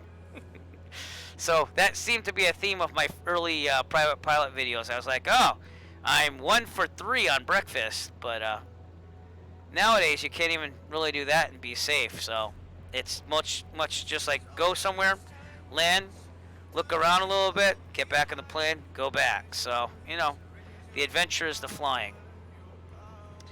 Alright, so we just crossed the border into Rhode Island. Unfortunately, Western Rhode Island is very rural, This is the Scituate Reservoir right here. That would be the main water drinking source for a lot of Rhode Island. Providence, Rhode Island, which is the capital, is out here. And the cool thing about Rhode Island is if you get high enough, it's the smallest state in the country, so you can practically see the whole state at a high enough level. So, and out here in the distance, we have our beaches and stuff during the summer. We have Newport, Rhode Island, which has a bunch of Victorian mansions out there. And then the main city of Providence, Rhode Island right here. And again, I grew up just north of that, somewhere over here, so. Yeah, Bridgeport. I haven't made it out there yet. The furthest east I've made it in real life is Chester, Connecticut. And I was inspired because Orbex had a scenery for prepared for Chester. So I figured I want to try someplace I did in the scenery. So. But I didn't get the unfortunately. Who said unfortunately? I think I missed that one. Okay, that one went right over the head. Right over the head. But Providence, Rhode Island looks pretty cool, and it's cool to fly over in real life too. So, all right, 23 minutes out. All of you are making this a lot easier to fly. I'll tell you that. So thank you for joining. So, well, you know, rural. I kind of live in a rural area right now. Currently, I'm living around here, out in distance. I live in Dighton, Massachusetts. So it's a town outside of Providence, but I can still get to Boston in about 40 minutes. So, and my friends call it the boonies because my house is in the middle of a wooded area. So, but it's a neighborhood still. There are houses around me. So,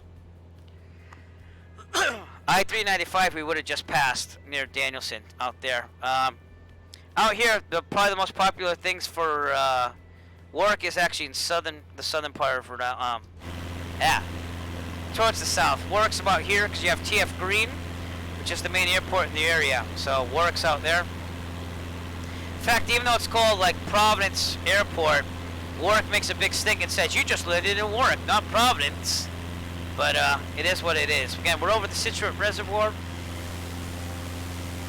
Out here would be Mohegan Sun, the casino in Connecticut, and Foxwoods down on near the coast. That seems to be the biggest things on the eastern part of Connecticut.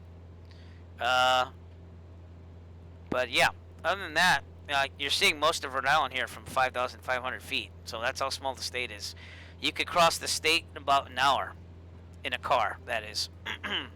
In a plane, you could be across it in like 20 minutes, 30 minutes at most, you know. Depends on the plane, obviously.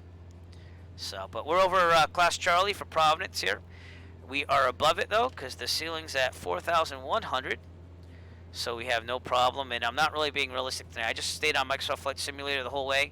I didn't get on VATSIM or anything for air traffic control, and just had fun with it, you know? It was a good time. I had a video playing of Woodstock to show people what it looked like in the 60s.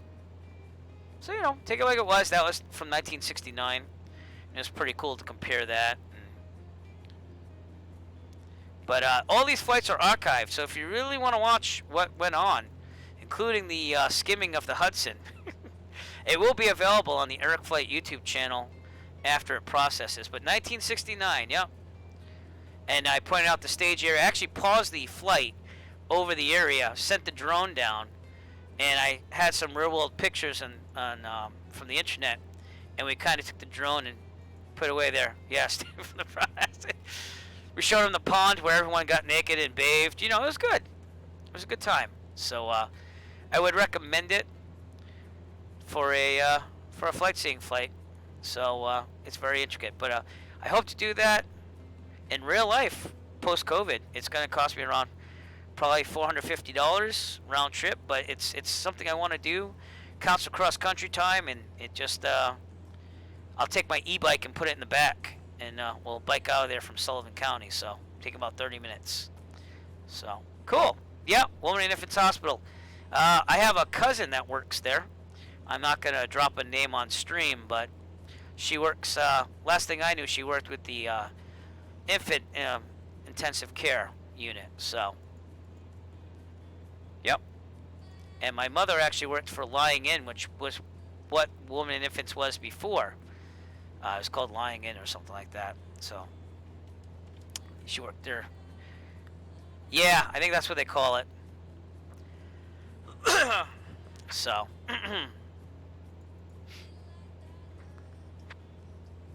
last name Hop. That's all I'm gonna say.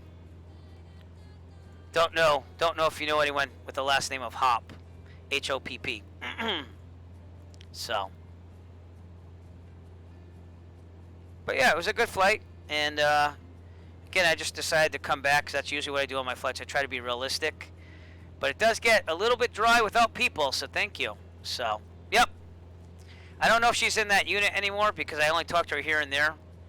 But, hey, look, North Central. That's my old hometown local airport out there in the distance. And my old house would be somewhere around there. I want to say on the other side of this. I don't know if that's it, actually. But anyways, I grew up around this area over here.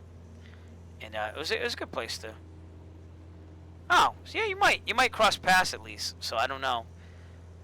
But, well, it's nice to meet another local person.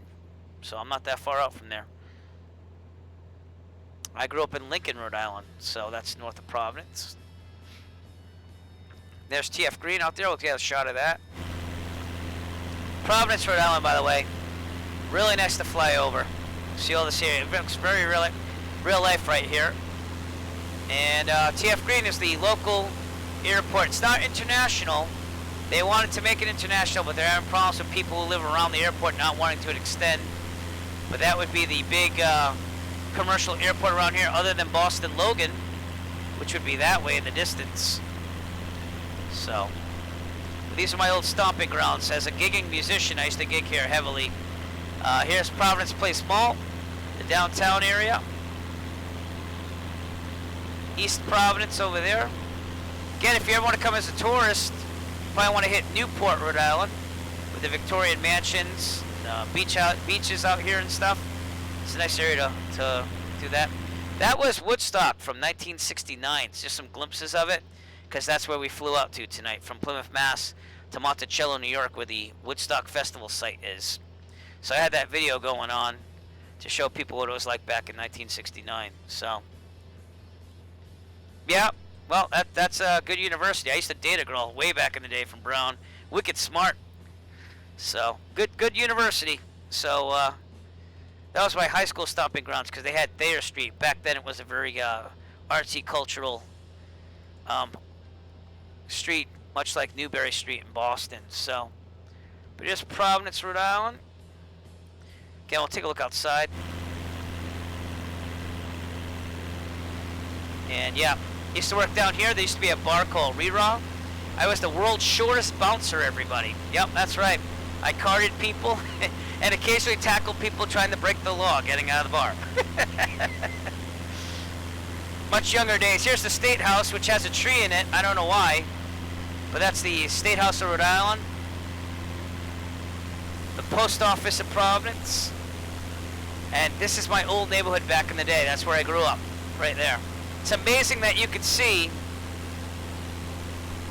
this much detail in a simulator, you know? I know it's not perfect, but it is what it is. Yeah. See, I'm already on the eastern side, so I take 24 all the way down. So, because if you do go over Newport Bridge, which should be out there in the distance, I don't know if we're going to see it right now. Sometimes things don't load, like, right away, or at all. Probably not going to see it. But you can in real life, and it's really impressive. In fact, I have another video. Again, I post real world flight videos on my Eric YouTube. That's how this all started. I didn't start streaming till June, because I just said, I'm going to fly anyways. Why not get into streaming? So, but it does. For VFR, you can't beat this. But I am currently reinstalling my Prepared just to have it. I don't know how much I'm going to fly it. I had a problem installing my new hard drive that I bought as a Black Friday deal. And, yeah, I tried copying over the old hard drive. Just copying it right over so I could just run Windows and everything. And, yeah, it made it so the computer wouldn't boot up.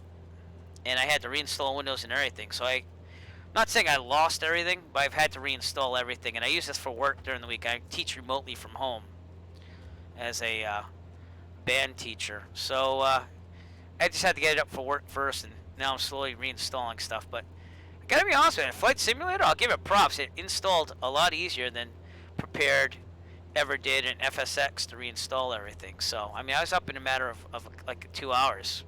So, but yeah, this is very beautiful to fly in real life. And this is the scenery that I get to see every time I fly, basically, if I really want to. It's not that far out from Plymouth. I mean, we're 13 minutes out. So, and yeah, it's nice to fly in a place that has a little bit of everything, you know. The ocean, winters, autumn. So, it's definitely not perfect still. No. Yep. Yeah. But again, I fly mostly GA and VFR. So for me, I just wish I had seasons. I mean, but you can only tell them to do so much at a time, I guess. But it would have been awesome to have seasons. And I showed my viewers this tonight. I showed them one of my real-world photos. We're about to go over this area, too. This is my neighborhood in real life. This is my first flight as a private pilot. And I was flying over Dayton, Massachusetts. Again, I won't put out my house for obvious reasons. But this is what it looks like in November. That's Providence, Rhode Island in the distance. That's what we're flying over right now.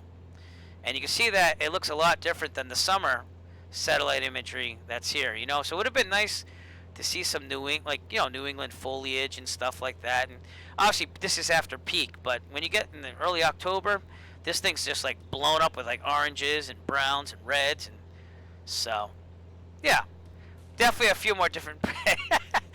Tom Brady. You know, it was a good run. That's the way I take it, at least. You know. Yeah, it's okay. I won't fault your cool hand. It's all right. So, I grew up playing hockey, so it was my guidance counselor was the football coach and tried talking me into it. So yeah, a good run. It was a good run. That's all I'm gonna say. I mean, Cam Newton. I knew he was Cam Newton and he's a good player, but you're talking about the greatest of all time, you know. There's no replacing that. So, yeah. I hope to stream more variety of flying. So, but the reason why I took the G1000 out now on the 172 is because I might as well just, I'm taking this on the Cannonball Run, and along with like the 20, 30 other something people I heard from somewhere. You know what I mean? So, yeah. See, FSX didn't work well for me, so I went right to Prepared, and yeah, it was good. But I'm gonna reinstall 5.1 and get that running up there. I have a lot of money in like add-ons and stuff like that, so it'd be good just to have it in there. And seeing that I have the old SSD hard drive, which is still a really good one, I installed it on there, and I'm keeping this on the main drive. That's the fastest one. So, but it is what it is. All right, we're 11 minutes out. Again, this is not real world weather, but I'll get the weather coming up. 135.625. That's for Plymouth. And of course, my radio's messing up. It does this with the SciTech radio panels every now and then. So, let's do this.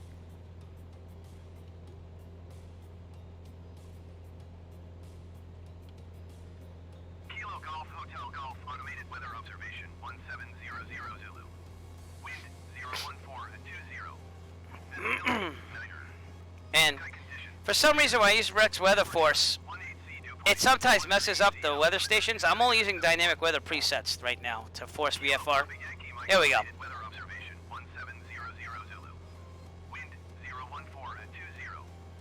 Yeah, so we're going to go runway 6. And of course my radio's messed up, but it's okay. We're going to get it. 122.725 is the CTAF. I'm not really going to do ATC though. I'm just going to maybe do some calls here that I would do in real life and just call it a night here, because it's getting up on 1:36 in the morning, believe it or not. So, thank you, man. Thanks, cool hand. That's cool. Yeah, and a lot more planes are starting to come out for it, so it is what it is. Let's start our descent. We're going to do a cruising descent, 2,100 RPMs or so. But don't expect me to fly like this at the Cannonball Run, because it's all about speed, you know? It's, done many runs over the Rockies and stuff, and it's been a blast just preparing for it. It's been very long. I flew by hand tonight because I got tired of using autopilot all the time. So, But we're going to fly over Taunton. This is my closest general aviation airport, for me at least. Coming up ahead of us. Right there, Taunton Municipal. And my neighborhood. This is the Taunton River. And I live somewhere over here. That's all I'm going to say. So, but it's a really nice area. This is Taunton, which is a big city. It's not huge, but it's kind of like a little smaller than Providence. And Providence again is back there. If you want to compare again, that's what it looks like in real life. And that's what that'd be that pond that you saw, and that's Providence in the back. So pretty cool.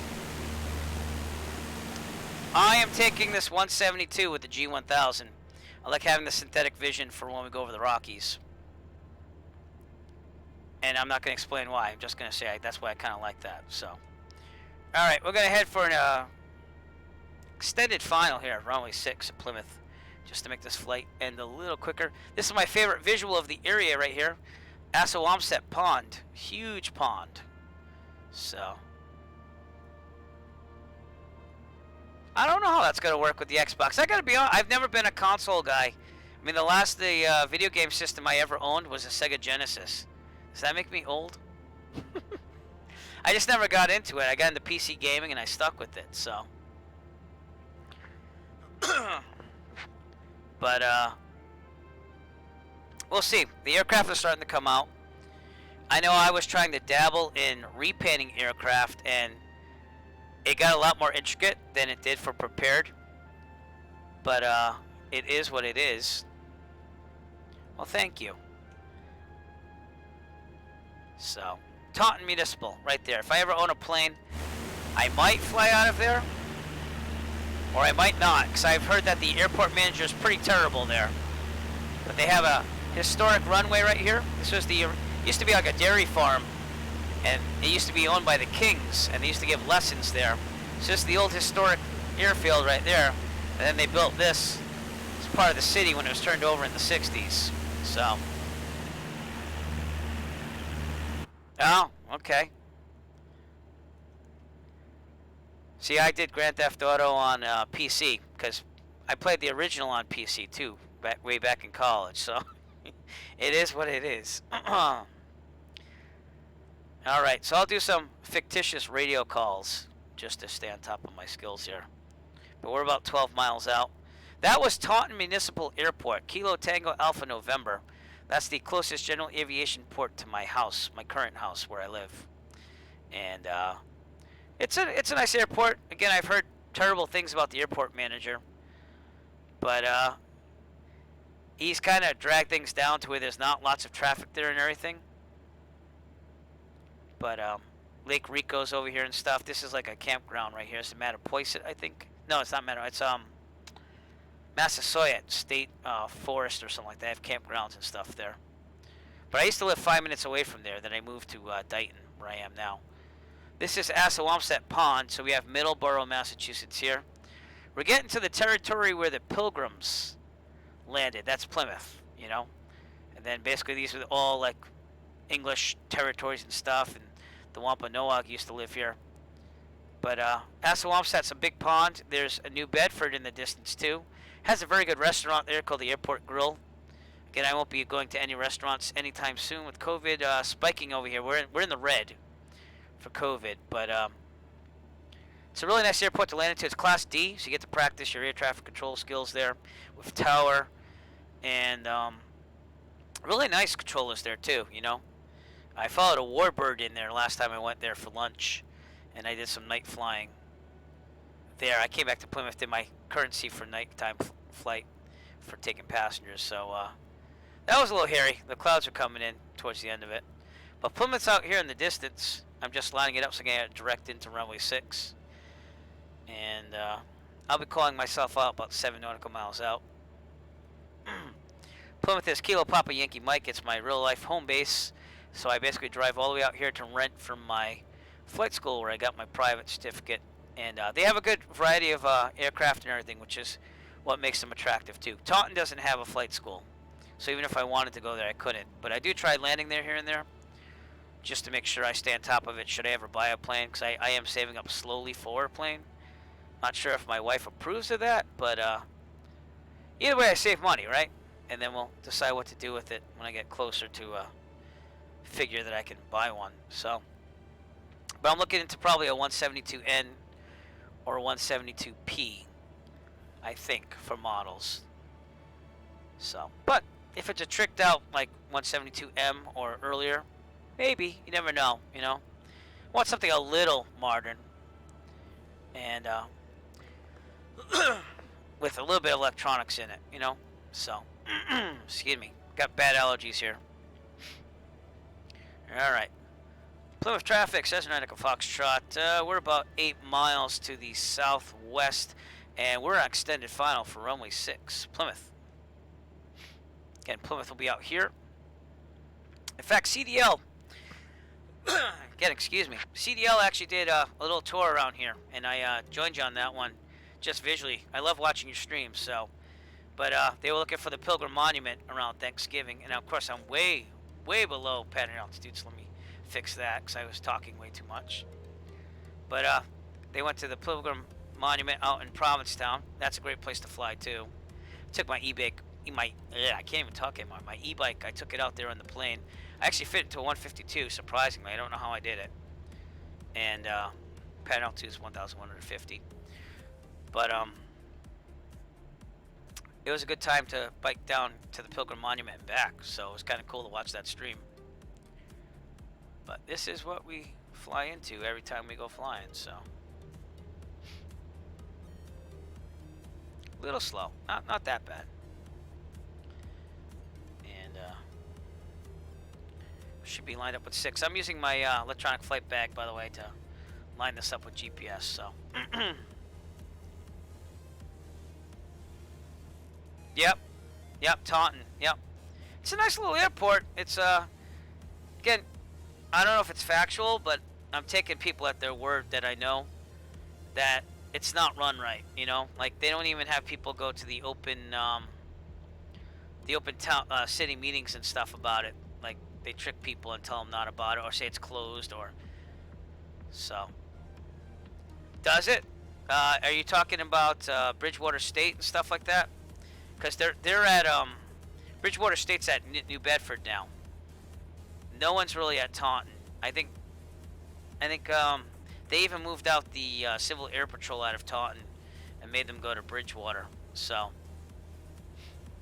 and they come to Plymouth every now and then too. So,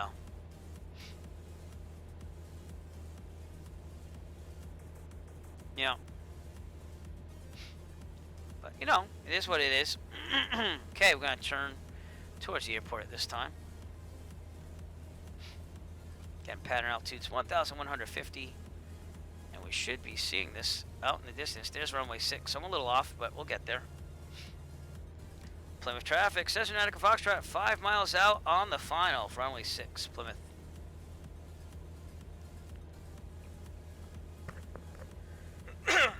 Bridgewater State's the big program around here for aviation, so, but they're out of New Bedford now. Which is probably good, because that's again, towered airport, Class D, and then they could go out to little non-towered airports like this. So, but we have Cape Air out of New Bedford too, for like a regional service, and I know that they send their pilots for what do you call that? For currency training. They send them to Plymouth and stuff. Like, I've actually learned behind some of them. So.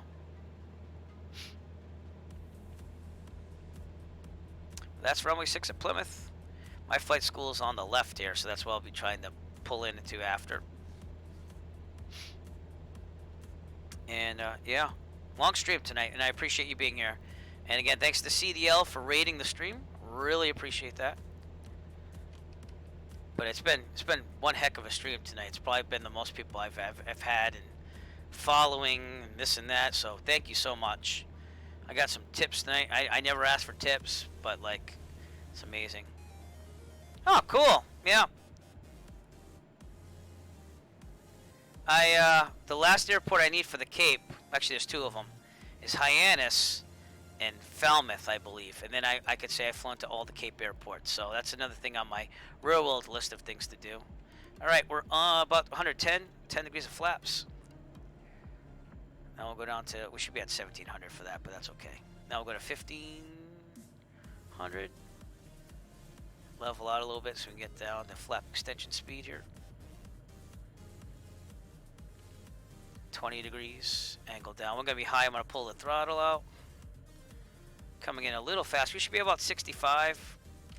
All right, full flaps. Yeah, that's tricky. Yeah, I could have set this one up better, but that's all right. We'll land. 500. Coming in a little fast. A lot fast. Oh, this is not impressive. I'm sorry, people. We'll still land it, but I got the throttle out. And these planes tend to float in the simulator, so I probably would have went around in that in real life. It's just not a good setup. Here we go.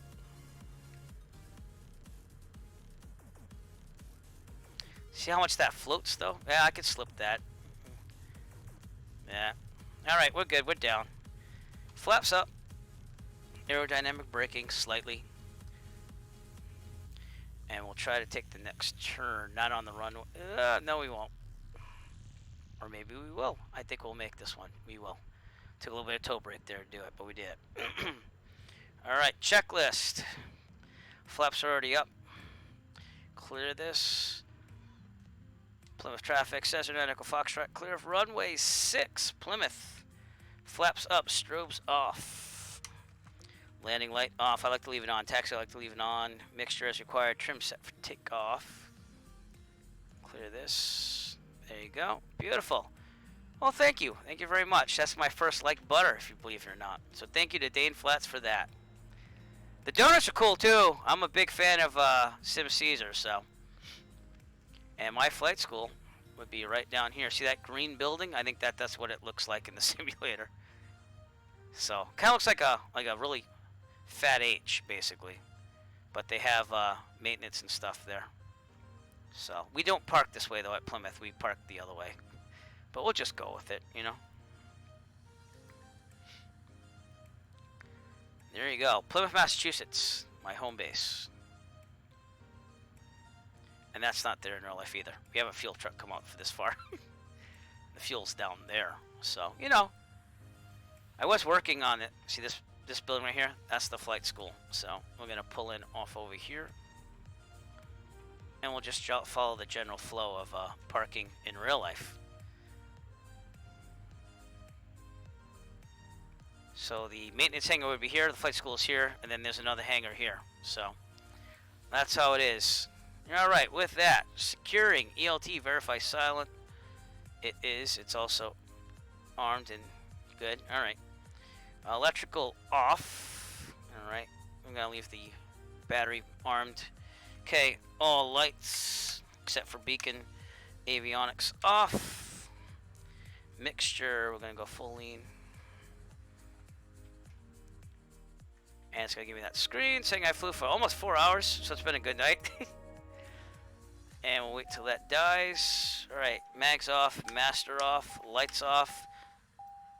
And off on the standby battery. That's why it won't turn off until you turn the standby battery off. But that's it.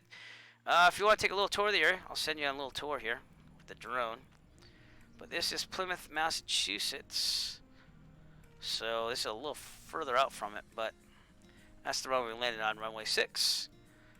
It's the busiest general aviation airport in Massachusetts, so it was a good place to train and a good place to fly still. Out here is Plymouth. Again, I know CDL kind of covered this in a stream before, but this is the downtown area. The Pilgrims lived, if I can find the street. Yeah, alright, so the Pilgrims lived right on this road right here. This is called Layden Street. And there's a burial ground here. They buried a lot of pilgrims that died early. They buried them secretly, so that way the Native Americans thought that they were not, you know, they thought they were more of them than what they were, because they were losing a lot. This is the town brook where they got their water. This was the meeting house where they first had their church and, like, you know, fort, if you will, up the road. But this is basically the first road in America right there.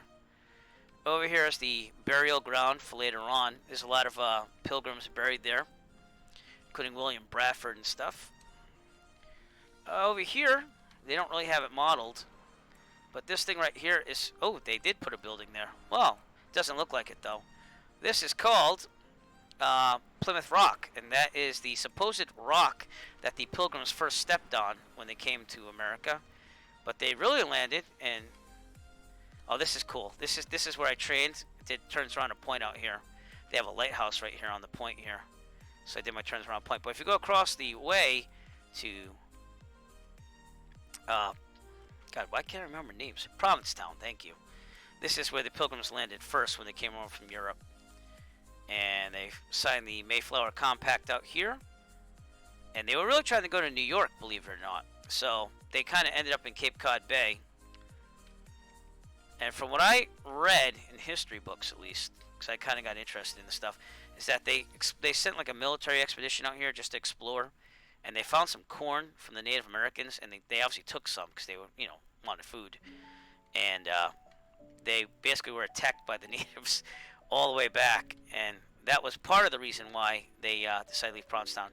But this is the Pilgrim Monument that, again, CDL did show. Real World Flight, I think I got this on the Eric Flight YouTube. I landed in Provincetown from Plymouth and went right across the harbor. Then I took my e-bike all the way down here and visited the monument and then went back. I'm not sure, actually, if it's on there. I can't remember if the video came out or not. It probably didn't, now that I'm thinking of it. But that's to commemorate where the Pilgrims first came, which was Provincetown. And then they took the Mayflower all the way across here to Plymouth. If I've got this right, that is. Nope. Okay, I'm on the Cape here. Well, that's Cape Cod Canal. That's the canal that was dug through with Cape Cod being over here.